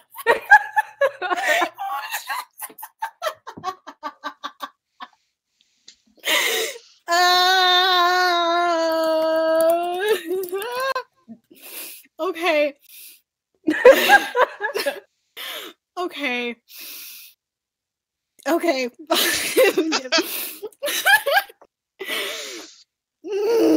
And spotting you there, on his face just splits this crooked grin. Tenzing is sweating. He's sweating. Gay panic for a moment. She's like, wait, no. I need you to make me a wisdom save. Oh God, no. He said, no, this isn't real. This isn't real. Nope. I'm in a weird, scary room. Damn. 17. Okay. The man is just kind of lounging there, as calm as could be. And it's good to see you again, Tenzing. No. You're not real. This is all part of whatever fucked up thing this is here. I could show you that I am. No. I mean, hi. It's nice to see you again. But also, no. This is. Could you help me get out of this? Why are we here? Why are you here? I could help you get out of other things. No. You see him slide up out of the bed, the blankets that hadn't been covering his decency just dropping. Sorry, that was me banging my head onto my tablet. Eyes immediately, unintentionally dart to where the blanket goes and then averts eyes. No, we're not sauntering towards you. No, we're not doing that. Sweats more and backing up a bit. Come on now, Tenzing. There is no need to be afraid. I'm not going to hurt you. I know you're not going to hurt me. I'm sure it's actually a wonderful thing, but at this moment, my priorities are elsewhere because my friends could be hurt, and I don't know where this is. And Your friends are fine. no, I don't. You're all think they having are. fun as well. Like No. you will be. No, I don't. He comes up close to you and reaches a hand out to caress a finger along your jawline. He immediately seizes up and gulps. I can be good to you, Tenzing. No. I know that you probably could, but I know that you're probably not real. This is fine. I just please. Do you want to feel if I am real? And No. without even waiting, he takes your wrist, bringing your hand to his chest, and it's a solid form. He squeaks and gulps more, and his hand is stuck there again, The other sweaty one and reaches up, taking hold of your chin, and he starts drawing your face. wait. And then suddenly you notice his fingers twitch. A look of sort of like, as if he heard like a really annoying sound, making his eye kind of twitch for a second, and he lets you go. He just blinks for a second as he's kind of pushing him away. You see Teddy like raise a hand to his forehead, like as if there's some like, as if he's hearing some sort of like obnoxious ringing sound. And then suddenly he is gone. And then one by one, little objects in this room just start disappearing. And you suddenly find yourself in this empty metal room. Tenzing, he blinks for a second. So wait, was he actually? And as things start blinking away one by one, he looks around, and again he's back in the room and stands there, very, very confused and still very sweaty, but confused. Goddamn Varric for cutting this short. Thank you, Varric. Thank you, Varric. Off we go back to the others. God, wow, is that it? Yep. Everyone's gonna listen to this recording later and be like, what the fuck? Off we go. Really? Okay. Same tolerance for trauma. You dead You too? enjoy your stay at the hotel. So you dead too? Oh, fuck. Oh. So if Nikki Wow. TPKs us, You did like, you I'm did hoping- so well, Nikki. You gave Zaku psychic damage. I made them bang their head repeatedly on their desk. And then Oh, my. I lean back and I hit my bed frame. So Oh, no. I So, hope you're question. happy. So question, Nikki, like if you actually get the TPK now, like you're already 3 players down. If you get the TPK, do we just at this point do you just go whoopsies and just restart? I think Please we say all yes. agreed to kill Grimson. Can we make him a blood sacrifice? Just be like Kalima, So to Kalima, Kalima. so you guys continuing. Mhm. So Tenzing, picking up back from when we popped into here, you find yourself in this metal room similar to the dining room, but much smaller. And you hear the sliding of metal behind you. When you turn, the door opens, and first to walk in is Varric. Oh, hey! Please tell Oh me you're god, you're real. okay. Wait. Are you what? real? Are you real? I'm real. Are you real? Soon after, you hear the footsteps of Klaus and Six making their way in. Wait, hold on. Are you two real? Why does everyone keep asking me that? I could ask you both the same thing. Remember what they said, God, I keep saying that. Remember what they said, Alexis. Alexis. They can use a lose illusion. Alexis looks at the two of you suspiciously. Wait, hold on. Wait, no, because my... Hold on. Let's assume we're real for the moment. Okay. In my illusion, I could physically touch things. I could also touch things, so I honestly couldn't tell. I didn't see an illusion. It's a. I don't know. I don't know exactly how illusions work, but I'm kind of out of suggestions here, unless Okay. maybe clones are No. Those were illusions. At least what I saw was an illusion. Let me Wait. just tell you how that works. Okay. Illusions. The school of magic I am actually fairly familiar with. Basically, they play tricks on your senses. So your vision, your hearing, taste, sound, like all of it. Like you can feel something that's not there. To anyone observing who is not affected by the illusion, it looks like you're interacting with nothing. But to you, it could be as real as something that is actually there. Yes, Saku, for your comparison, it is like Genjutsu. But special can screw me. But basically, just think of it as tricks on your senses. right. So if I had anything imagined we to see- hold, if I had Anything- imagined to hold someone, then it would have been. Probably. I don't know what you saw. Right. Assuming we're all real, though, I'm letting you know that anything you see here, based on what we've all described, anything could be fake. If you guys want proof that I'm real, just take my hand.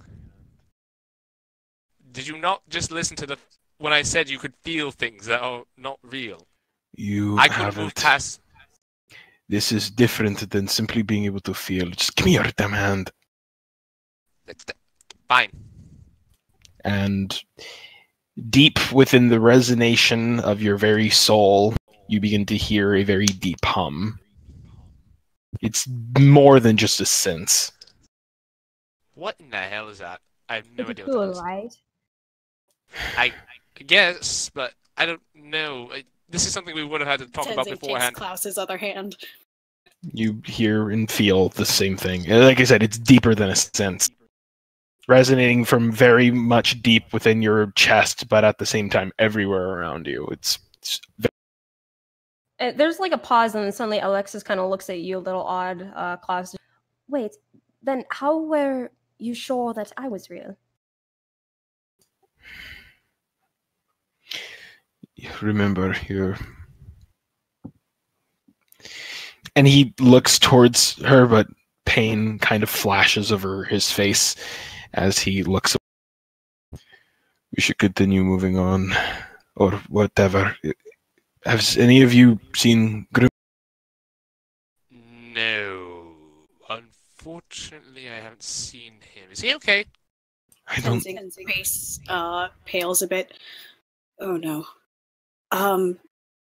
So we were in the room, and he points to, well, similar to this, and then we heard the voice again.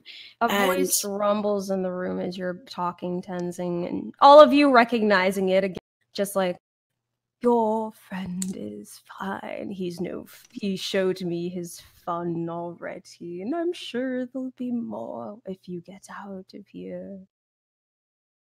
Did he say if or Who are when? you? Did he say if or when? Okay. If. Who are you? We played your games. You at least owe us an answer. You lie. What do you mean I lie? You I. You I? Do What? I? Oh. I don't see why not. You've dragged us here against our will. You might as well tell us who you are. I see no Well- reason why you wouldn't. Fine. I at least had a little fun, didn't I? The person who did have to suffer a bit would know who he is referring to. And then you hear the snap of fingers, and a door opens on the opposite room, end of the room. Then come, let us meet.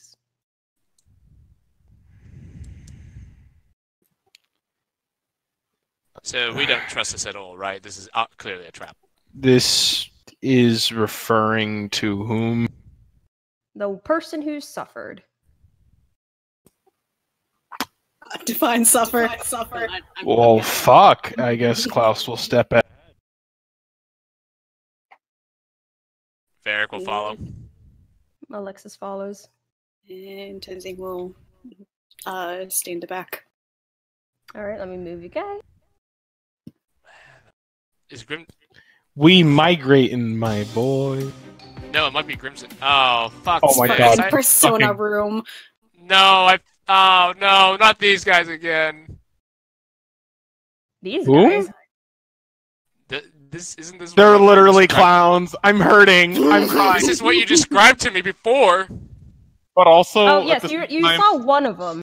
You do recognize the smaller figure to the left. It's This a gay little sofa. this little humanoid creature, about the size of Varric. Keith, can you blow up the smaller one? So cute. Varric, this is the one that you had managed to land your magic on, thus ending the illusion. The one off to the right, Keith, if you can blow it up. Is he taller? Look at that little fucker. This man seems to be about 5'10", and each time he turns his head, you hear the little jingle of bells on his little hat. He's just grinning at you guys, just big happy grown-ass faces. All of you enter the room. You guys have seen Klaus's battle stance before. He has his weapons out, but inside of his gaze there is a hint of fear that has not been. Varric has his accordion at the ready. Kind of annoyed at the whole deal. Welcome, welcome, welcome. It is so good to meet all of you. And recognize the voice of the one that had been echoing around all the time. Varric, as you had seen the small one, you realized that it wasn't the one that had been talking to you, and it is actually the man. Did you enjoy my little tricks and pranks? They were funny, so funny. Yes, classics. Probably too. They're probably really funny. He looks off to the side. And Klaus looks over at the others. Do they seem injured in any? no. Tenzing No. is spotless. Varric How has one like bruised finger from the ferret bite. How how about their expressions? Varric looks readily annoyed, but it looks like he's trying to calm down. And, Oh, I hate this. They and never. Tenzing is sweaty. You've seen this expression before from someone familiar, but also just kind of uncomfortable. Wait a fucking minute. Did you mean? Oh, I'm gonna hurt something. If Tenzing experienced gay panic while inside of that fucking, I will hurt something. Someone Including ended up cutting myself. off. As you guys are like, Klaus, as you're looking over their expressions and eventually back at the man, he gives you like this little sad pouch. It's like, they unfortunately did not get to experience my fun. We experienced Varric just- enough. Now let us Varric will just go. kinda... Yeah, Varric just steps forward and says, "Yes, we would like to head off. We have other business to attend to. If you could return our other friend to us, we'll be on our way." Oh, that's no problem. He snaps his fingers, and from above you hear thud behind you guys, the heavy weight of Grim. Is he out cold? I would say he gets up, seems alright. You okay there, Grimson? Please do not interact. Dylan's not here. I'm fine. You. That was pretty good. That was pretty good, yeah. Yeah.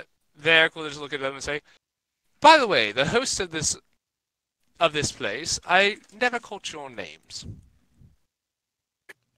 You see him look towards the little one who looks over at him. He's just like, they want our names. They want our names. Usually they don't ask our names. Usually they just have this 1,000-yard stare. They want our names. Yay.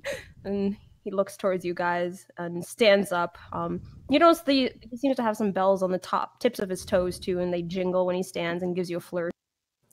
My name's Trickster, and this one's Tricky. Trickster and Tricky, it's a pleasure to meet you. The name's Varric. He looks between you, Varric, and Tenzing, clasping his hands together, and gives a grin. Just like, it's a shame you didn't get to experience the full extent of my little jokes. Would you like to know what would have happened? Each time Not the jokes are mentioned, really. each time the jokes are each time the word jokes or anything are mentioned, Klaus kind of tenses just a. I'm assuming you're going to tell, not show. I could tell. It's not as fun, now that you know it's not real. Sure, go ahead. Well, he gestures to you, Varric. Your little friend over there, and he points at at Alexis. Ah!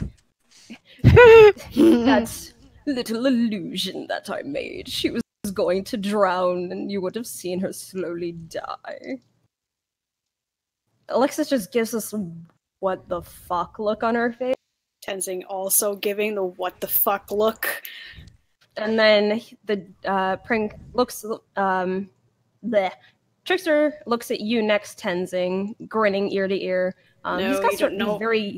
He has these very yellowed teeth. It's just like, and you, once you leaned in for that good old smooch. I wouldn't have leaned in. I was pushing him away. I didn't. Varric slowly looks over to Tenzing and just goes, really?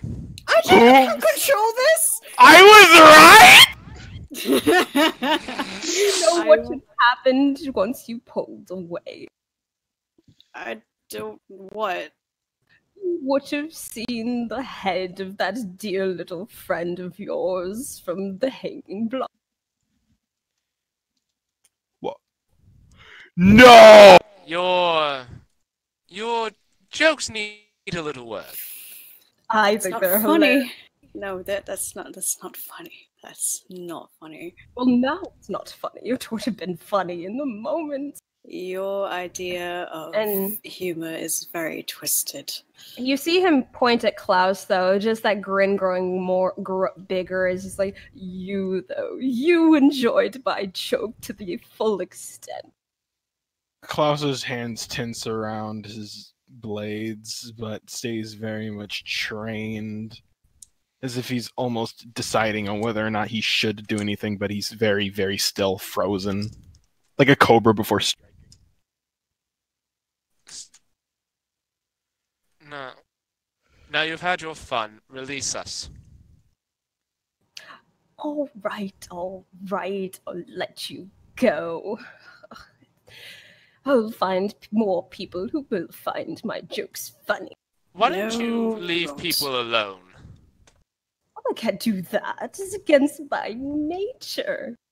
Why don't you get a joke book and practice some of those first, and then go back to people? Stand-up comedy is actually really popular. No.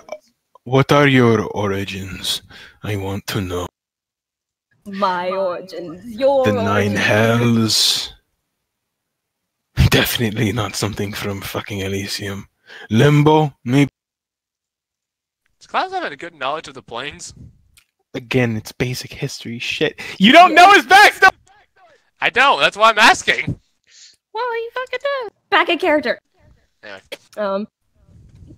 He kind of gives like a happy little clap. It's just where I'm from, where you're from, where we're all from, where are we from, Tricky? And you see him look down at the like, smaller humanoid, and it stands up as well. And just you can't tell what's on its face with just that mask covering it, and you just hear from everywhere.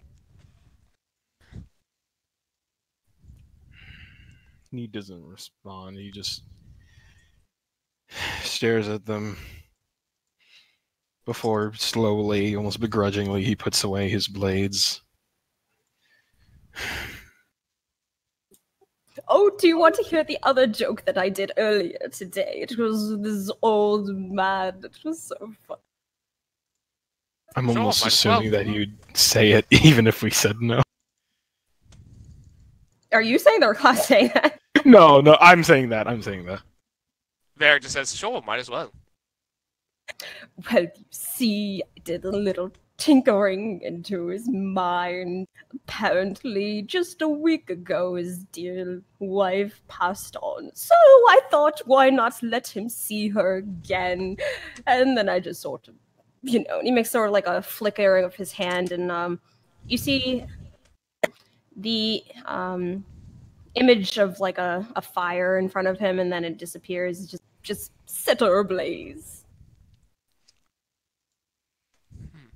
I'm actually a bit of a trickster myself.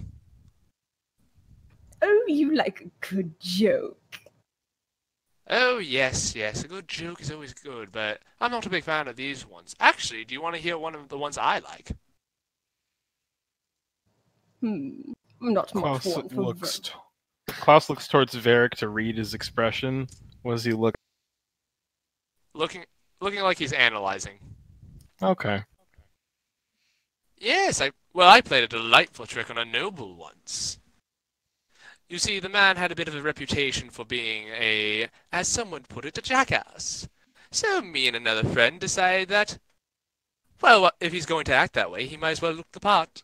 So during one of his big parties, I asked him if he'd like to hear myself play for it, being a guest and all, honoring him with a grand toast, and while I was doing that, my compatriot turned invisible, spiked his drink, and we turned him into a donkey for a few minutes. Did you eat the donkey?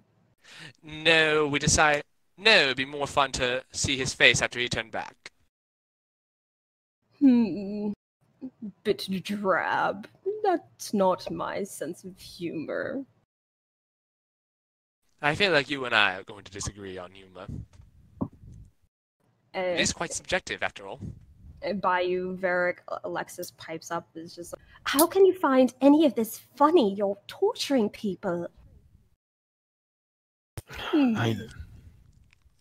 Questioning them isn't important. Let's just get out of here. Let them be on their way.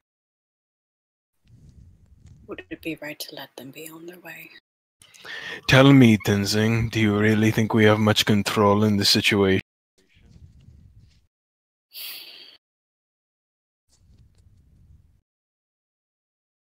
They offered us a way of going. We might as well take it. Let them have their fun. Puts hands out and kind of pats them back to his own sides. Well then, what? We're going to stand here and wait. Are we going now then? Did you have a fun? Yes, not as much fun as I would have liked, thanks to you. He looks at you, Varric. But I'm satisfied. He looks at you, Klaus, as he says that. Out of curiosity, which one of you two is the head? In charge? Oh, that's me. That is debatable. Oh! Sounds like you two aren't on equal footing then. Oh, it's just joking. It's such a jokester. And you see her reach out and tug at this little mask, and this humanoid just stands there, just staring at you guys. Doesn't reach. I'm quite curious. What's under that mask of yours? He wants to see what's under the mask. Did you hear that, Trixie? Yes, I heard that. I'm sorry. It's a little shy. But So you wanted to go, right?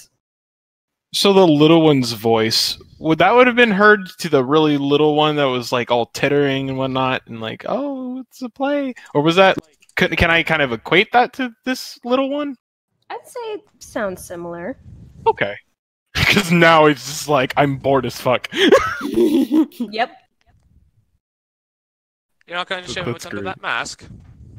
I don't think we should prod. Well, very well. I guess there's nothing else I can do. I hope you all have, well, I guess not all of you. None of you got to have actual fun, but you, he looks at you, Klaus, I hope you have the sweetest of dreams tonight. Goodbye. And you see him raise his hand and give a snap of his fingers.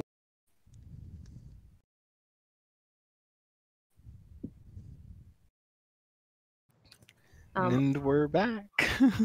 With a pop, with a pop from a popping sensation, you feel yourself thrown out of the room, and your feet hit the ground, grassy ground, and you open your eyes. You're back where you guys had been absorbed in. And looking around, it seems like it's still night out. Did it look like any time passed at all? Make a nature check. Oh boy, I'm great at these. Oh wait, no. What? Nature's intelligence-based. I'm okay at these. Don't say that. Don't jinx yourself. I said okay. Let me see That- your nature. 3. Damn. Alright. Hard to say. You two okay? Sorry. You guys okay? God, that was awful. Klaus just gets up and starts walking back to look around for... God, I can't even remember his name. Damien. The criminal, Damien. He just quickly... He looks around for Damien. Oh, Sorry, 1 second. I gotta. all right. Just, gonna look around for Damien. Make a. Are you just looking around or searching? Looking around, I Perception. suppose.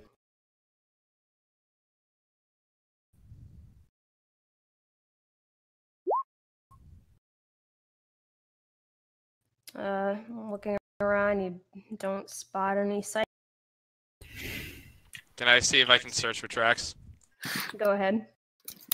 Upon not seeing anything, Klaus just begins to more or less march off into whatever tall grass or anything. He just anywhere away from the party. He just starts.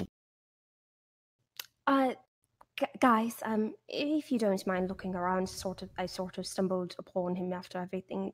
Do you mind if I talk to him for a moment? Maybe I don't give know, him a little you- bit of space, and then we Yes. can talk. You two did. I mean, you all just recently stressed the importance of giving people space, so.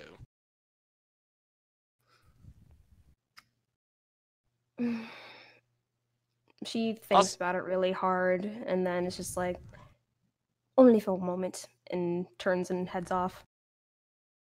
Wait, before you go, She pauses. are you okay? What did you see?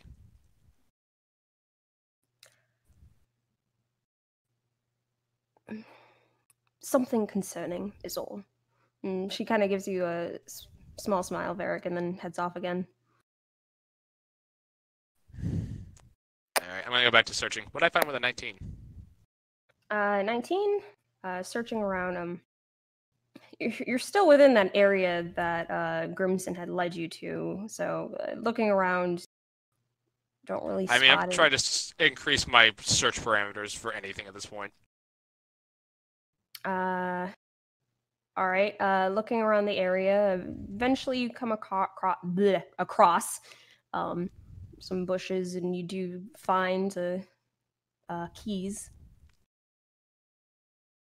Are they heading off in a certain direction?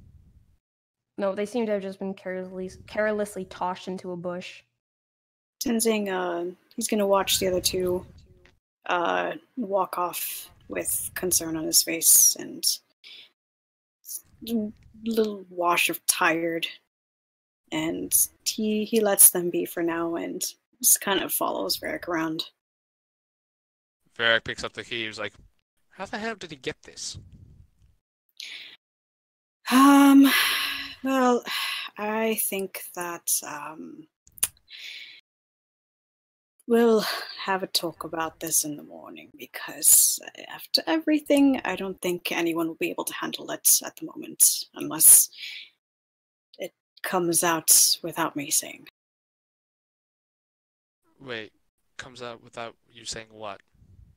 Mm, Wait, Crimson had the... he doesn't say anything.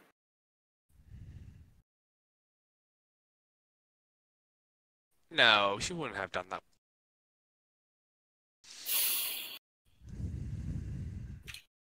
Tenzing. Yeah, he did. But like I said, all has happened, and it looks like those two had it pretty bad. Let's keep it on the down low for now until the morning. Varric will pocket the key.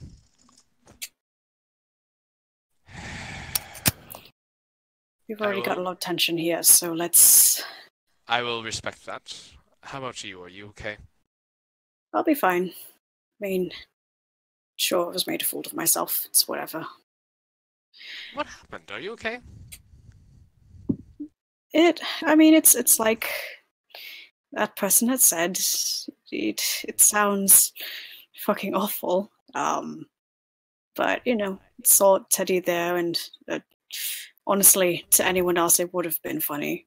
There was a red room with rose petals and all that, and him being Teddy, and he tried to make a pass on me, and I tried to, keep him away. Well, he came up to me. You know how I freeze.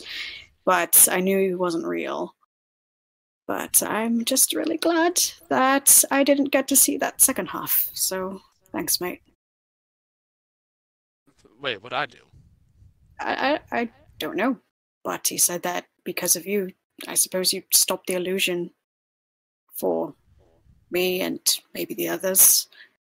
You did something. Maybe. And, well, I didn't have to see the second half. Yes. Either way, I was uncomfortable. So it may have seemed like something that I would have liked in their eyes, maybe. But even if it was real, it's still uncomfortable. I'm sorry you had to go through that. No, it's fine. It's not the worst of it. How about you, though? What did you see? Well, no, never mind. You already explained it. Now I think about it. You don't have to say it. No, it's fine. More or less what happened was I got dropped into the room. Alexis. God, it's going to hit. Alexis. Yes, it's going to take some time. It's anyway, she fell behind me, and we were apparently separated into two separate rooms. Well, two halves of the room separated by a glass plane, and water started filling in on her end. Was that illusions, Alexis, or was that actually... Okay. Yes, I don't know it's an illusion, but it was certainly felt real. Yeah. Fortunately, we're okay now, but... And Varric looks over to Klaus and Alexis, and it's like, I'm not sure how they're doing, but... Well, from the looks of it, and from the sounds of it, well, in that whatever that fucker's eyes had the most fun, so... Yes. Well, you're gonna have to keep an eye on them later, just to, make sure they're all right. And, one thing, though. Hmm? During my illusion, I saw a pair of eyes in a shadowy corner. I cast a shadow upon them, and the little guy fell from it.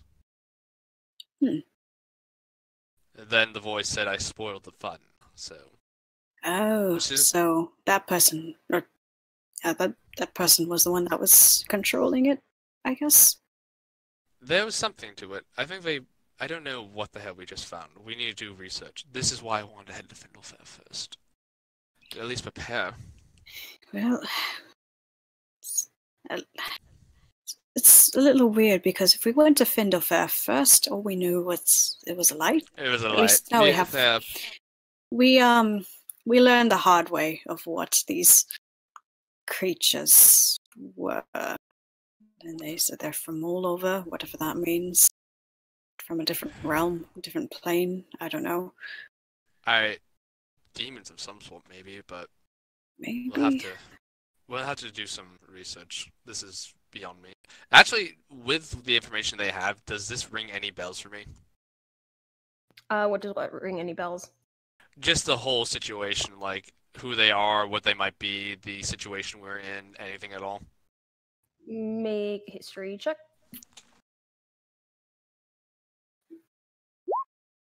Damn it. Thinking it over, I mean, you've heard all sorts of stories, and maybe some of them could be related, but a lot of them probably aren't. It's hard for you to really figure. Well, we need to find out what we're doing first, but obviously we need to let them get a chance to rest, and then we need to find Damien as soon as possible. The longer we wait, the greater his distance from us gets. Yeah, well, he didn't take any of the horses, and he has to rest at some point. But our greatest tracker, well, we'll have to talk with him. But I can't believe he did that. Why did he do that?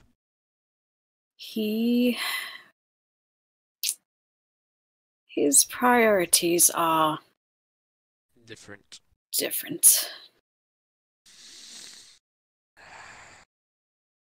Are you sure you're okay, though? I worry about you, you know. No, like I said, I didn't get the worst of it, and I didn't get to experience all of it. So, quite frankly, I'm all right. I'm worried. To be honest, what scares me more is what's coming after this. Well, they already found out we're no fun, so I don't know if they're going to try to pick a fight with us anytime soon.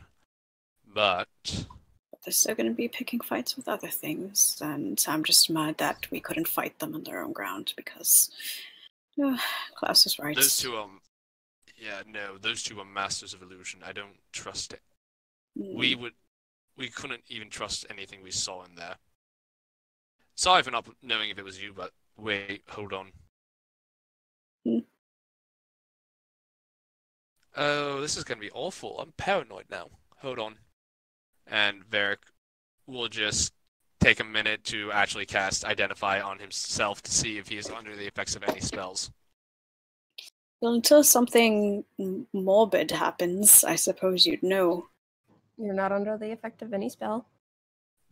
Okay, well, good. We need to all just sit down for the night. Things are going to start up again soon. Yes. Now my question is, I can send word to Lionheart that Damien's on the run, and we're getting close to tracking him down. And I can also let her know that there is some sort of entity on the road from Vinderver to Todil that is abducting people and subjecting them to horrible illusions. I wouldn't say anything on Damien yet, because we still don't know how our progress will be in the morning, but definitely let her know about this thing that's terrorizing other people. And even if she could send maybe a guard also down the road to pick up the old man. I only have 25 words, so I'll just make it really short and concise. Don't have to make full sentences. Well, right? I know. Yeah, I know. I'm just trying to figure out the way the best put the information is. I could cast it again, but I want to at least have something up my pocket because I'm pretty tapped on spells at the moment. Right. But yeah, I could cast something. But are you sure you're okay though? Like I know you said. No, like... Tenzing. I'm Tenzing. Varric, I'll be alright. I mean, yes, it was fucked up, but I'll live. But what about you, though? Because you did see something 10 times more traumatic than I would have ever seen.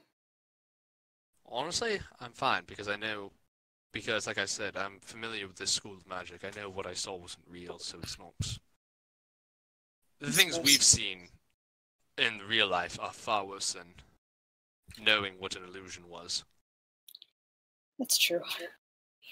But still seeing things can really fuck up with people's heads, Well, at this point, off to where the other two have went. I mean, at least to me, just like I said, because I'm very well aware of how this works, it's sort of like you get numb to certain things once you're exposed to them. And Varric will just create an illusion using minor illusion of the trickster in his palm. It's like, once you see things enough and work with them enough, and you're familiar with them, they don't affect you as much. The And knowledge sort of takes away the fear of the unknown, per se. Exactly. This isn't. We're still working with things we don't know about, but the fact that they were illusions and nothing more means that we're safe. We're physically fine. It's just recognizing that what we saw wasn't real and can't hurt us. Yeah. I suppose I've had Now- worse dreams, so Now, yeah, I've definitely had worse. I will say, though, it was bothersome, but at this point, they're like a nightmare. They're terrible, they happened in our heads and nowhere else. And if we recognize that what it is wasn't real, we can stop it from hurting us. Now, I'm going to cast Sending. I'm just going to tell the general, tracking Damien,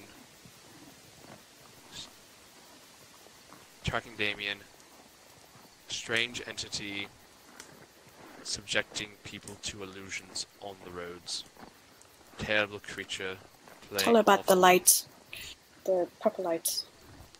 Yes, okay, so tracking Damien. Purple light abducting. Now, entity abducting people as purple light, subjecting them to torturous illusions. We escaped, but this entity is at large. Shit.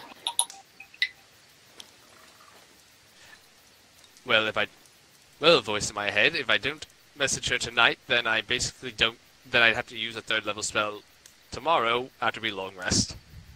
What time of night is it, roughly?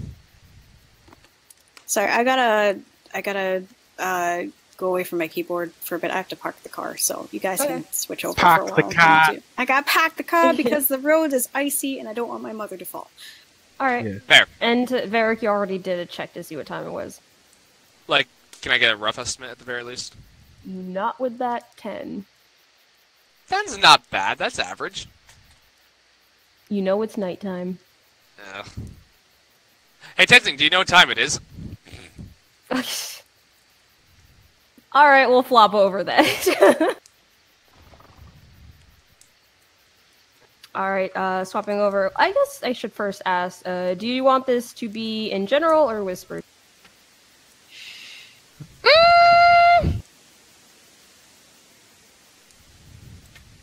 Are you just gonna leave me by my lonesome? Yeah, we can have it in general. I was thinking about this prior, and I was like, oh, okay. I am apparently given a lech. So yeah, no, I think this could happen in general. Okay. Alright, so Klaus, you had determinedly headed off back in the direction of camp, right? Actually, we would have probably popped up in camp, so he was walking away. Walking away. Okay. Yep.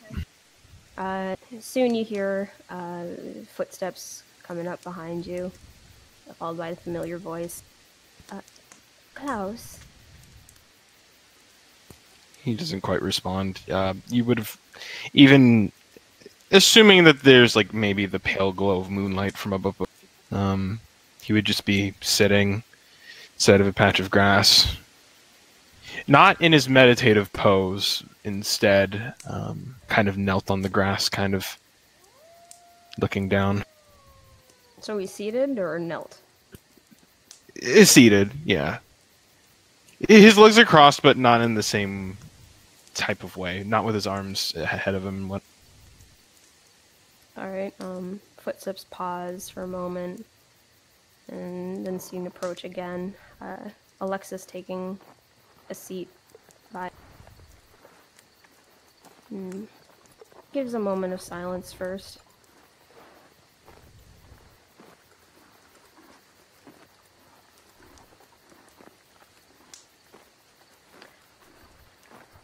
How bad was it?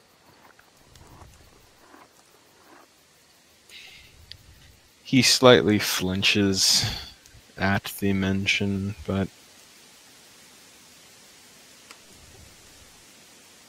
God, I don't think he'd say anything. He would just remain silent, staring off, mindlessly picking at grass.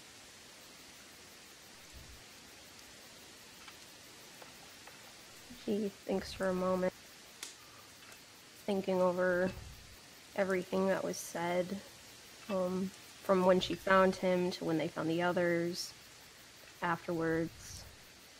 And then she slowly gets onto her knees to move a bit and settles instead to sit in front of him, and says,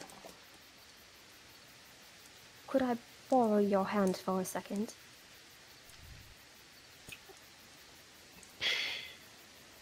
He continues to pick at the grass, but wordlessly, with his other hand that had been propped against, kind of looked down. He moves his hand, and it slowly, palm facing upwards, lands in front of, I guess, her lap.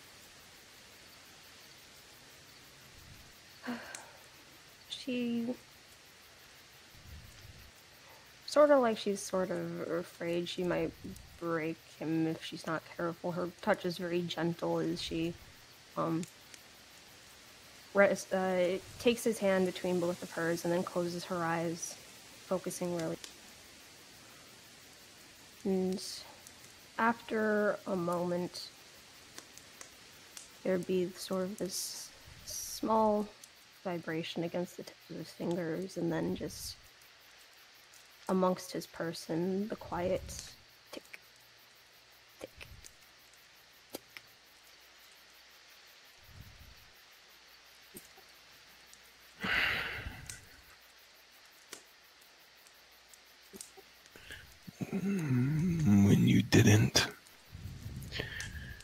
When you didn't make that noise, I thought that you were lost.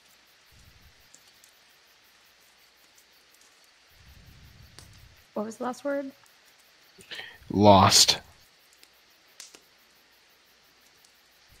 She keeps her eyes closed, still making the sound, but I am here.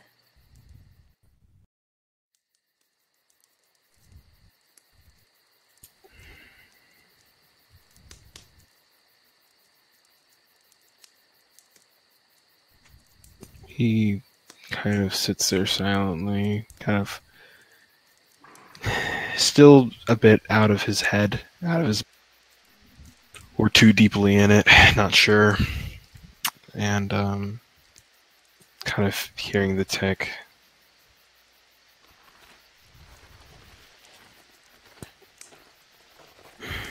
You were shot by arrows with what seemed to be a wound over your chest.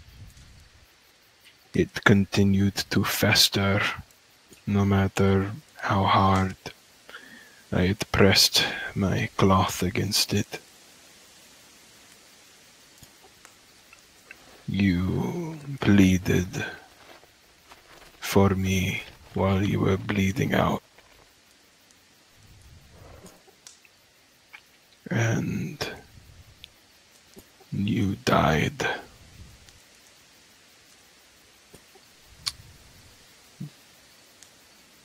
I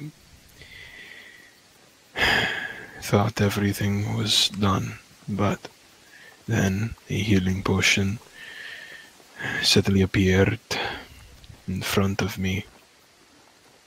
I got you back for a bit, but then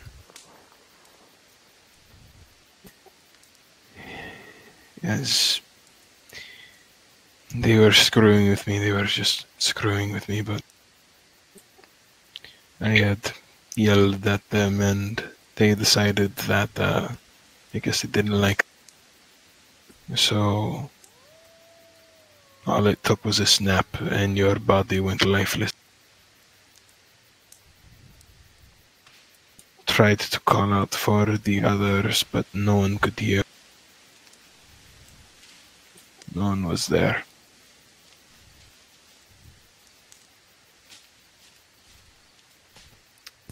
No one was there.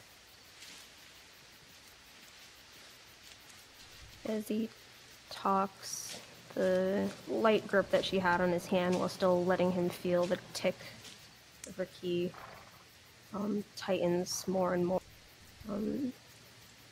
The only visible representation of the anger she's feeling inside at hearing all this. And soon she opens her eyes again. And with this determined look in her eye, she shuffles her position so she's resting on her knees, letting go of his hand for just a moment to carefully adjust the collar portion of her robes, lowering it just enough, and then takes his wrist to lead his hand so he presses his palm against the center of her chest, just so he can feel the skin is smooth there and the thump of a heartbeat. And staring at him, she firmly says, "I am here."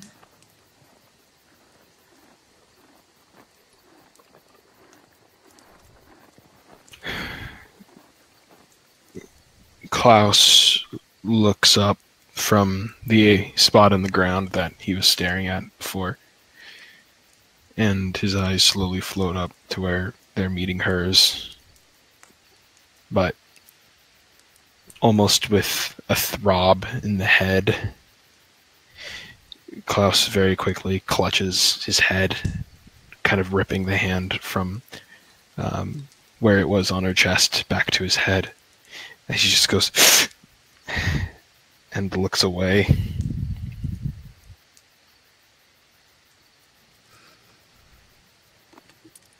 Even as he wrenches his hand away, there's another moment of silence, and then a hand carefully resting on top of his head, and with less firmness, she's, "I am here."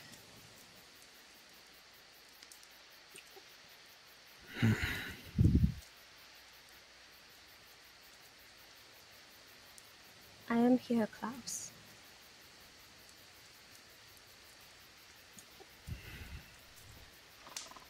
You died in front of me. "I'm alive. In front of you."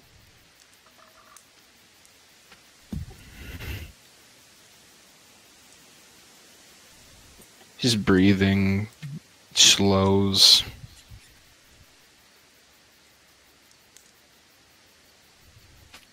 It was already slow before, but now it's just this... I won't even call it labored, it's just very, very slow.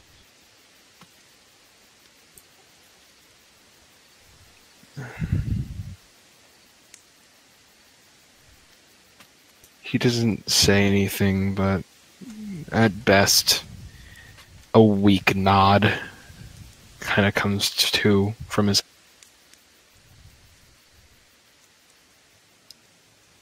Moving very slowly, giving him any chance to escape that he wants, she moves forward, carefully wrapping her arms over his shoulder and resting his forehead to her shoulder, her hand still on top of his head. "I am here."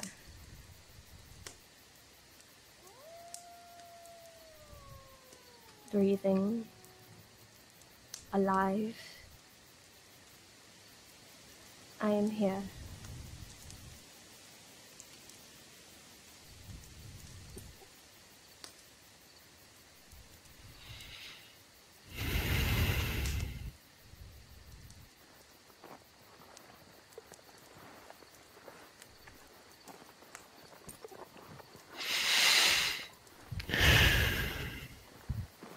His breathing returns back to something of a sort of normal.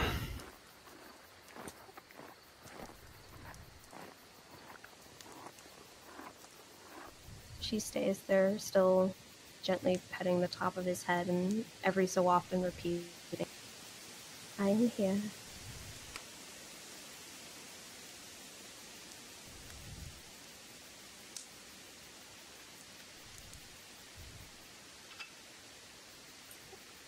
slowly, her hands are kind of wrapped around his neck and shoulder. Mm-hmm. Slowly, a hand moves up and kind of grabs onto her forearm, but doesn't wrench away, it holds on.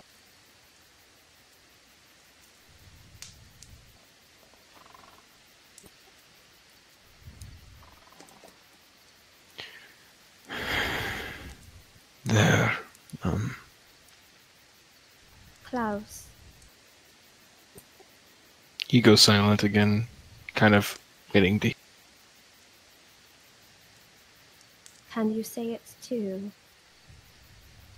That I'm here. You are here.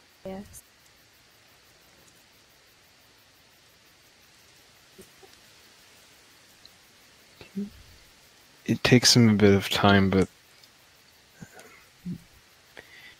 his eyes are still very much stuck on a single point, but he dances with the words in his tongue before... You are here.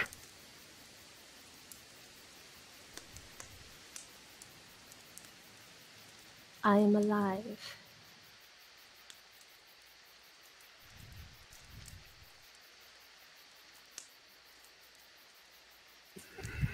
You are alive.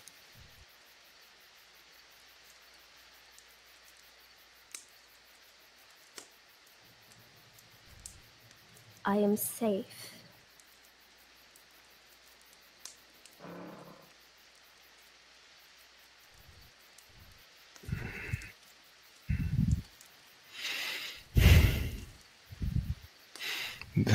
They weren't. None of them were. My entire platoon. It was a single argument and it turned into bloodshed, and I was forced to watch. I was forced to watch as every single one of them died.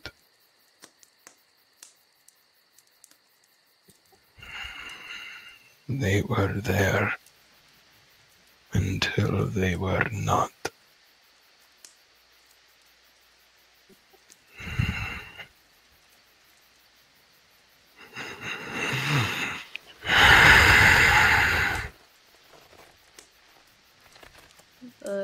I would say that while Alexis had connected with Klaus, his thrumming was loud, but as he begins to speak of these things, it noticeably weakened.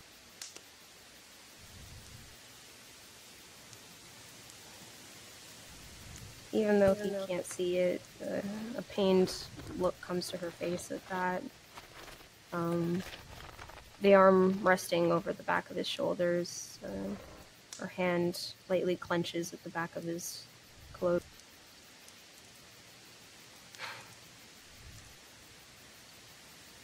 That's not your fault.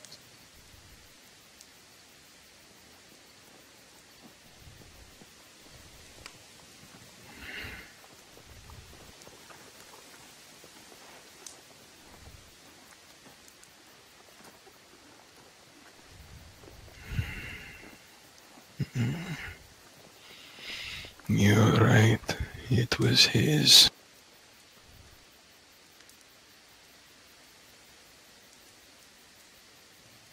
His.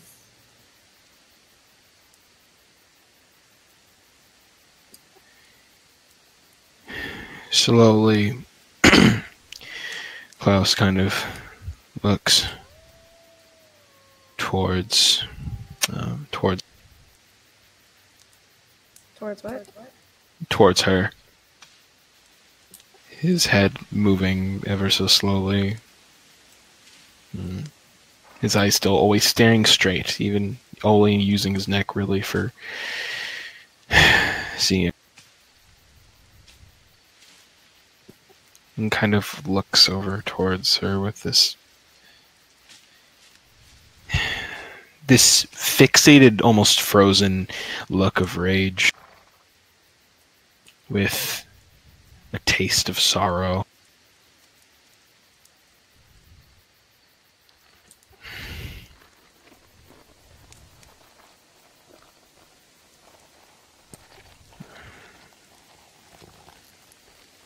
I'm glad that you're okay.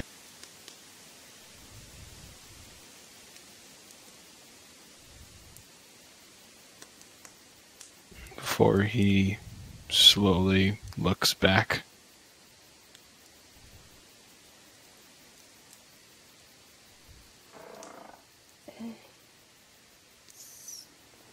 Still remaining nearby, but moving back enough so that rather than her arm resting over his shoulders, her hand rests on it instead. Does he still have that look of rage on his face? Yeah, he went back to staring at the floor, with ripping blades out.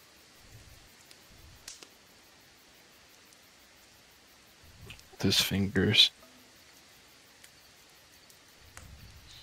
She moves her other hand as well to his shoulder with a firm grip, similarly to how he's done to her to sort of get her back when emotions are high. But even so, in doing so, her gaze is still soft in comparison. She says,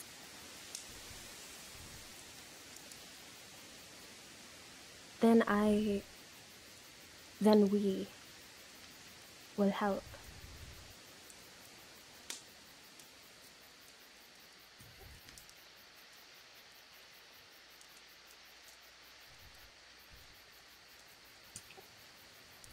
No one can.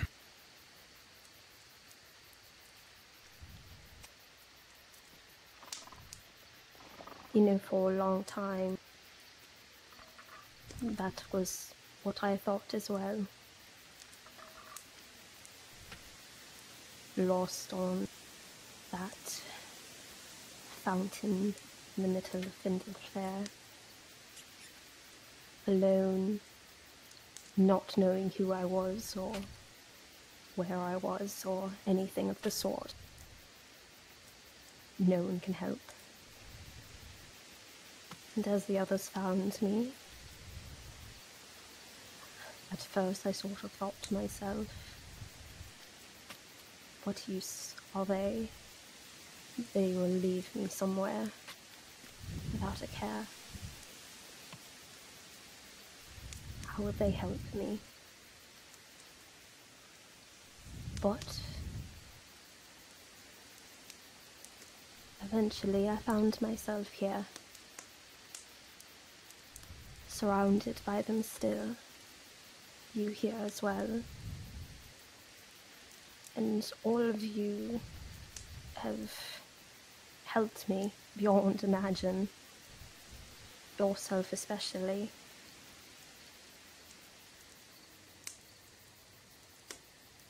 You can get help to something that seems impossible. Just as I did.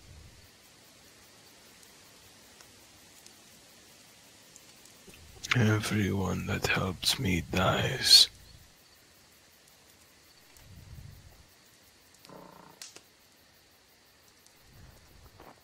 It's not worth it.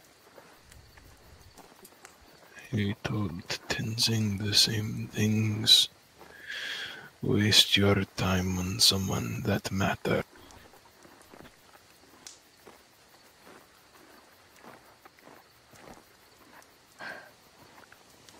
Then say that we weren't to die, hypothetically, and we were offering our help. What is it that you would need help with?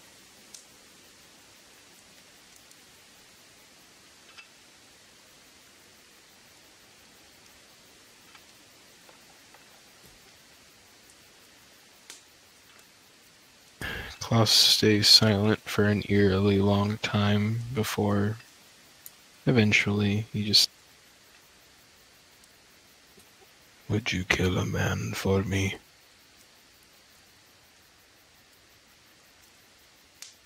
Would you kill two? Maybe more, depending.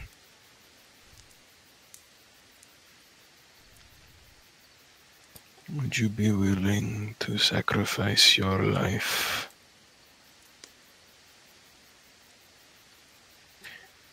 Because if you say yes to any of those, you're either crazy or stupid.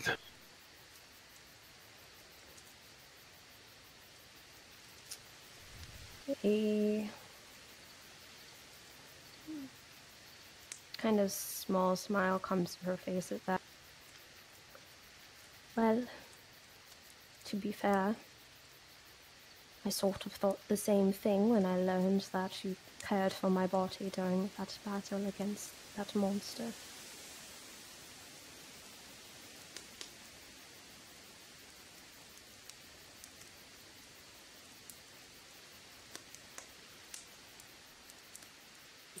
He doesn't respond to that, but a quick shimmer of his eyes kind of indicate that he's thinking back.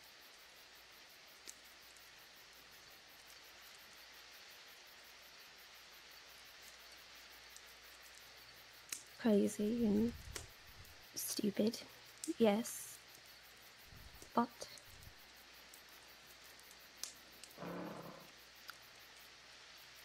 people do such things out of care. Why do you care?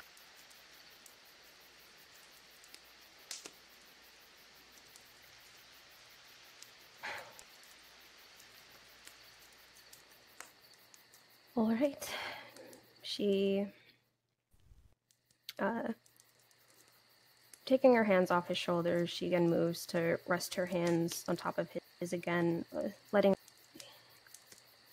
calming tick noise appear again, and just kind of looks at where her fingers are as she does that. I care because, as I said before, I've for a long time have just faded into the background. I care because you've noticed me and you've believed in my capabilities within realism, not some false hope. I care because you saved me when I know that normally my body would have just been left there. I care because when I found myself lost and not knowing what to do to stop feeling as insignificant and useless as I feel all the time, you offered me an option. I care because when I was upset and angry with you and I lashed at you, which I'm still so sorry for, you forgave me and you talked to me about it. You've only ever shown me care, Klaus. So of course I care about you too.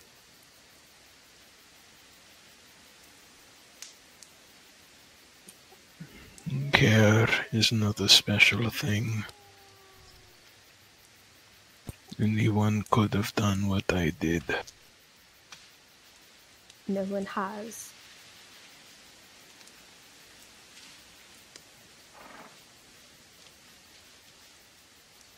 It might seem small to you, but it kind of quivers for a bit, but she kind of steels herself. What It was larger than life for me.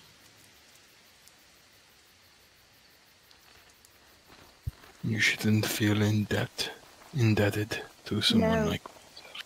No, that is not it.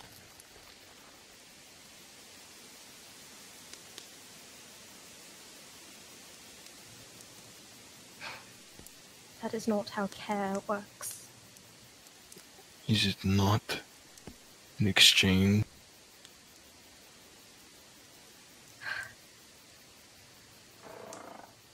Say it were. Say we were to go with that line of thinking. What do you get out of doing anything that you've done for me and the others? Hating myself less. And his eyes and neck move towards her. Knowing that the day that I leave this godforsaken earth, I will have at least done a few things less terrible.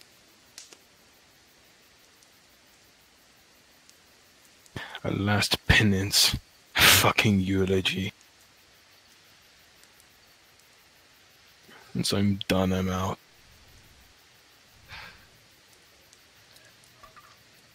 You know, you make it sound as if caring for something is an entirely selfless, holy act that people do. As if there's some other reason that sneaks into it, then it is worthless and not actually care.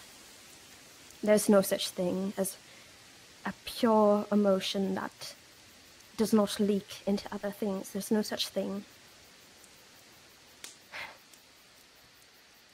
And if the reason that you do all of that, in addition to whatever other reasons that there are, is because it helps you to not hate yourself less, as strange as it may be, that ends up coming back around to myself and the others too. Because I don't want you to hate yourself either.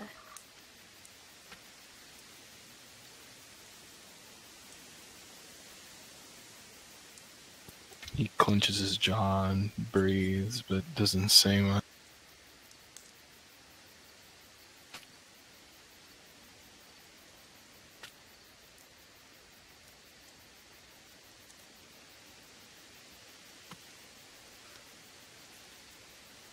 You know, it's probably hard to believe if you've gone a certain way, understanding things to be a certain way. And when something else comes across, it's hard to believe and sounds like poppycock.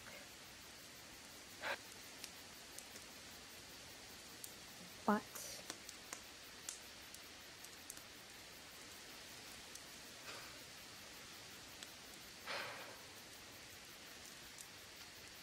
sometimes what we need is to be able to school ourselves so we can see all the options around us. That is what you tell me, yes? When we are in situations, we do not panic, we do not freak. We logically look at everything. Think of this like that, Klaus. Tap into what you've taught me. Look at everything.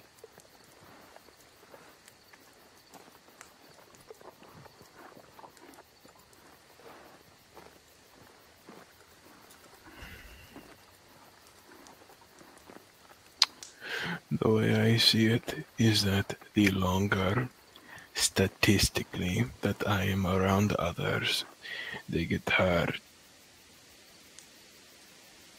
So frankly, the only way that I see anything potentially getting better is if I am to get up and leave. Well, from my point of view, statistically, people get saved. Not even just myself. you saved Varric from that kind of... I don't even want to think what would have happened if you were not there. It scares me, honestly. Or with the arrows, if you were not there, would have found ourselves riddled way more than we had been. If anything, you took most of it. If you had not been there, Grimson might not be here. After the nonsense with the mammoths. And even worse, probably even Tenzing, both of them. They were both there. Both in the middle of it. But you saw everything that was happening and logically took the step to ensure that their focus was not on them and they were on you, so that we could all run, because you knew you could outrun them.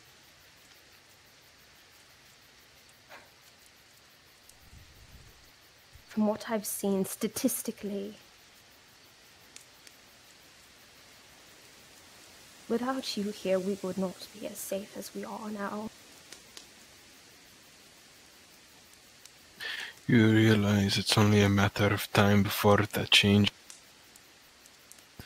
It's always a downward climb with myself.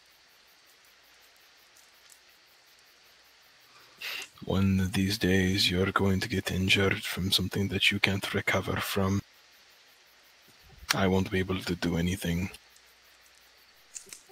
I'll just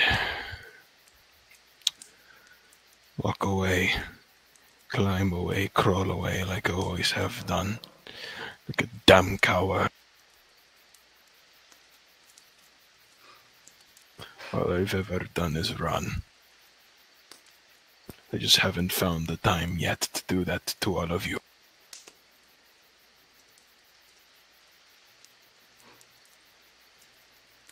And is that something that you want to change, or do you want to run?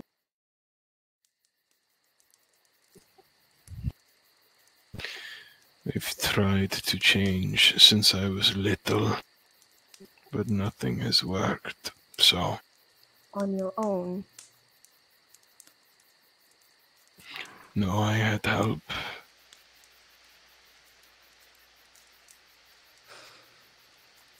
My brother and father. What about your teacher?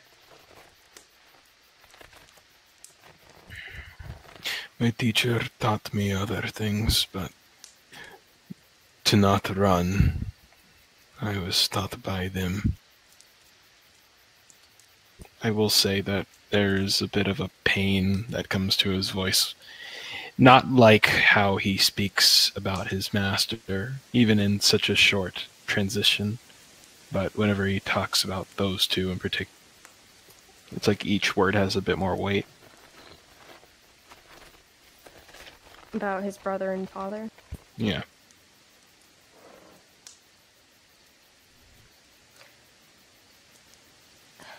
And to you, answer me honestly. Do you believe that their opinion matters?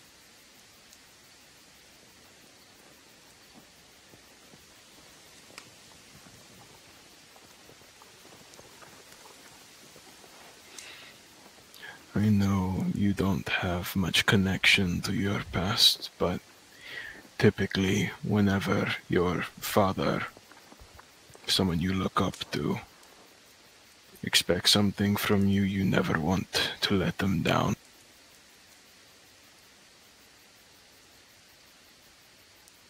So yeah, their opinion definitely mattered. And are they people that you can say cared for you?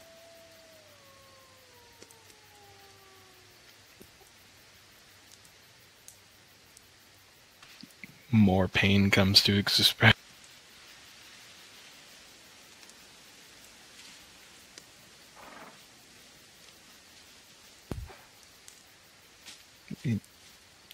He motions his mouth to say yes. Nothing comes out.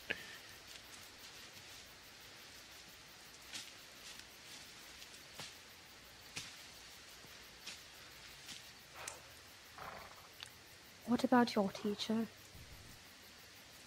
Another opinion that you looked up to. Did he care? He did.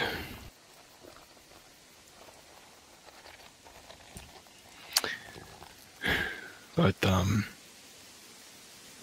he was one of the others, many, who also died because they tried to help me, so now we end up back at square one. But now I got to ask. If in that moment you had died instead,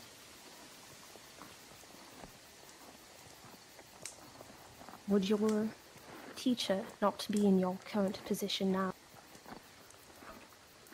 Feeling ashamed, feeling like a coward, feeling like he couldn't have done anything just because you have got...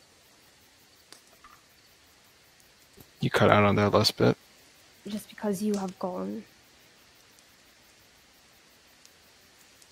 Just making sure I'm understanding everything correctly. If the master was put in the same position that he was, okay.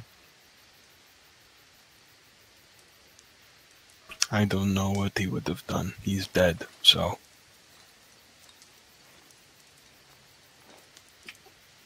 As a person, though, did you know him?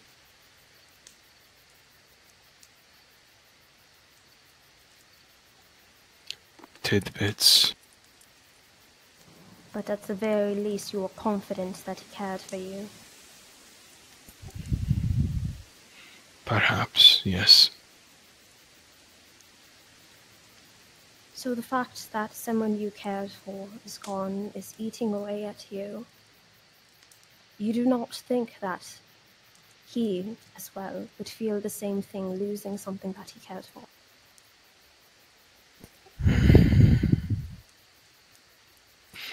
It was nothing but a rat he picked up off the street.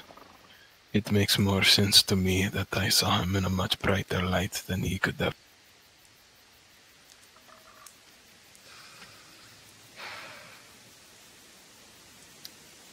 A moment of kind of anger flashes at her over her face momentarily when she hears him refer to himself as a rat, but she manages to before speaking again.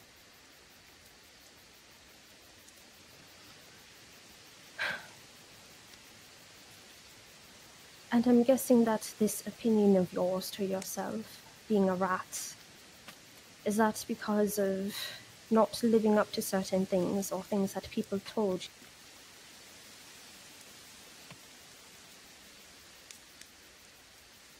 you? At first, a flash of anger appears on his expression as he almost looks like he's about to retort. But the same thing happens where he looked over towards Alexis and he tears his view away as if it hurts to look at her.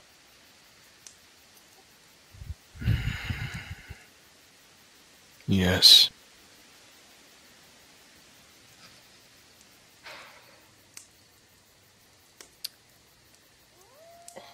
Taking her fingertips off of him, momentarily removing that ticking sound, she reaches up towards her neck to untie the scarf that she has there, and lets it fall to rest over her shoulders instead, showing the mark there, and rests her hand there. Still looking at him with this very determined look in her eyes. This mark branded into my skin basically labels me as less than dirt because people decided that, because society decided that, because people who didn't care decided that. Well, what do you know? We have another thing in common. But Klaus, she rests a hand on his cheek. It's gentle, but the way that she makes it so that his face turns her way is more firm. There's a furrow to her brow. Despite this, There are people who don't view us this way. I don't see you as a rat. Do you see me as less than dirt? I do not. Then fuck everyone else. Fuck the people who think that of us, who convinced us to believe that way. Fuck their opinion. All of them. What matters is here. And she kind of gives like a more firm, like, brush of her hand against his cheek, still keeping it so his face is towards her, and that fire in her eye. Here. And over there, and she gestures to where the others are speaking, and then back at him again. That is what matters. The people who care, the people who don't look at us like we're trash. Okay?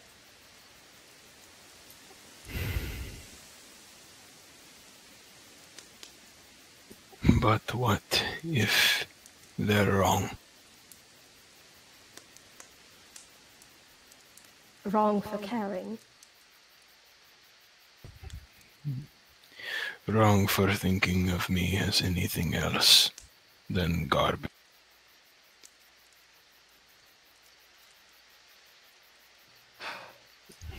Already a few of them don't seem to hold very high opinion. They laugh whenever I'm angry. Pass off jokes. I don't seem to really matter.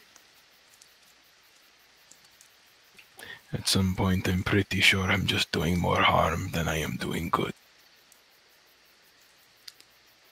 She closes her eyes at that. A momentary tense look coming to her face as she thinks, and she wants to instinctively say that, make an excuse for it and stuff, but understands that line of thinking that making excuses for that is not what is needed in this moment, and what is needed is proof. So again, she opens her eyes with a look of understanding, instead says, I've never laughed.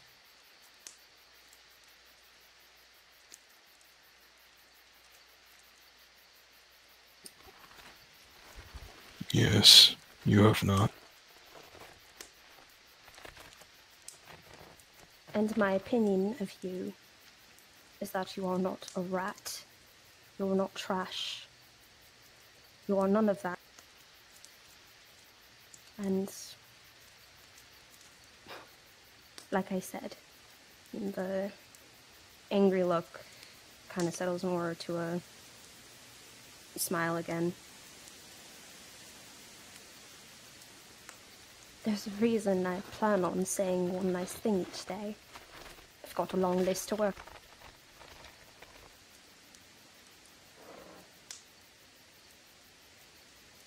You know, I haven't been entirely honest with you and the entire group. Would you still be insistent?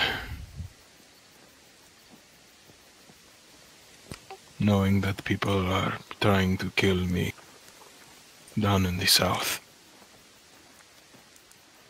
Yes. That I'm not actually from the south.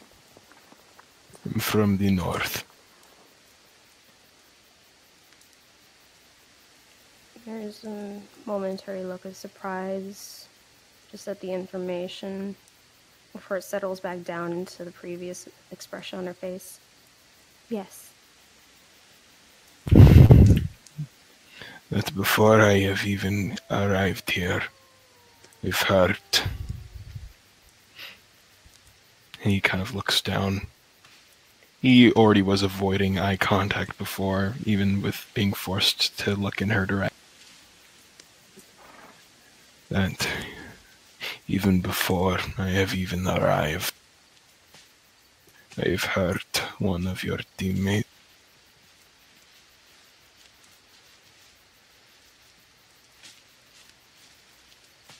Yes. Why?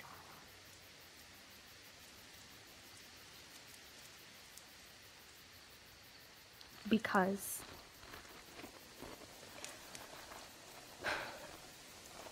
I don't know how long ago this incident that you're speaking of happened, but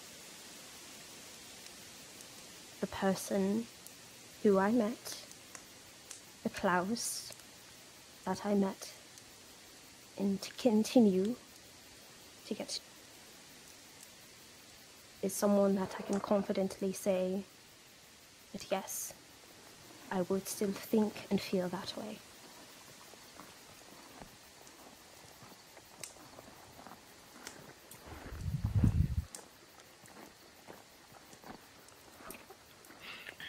Slowly, his head kind of drops down just a bit.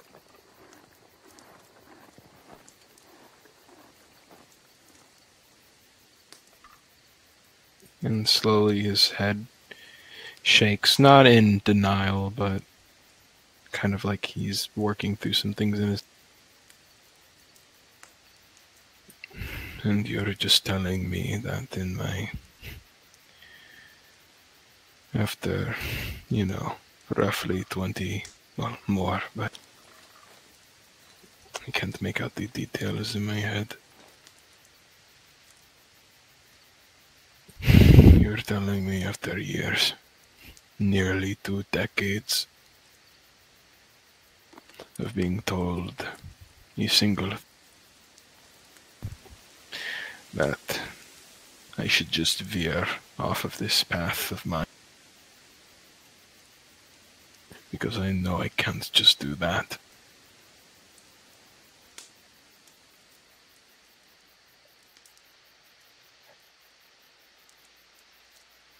And what is this path?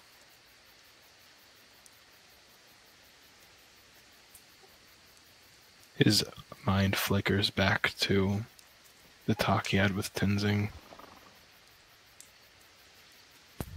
Revenge.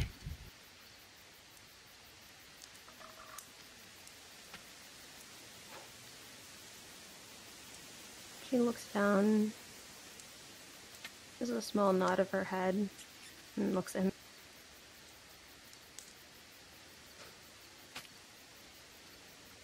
I can't tell you what you should and should not do.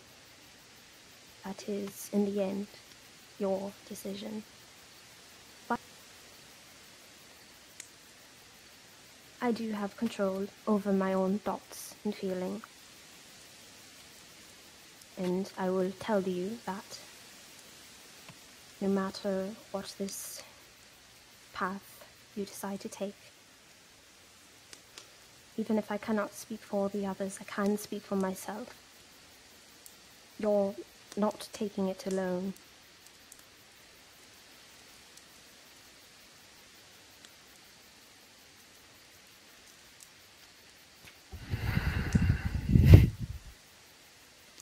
A humorless laugh kind of escapes his rasp, and he's just...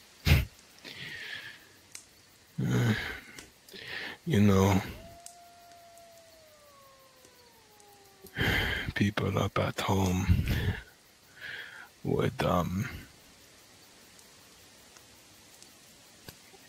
they heard that you made friends with the big cat. They would completely freak out.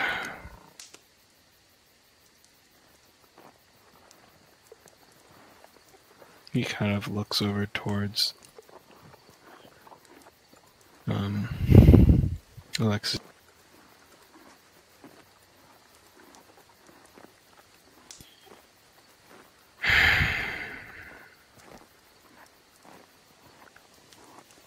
She offers a small smile. So, is that it?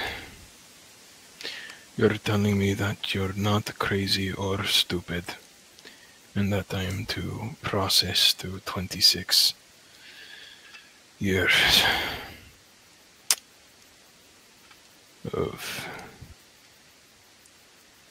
disbelief because you think for some reason that it's untrue.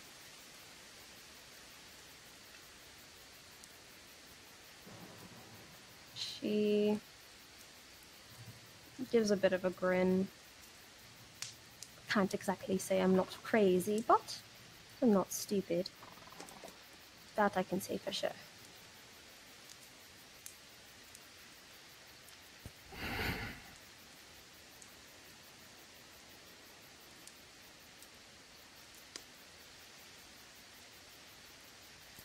He slowly nods, his eyes less focused on the ground in front of him, but instead, he actually leans back a bit with his hands planting himself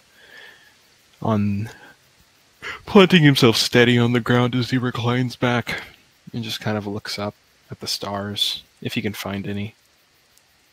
There are plenty of them in the sky without the city lights to obstruct.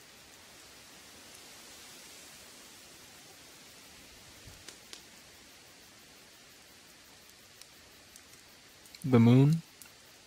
Yep, the moon is stretched large and wide in the sky.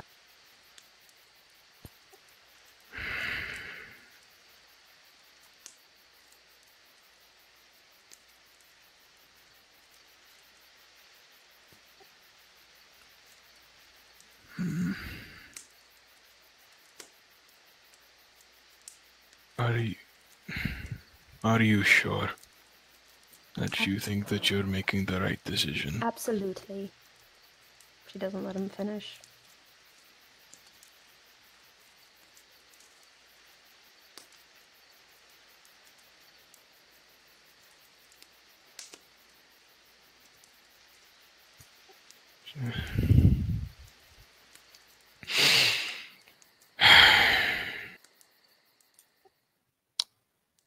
All right. He slowly nods. All right.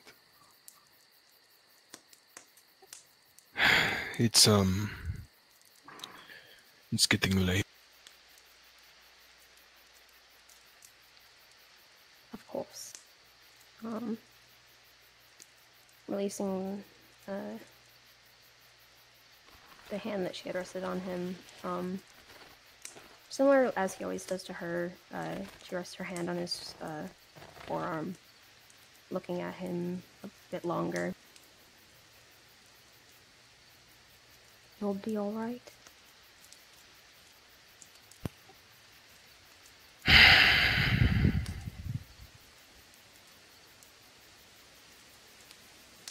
I of course mean as of right now, not for the future headache I'm going to give you. I'll manage. Alright. I'll get to the others, alright? My watches still last, so I should get to rest. Yes. I'll be sure to get back. Right. And standing up, she pauses for a moment. One more time, just leaning down to give a very quick hug and squeeze, and then lets him go. And walks off to go get the other.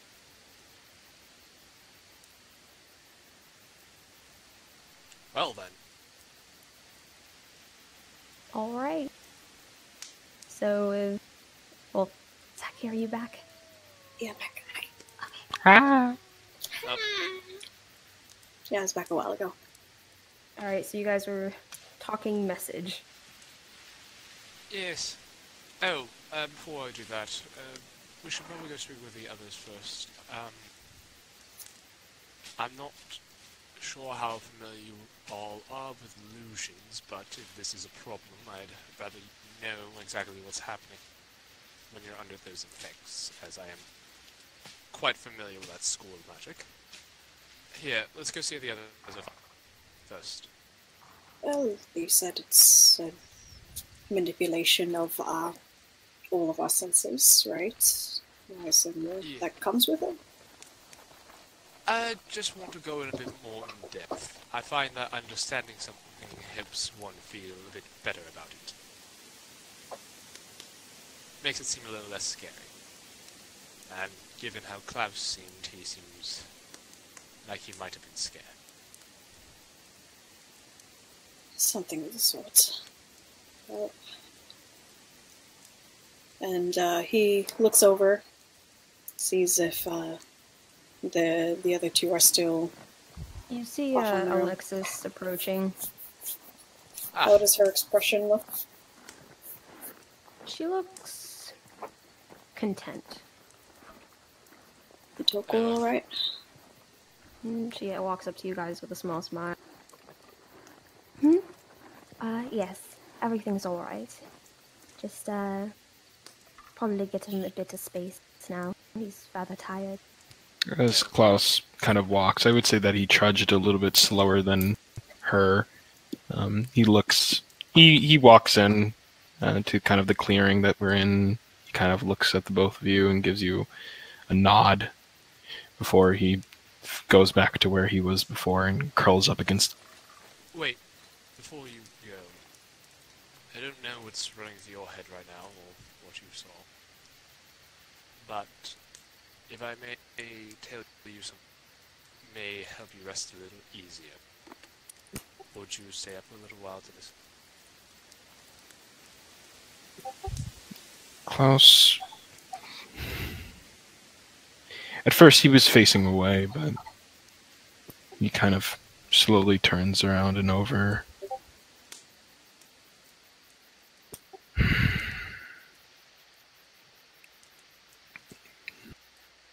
Sure. Alright. Now, I know what we went through was awful, to say the least. But I'm hoping that explaining what exactly we saw might put you, at nothing else, at least a little bit at ease. That I don't know if that's a good idea. Klaus kind of, he was using his own arm as a pillow, but he kind of raises a hand towards Alexis, and he's just, no, it's information is power. Alright. Agreed. And Varric will cast Minor Illusion to create the Trickster in one hand and Tricky in the other. Klaus's eyes intense, but he keeps himself down as he hasn't. As you are very well aware, we have met two entities, their origin unknown, their overall power unknown, and their motives unknown. We know their names and what they look like, and that they are evil. However, we do know something else about them, and that they are quite proficient in the School of Illusion. Now, I had said before in kind of a rushed manner that illusion was the school of messing with people's senses. And Varric will make those illusions go away, and Minor Illusion, a sort of diagram of a human head, kind of showing like the ears, the brain, the eyes, the whole shebang. Now, illusions are a unique school of magic in that they actually don't affect any physical space. Not really. All they do is send false signals from your senses to your brain, effectively making something appear when there in reality is nothing. For example,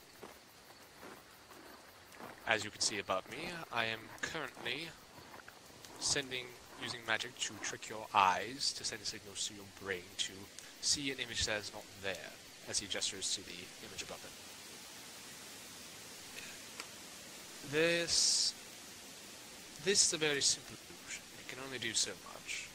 The ones we had saw earlier were undeniably felt real, in the moment at least. Their illusions mess with everything. Sight, as Varric says this, he'll make just little glowing dots appear on the senses he's talking about. It messed with our sight. It messed with our hearing. It messed with our smells, our touch, and our taste. But to anyone observing us, not under the illusion, they would have saw what was really there. Nothing. Everything you saw was merely a trick. It was merely something that they use magic to program into your head. They did not affect your ability to think and to reason, but rather how you perceive the world around you. Now, I myself can do the same thing to a far lesser degree, unless I'm familiar with this magic. And one of the most important things to know is that once you realize the illusion is there, well, it may still be there in your senses, and you may still feel it, and you still may see it. You can effectively fight back against it at a certain point. Once you can start perceiving the world for how it really is, once your brain realizes what it's seeing isn't real. And once the illusion is gone, the only way it could hurt you is if you let whatever you saw leave. It's quite similar, really, to a bad dream. Real in the moment, but once it's gone, it's only a memory. And its only real power is anything you give it. I know what we saw was traumatic. What we saw was bad, but taking it for what it wasn't real. It was merely a thought. One put in our heads. I don't know what the others of you saw, but I'm assuming, I don't know exactly how this all works, but are they able to extract something from your mind? Unfortunately, it seems, from at least what Tenzing described, it seems so. Now, that can be part of the school of illusions. Illusions can also use your mind in a sort of way to inspire the magic to take a certain form, to trick your senses in a certain way. Certain spells can make you see things that you fear the most. Which can actually cause your brain to receive a certain amount of stress, actually physically harming you. These Klaus illusionary type slowly spells, nods at this. Sorry, continue. Just he was slowly nodding. these kind of illusionary spells, however, are, quite frankly, not very common. Illusion is not typically considered an offensive school of magic. It's more of a way to manipulate the world around you in a more subtle way. Unlike its sister school, enchantment, however, it doesn't actually affect your ability to reason and have cognitive abilities. It just messes with your senses and can trick you into thinking things are real. But as I said, knowing that our enemies possess this, we can try to prepare ourselves for when we inevitably find them again. If that is something we are thinking of doing. I don't think so. Right now, we do have a mission. This thing, or them, I don't know what you want to call them, but they are like no other different wild beast or something that is in the wood. I believe if we chase them down, we might only be putting ourselves in danger. No, and that's why I agree we should focus on the mission at hand and prepare ourselves in case we ever encounter them again. He He messaged Lionheart, so at least she's Oh, aware of it. no. And Oh, I'm going to. I haven't done that yet. oh, right. He's going to message her then. That way, at least people are aware, and it's not just one old man or us who are giving warnings to passerbys. And we can focus on this for now. Yes, this is, quite frankly,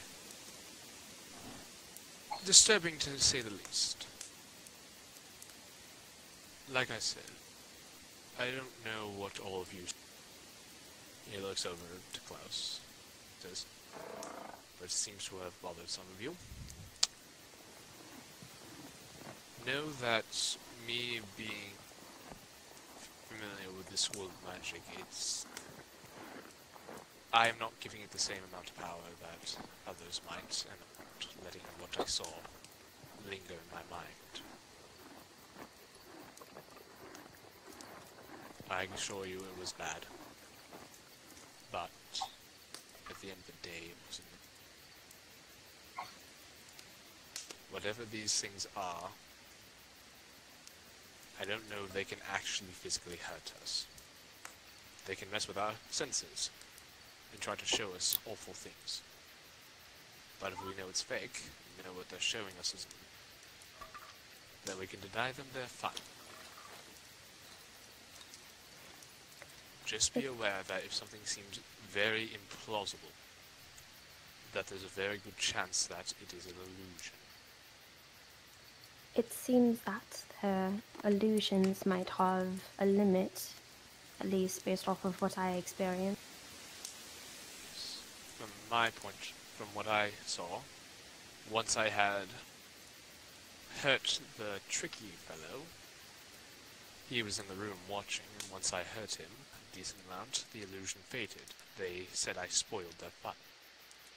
Meaning that one of them probably has to at least be within the vicinity to cast the illusion to watch. So, we at least have that. I think for me, they try to copy, not even sure what to call it, but that space, and she kind of makes like a swishy Void. hand gesture in the sky. What was that? Void? Yes. They tried to copy it, but if I walked around, I could feel the walls and the floor. I could breathe. That's not the void. Yes. My illusion in these physically felt real. I couldn't move past this invisible barrier they had set up. Again, messing with your senses of touch. If your brain believes something to be true, your mind may not be able to will past something that's not actually there. Your brain just won't let you. It'll stop.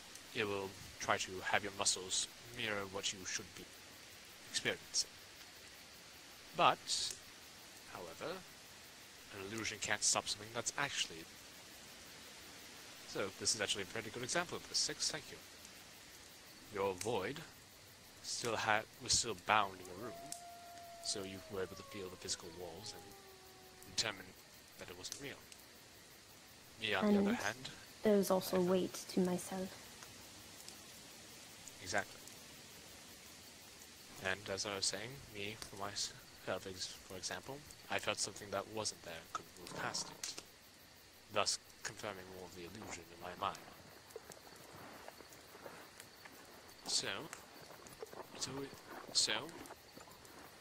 good ways to check for illusions is to try to know the space you're entering beforehand, something, or at least have an estimate of what you should expect. And when things don't seem right, implausibly so. Yes, we do live in a world of magic, so implausible things can happen. However, if things just happen in such a way that just doesn't make any sense, there's no... Spells usually have some sort of source and origin. Illusionary magic is very sneaky, very tricky, and can be cast very subtly. Otherwise, it's not very effective.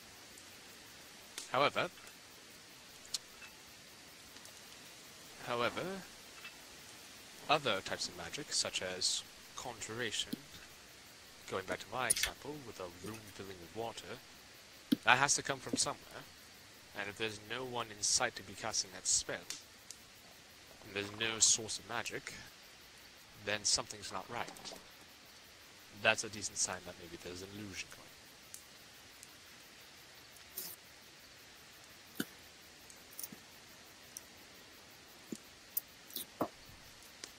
So That last part. Sorry, could you repeat that last part? Go ahead. Basically, Varric was saying that there should be, if something magical is happening, there should be a source of magic nearby, whether it's from a person or an object. And if there isn't, that might be a good sign that illusory magic is at play, because it's one of the most subtle forms of magic. I noticed. He kind of peeps up. I noticed that through the things that you have all told me, there seems to be a common thread of error in between every single one of their illusions. The old man had his wife return to him, but he knew, or at least I think he knew, that she was for 6. The void was Alexis. Right, thank you. I'll get used to it, don't worry about it. He's kind of just stirring. He's very much not in the right mind space, so that's why he's making these. Dad and Judah's tired. But Alexis, they copied her voice, but they had forgot past deep darkness. I mean, as you said, for you, Varric, there was the wall there, but also they were peeping a little bit too close. They weren't being very careful with spectating that in particular. Well, they did hide themselves fairly well. If I had been as perceptive as I was, and not as thorough as I was, I easily could have missed it. Regardless, that's an error on their part. For my case, and his eyes kind of grow dark a bit.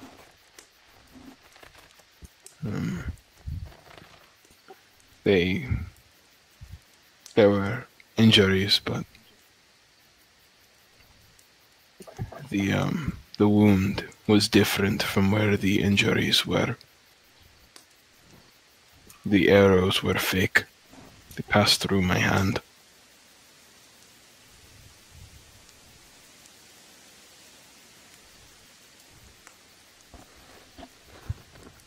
So, yeah, there's plenty of threads between it being fake and, I don't know, You can perhaps rest with the proof that you were able to bring together then, in a sense. Yeah. Yes, illusions can only be crafted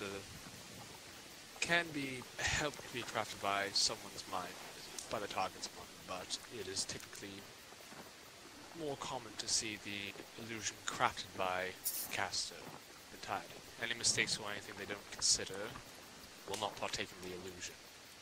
So, their mistakes will show, and if we find them, as you were saying, Klaus, they can be our clues that illusions are happening.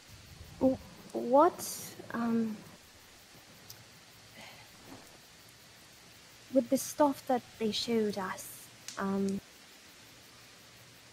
yes, of course, they were not great experiences, but it seems that they are not able to. None of them were particularly targeted towards hurting the individual experiencing it. Why did they not shoot these illusions towards the people they were targeting? What do you mean, like try to physically harm us through illusions, such as Yes. making me think I was drowning? Yes. Because illusions, while they can, again, put strain on the mind, they're typically not actually able to physically harm you. Once you reach a certain point, once these signals from your body don't match up to what your brain is perceiving, you may break out of it just simply due to the fact that your brain will eventually be able to tell something's wrong.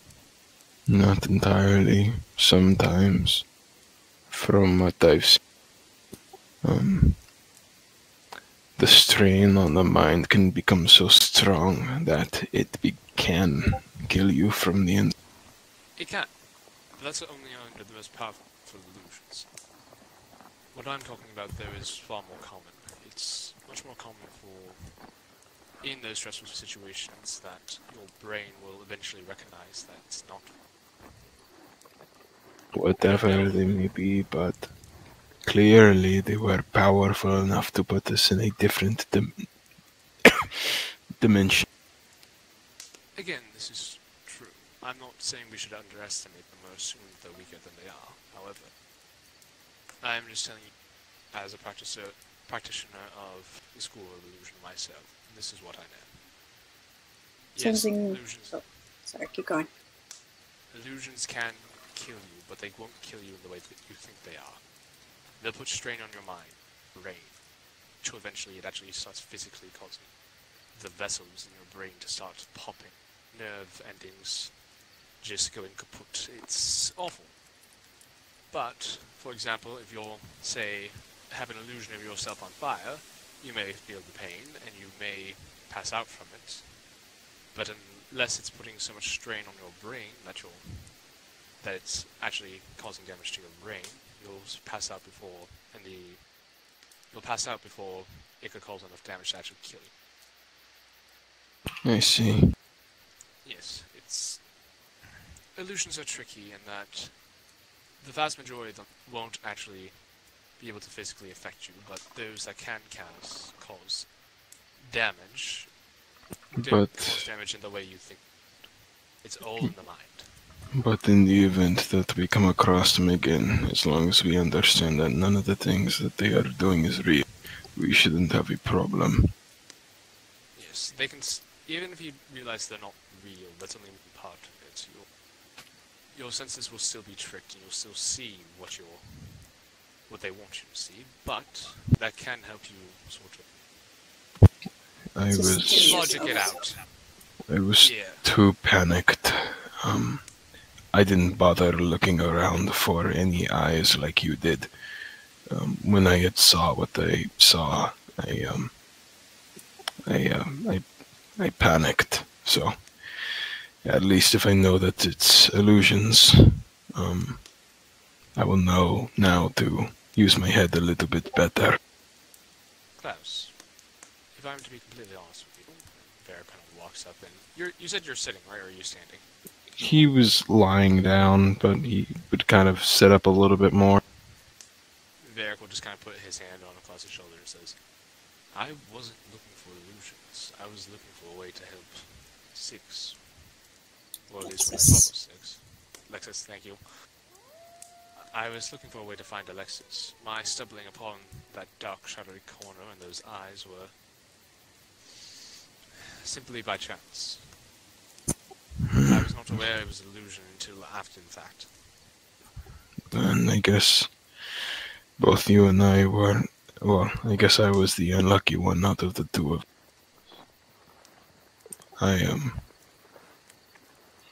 I tried to, help her. Illusion. Her. But it, I didn't see anything. Well, like I said, it's simply put, you may have just gotten unlucky, but you need to know,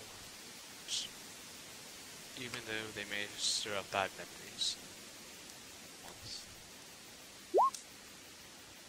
at this point, anything that they've done to you, all that they can do to you now, That's up to you to decide how much they can. Know that this is real. You're among friends. And we'll look out. And if we all keep a level head, one of us will be able to at least should be able to recognize an illusion. We just need to try to stick together as best we can.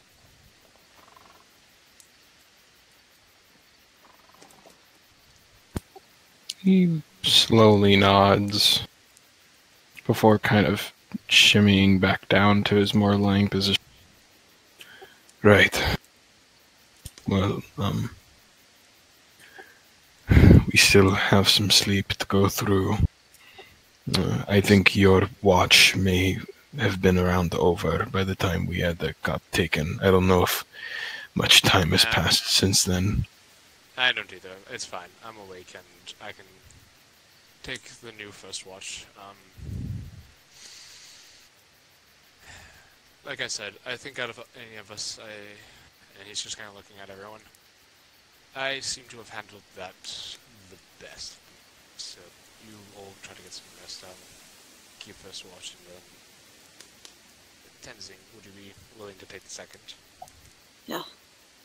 And meanwhile, all the talking, he's just been weaving away, making little grass circles, little bracelets, continuing off his work from before. And, Varric,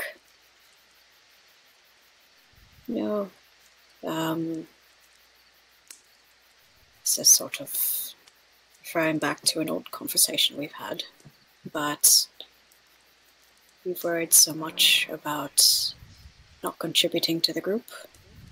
Well, he gestures to him. Is this any proof now? And gives him a small smile. Sorry, if this was directed towards Klaus, I'm going to have you to repeat that again. I think... Wait, no, was that towards Varric? Okay. It was towards Sorry. Varric. It's fizzing. You got this. Varric will just kind of give a small smile and nod and say, "Thank you. Sorry for that earlier." It's alright. And thanks again. As I said, if it weren't for you, of the illusions, it would have continued. We wouldn't have gotten out so quickly as we did. And thanks for the information. So, at least if we end up running into them again, we're more prepared. Yes, and I don't want to let them roam about if possible, but I don't think we're equipped to handle it. But if any of you need to speak with someone about what you saw, I am, like I said, handling it fairly well. What I personally saw doesn't haunt me so much.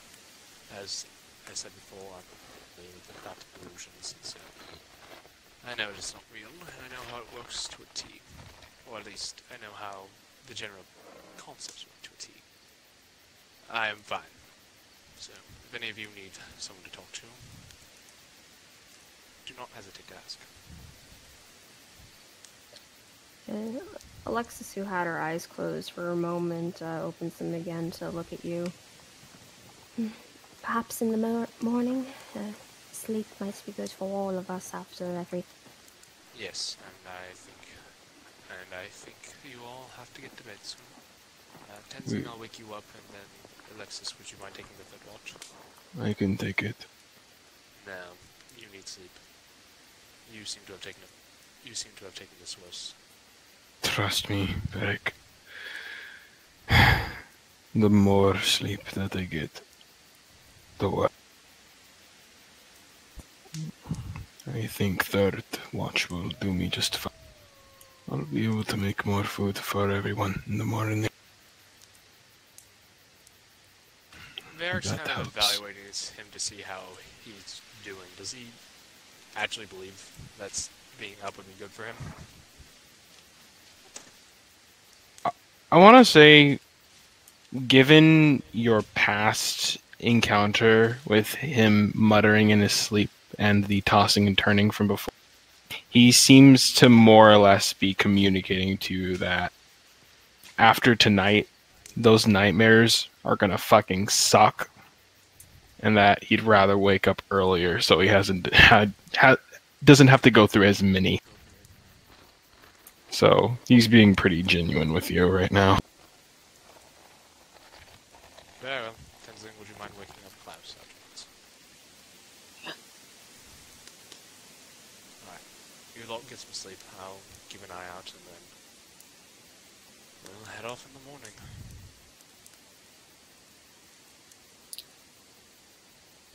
Back before you go. And he waves him over. Yes. Give me your hand. There, guy stretches his hand. And he slips through a little bracelet. It's not flowers, but it'll do for now. And he goes over to Six. Sees if she's still... Is she still... Like, are her eyes open? Alexis. Alexa! They're open. You. Yeah. He does a little grabby hand motion at her hand. Her arm. Yeah, gives one to her. It's, again, little woven bracelets. And then he... It's pretty Tenzing. Yes, I think it matches my eyes quite well. Thanks, lads. I'll make more as we go. It's a weave of grass, right? Yeah, and this is an actual thing. You can Google them.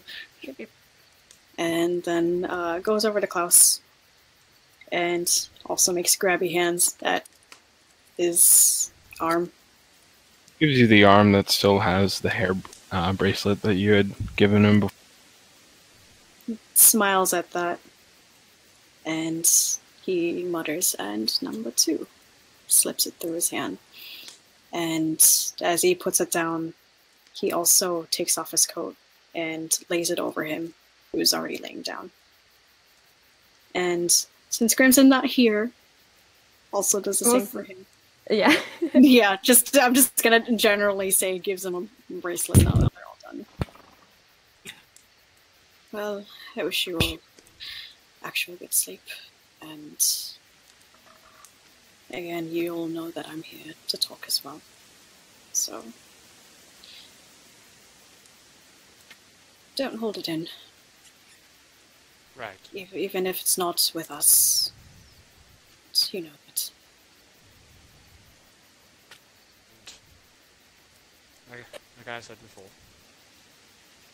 we're all here for each other. Have you? Of course. You lot get to bed. Like I said, keep an eye out.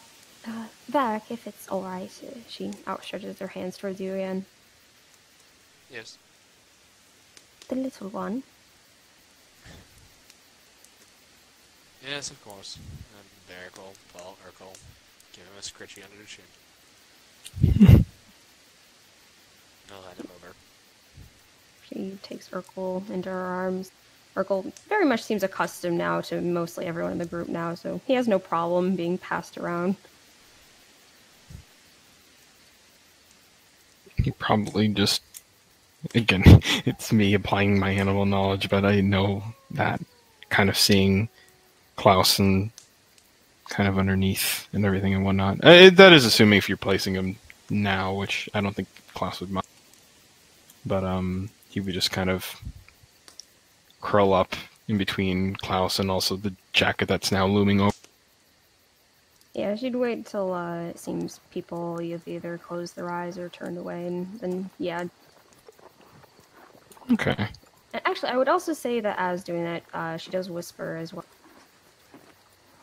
Are you alright with that third watch? Or would you like company?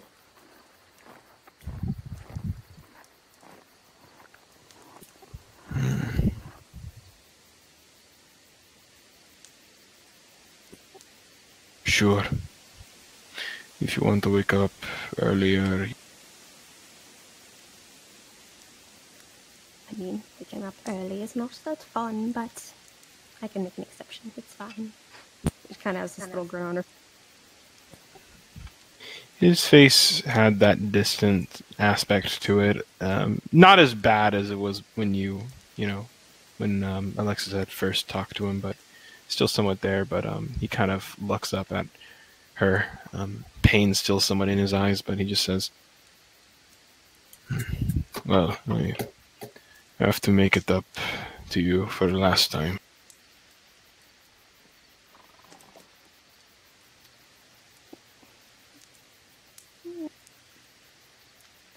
Grin falls at that to more of a genuinely touched look at hearing that, and before it returns more into the cheerful smile, and she nods her. Of course, just give me my shoulder a tap once it's your turn. All right.